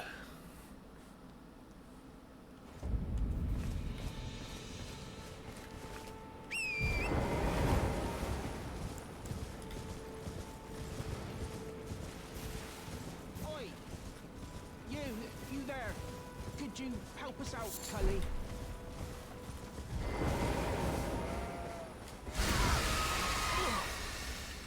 Some clock. You were just thank you. Hi, Bach. I ended up as a troop. Lucky you came along with. Oh, when they. So this is all I hope. Or I couldn't then. Right, I'm.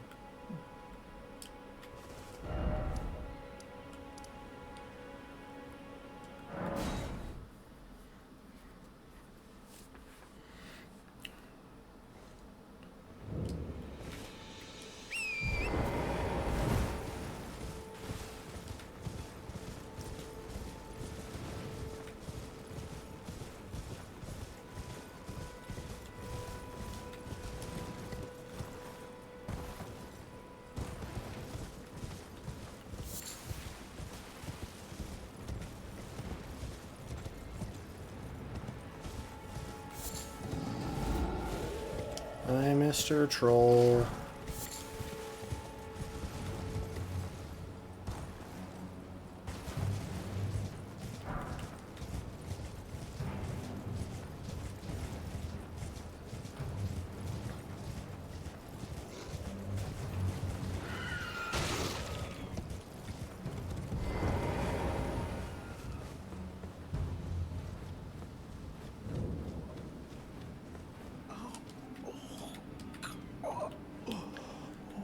Bach, I'll talk to you in a moment. I'm just gonna rest to make sure that they're not chasing me into the cave.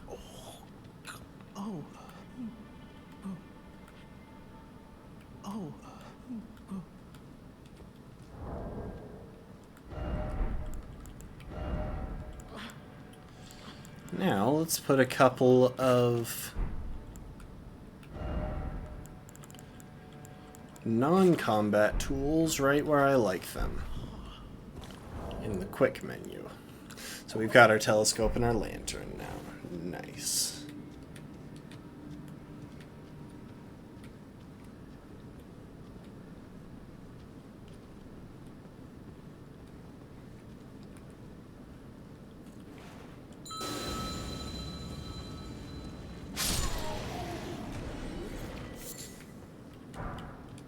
So we did just one-shot that demi-human, but at the same time...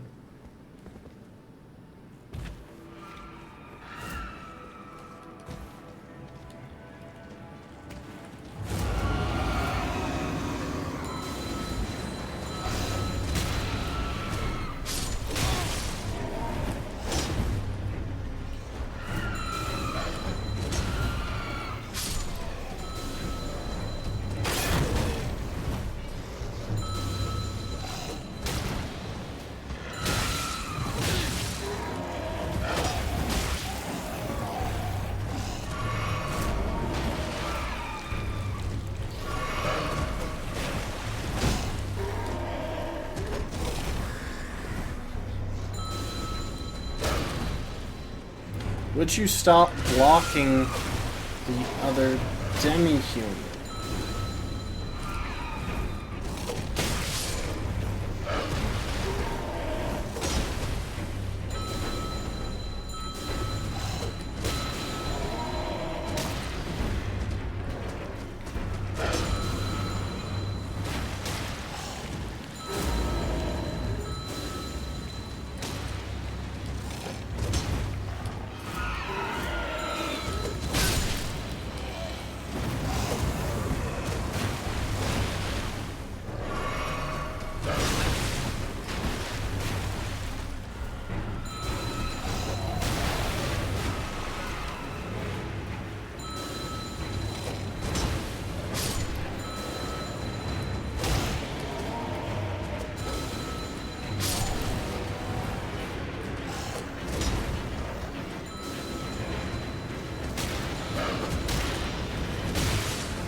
There we go. That should not have been that hard.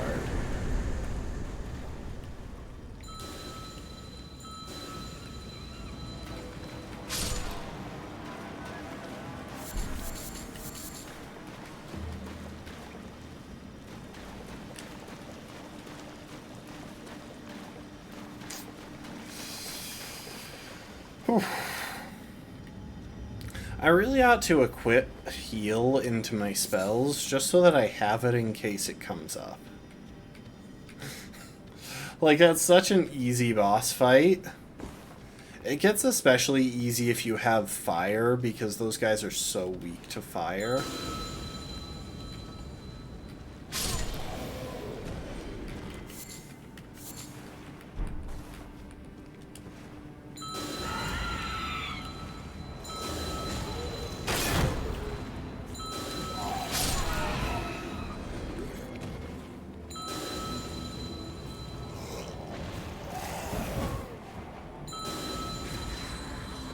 Okay, bye.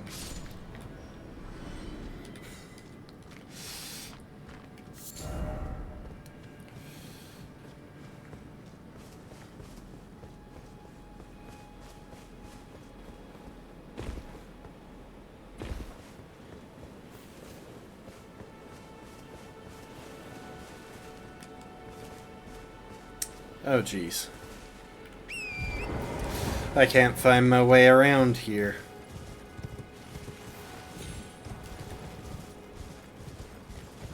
I get a handful of runes, not many, but a few. I can probably go and kill Agheel pretty easily.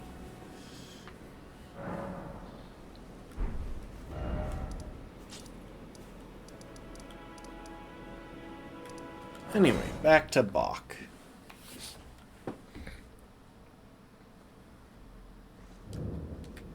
Oh. Wait, you got it.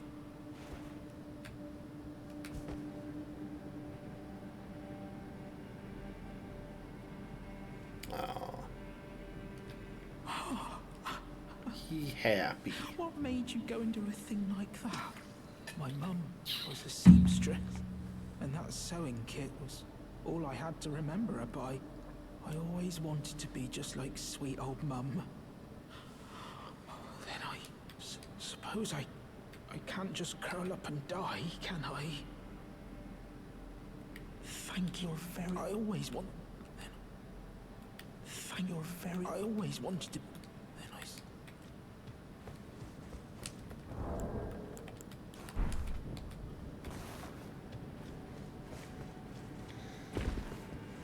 And now, not only did we help a good lad, but if we go to Liurnia real quick, we can get our own personal seamster. What do you need? I want any... And while we're here, we should probably go ahead and get the recipe for neutralizing boluses.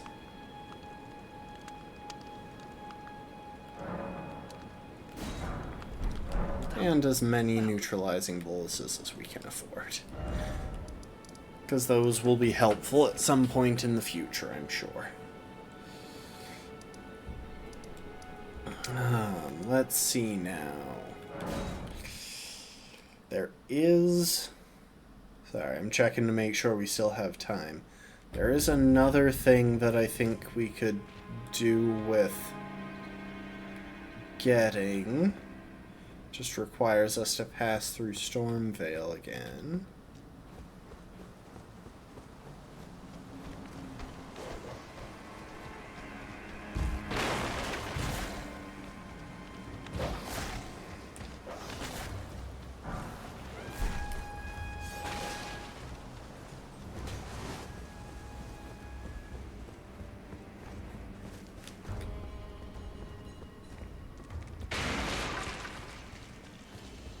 And there's a grafted scion.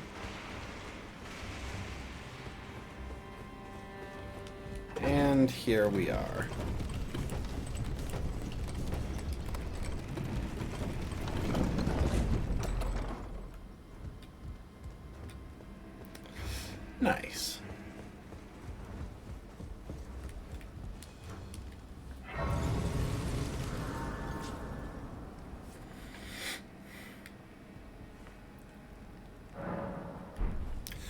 That went about as well as it could have.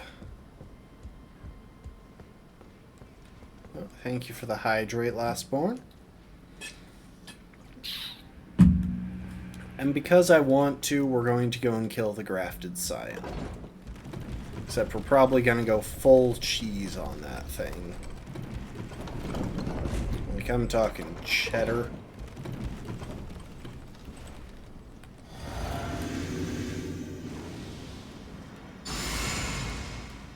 Our hat is very wide. Thank you for noticing.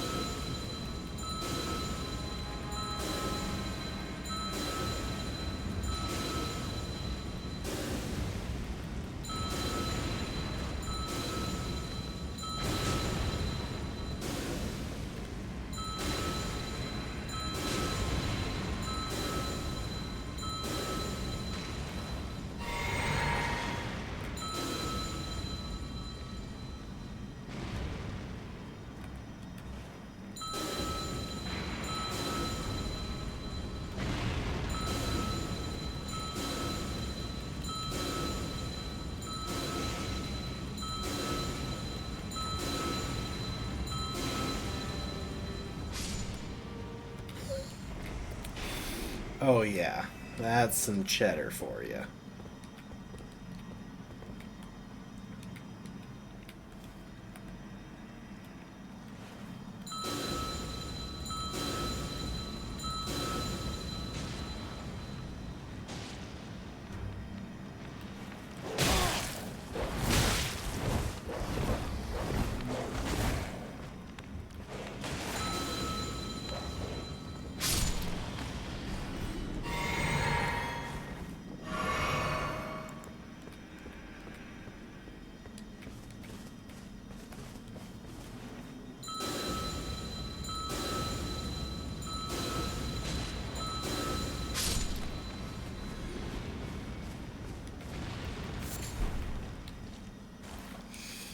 So yeah, these are the folks that were with Roderica, coming here to help her pursue what she saw in the guidance of grace. And, well, I mean, that's a bit of a questionable point, because there is an in-game statement that she never once saw the guidance of grace, but at the same time, I don't know why she would have come here if she didn't.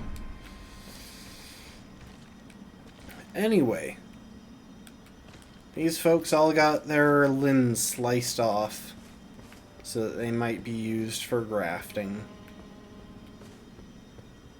I say might because honestly, I'm pretty sure most of them weren't. Something to do with the fact that Godric doesn't seem overly interested in getting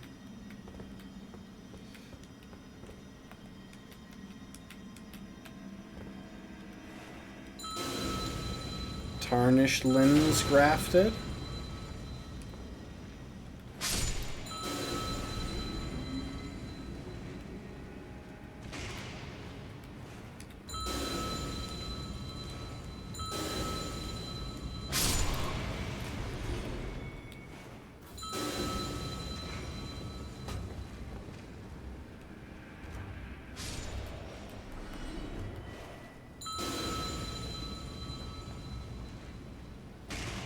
Dark and wasteful.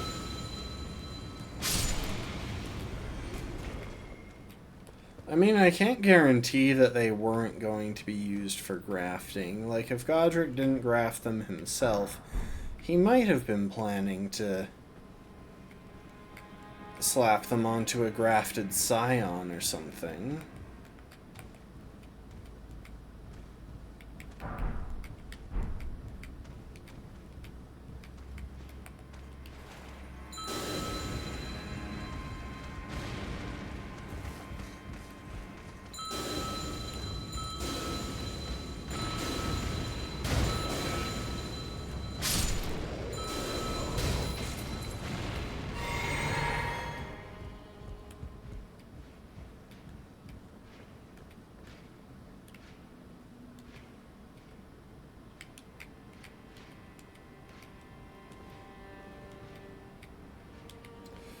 Alright, now rather than fight this knight, who would probably be pretty ridiculously difficult, because knights are difficult in this game,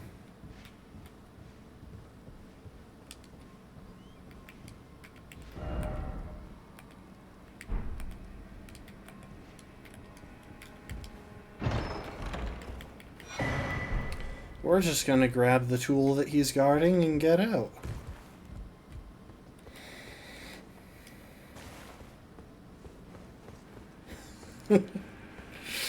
Oh, I love that that works. So yeah, let's see. There's also something over here. Somber 2. And there are some things through there, but none of it is stuff that we need, so... let's go and see Bach. Add him as our personal seamster.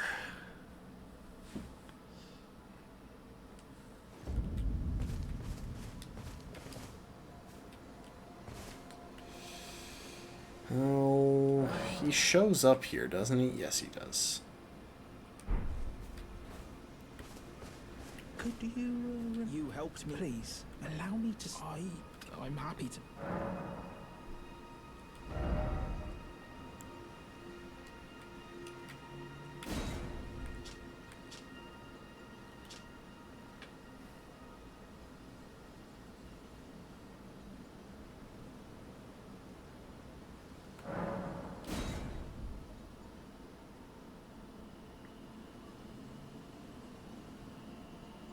That will change its stats, but... yeah, it has higher stats with the cape, but also it weighs a lot more. Yeah, I don't know. We'll stick with the cape for now. If I ever really desperately feel the need for a light equip load, then we'll consider.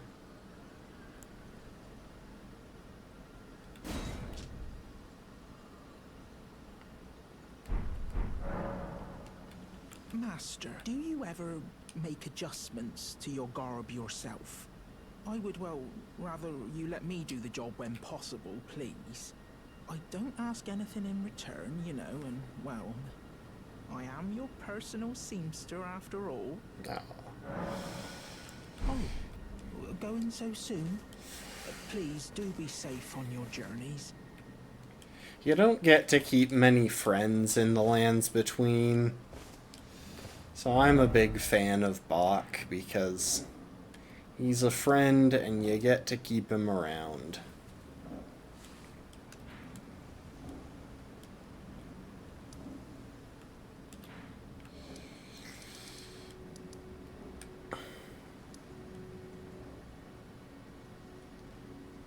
Trying to think if there's anything else that we need to do to clean up today, but I don't think there is.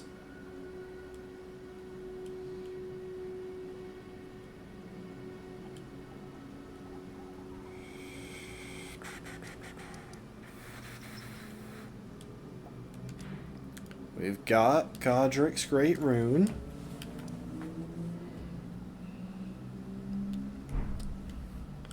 Yeah, let's take a look at what all we have. I mean, putting that away because that's... So, we will eventually want a staff. There's one useful sorcery that we're going to want to get a hold of because it's very good.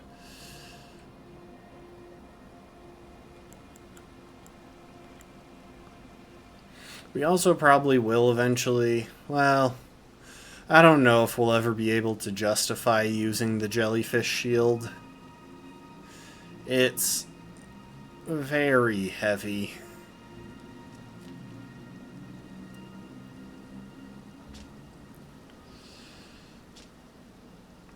It would be nice, but I don't know if we'll ever really be able to justify it.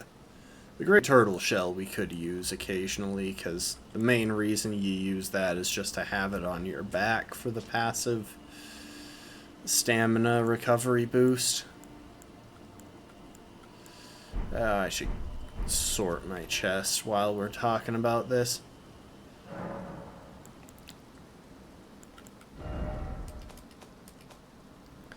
Let's see now. We have our primary tool. We also have the Mimic's Veil, which I hope to use from time to time. I'm going to try to remember to use it, because we could stealth our way through some locations with it.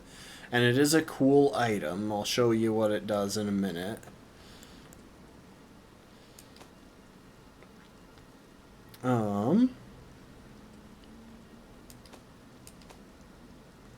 We have a number of upgrade materials. A handful of random items. Random key items.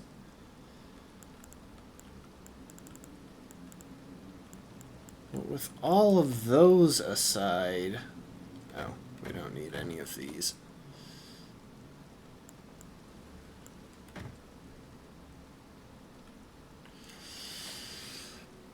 Now let's talk about the good stuff.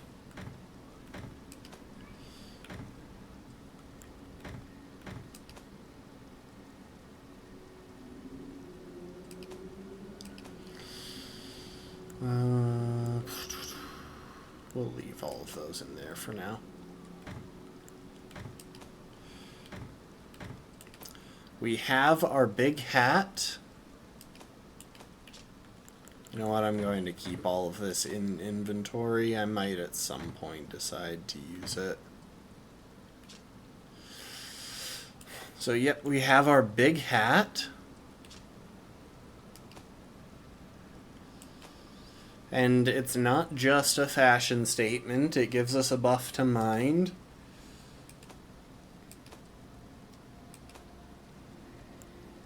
We have a few useful charms, our Magic Scorpion Charm and Marika's Scar Seal.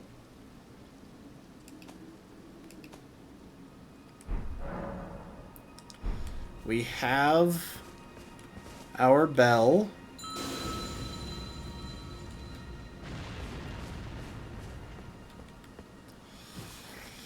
Which is our primary tool and has about a bajillion miles of range. Like, look at that. It just keeps going. Thank you for the hydrate. It almost hit the ground there.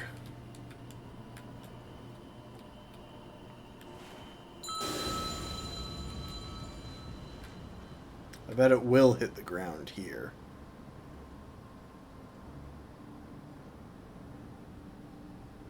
I think it did.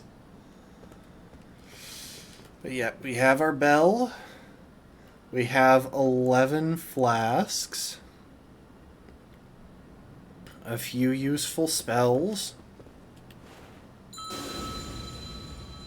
A wondrous, a physic that suits our needs pretty well. And one great rune. Yes. No, they're juice. That is what I'm going to be calling them whenever I don't feel like remembering what they're called. You know what? We'll do one more thing because I'm thinking about it right now, and it would be nice to have all of our useful spells equipped.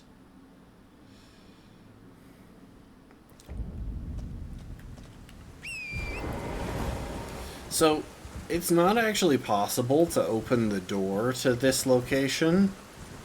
The way that you get in is you come over here to this spirit spring.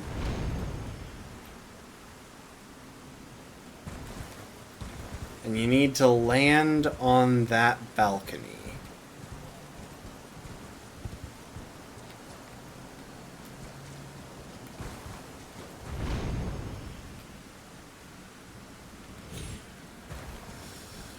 It's not as easy as you would think. Just because the distance is kind of awkward.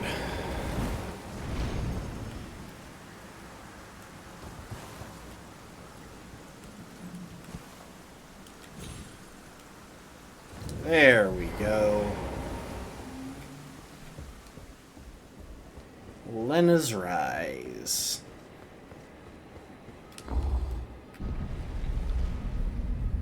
We don't need a lot from in here, but there is one very useful item. See, the number of spells that you can have prepared is based on the number of memory stones you're carrying. And we just got an extra one. Did I say an extra one? I meant an extra two, because we can get a second one right up here.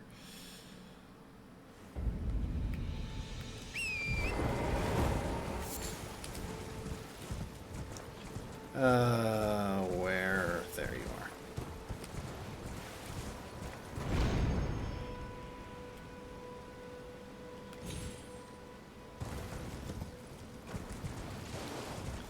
We do have to activate a little puzzle.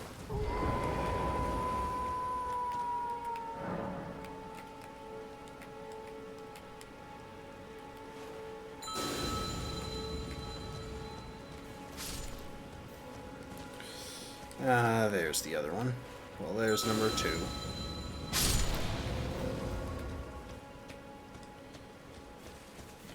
Why is it so freaking framey?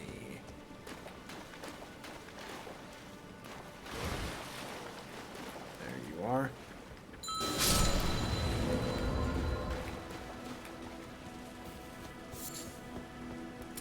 Only to fiddle with my settings. I think my computer is just getting a little overwhelmed trying to run this while streaming.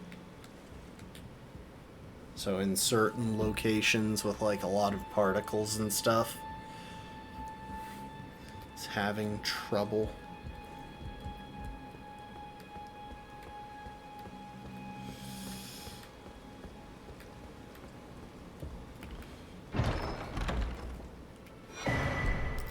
Alright, and just like that, we're off to we're in a pretty good situation here. I think next time we'll pick up from here, because we'll start trying to make some headway into Caelid. Maybe fight a couple of random bosses in there to get useful items.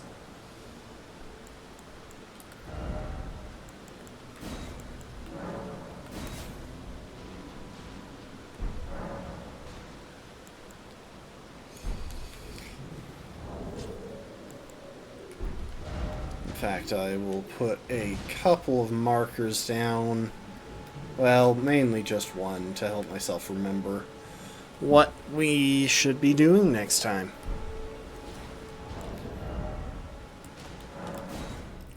That's gonna be it. All that, I'd say we made a good chunk of progress. Next time, the main goal will be Radahn and getting a few items that become available after Radahn. Thanks everyone for being here. Hello again, Brittle Lizard. I am kind of sorry that you came back just in time for me to finish, but yeah, this is going to be a difficult challenge. It seemed pretty easy up to this point, but that's because I'm over-leveled for the area that I'm currently in. And even then, it's been a struggle. So, yeah, this is gonna be something. But I do hope y'all enjoyed. I appreciate y'all, and I hope to see you next time. Later, folks. Bye, bye, bye, bye. Lastborn, Brittle Lizard, be marching. Bye, all of you. Go have some chicken nuggets or something. Bye, Rafkin. Bye, bye, bye, bye.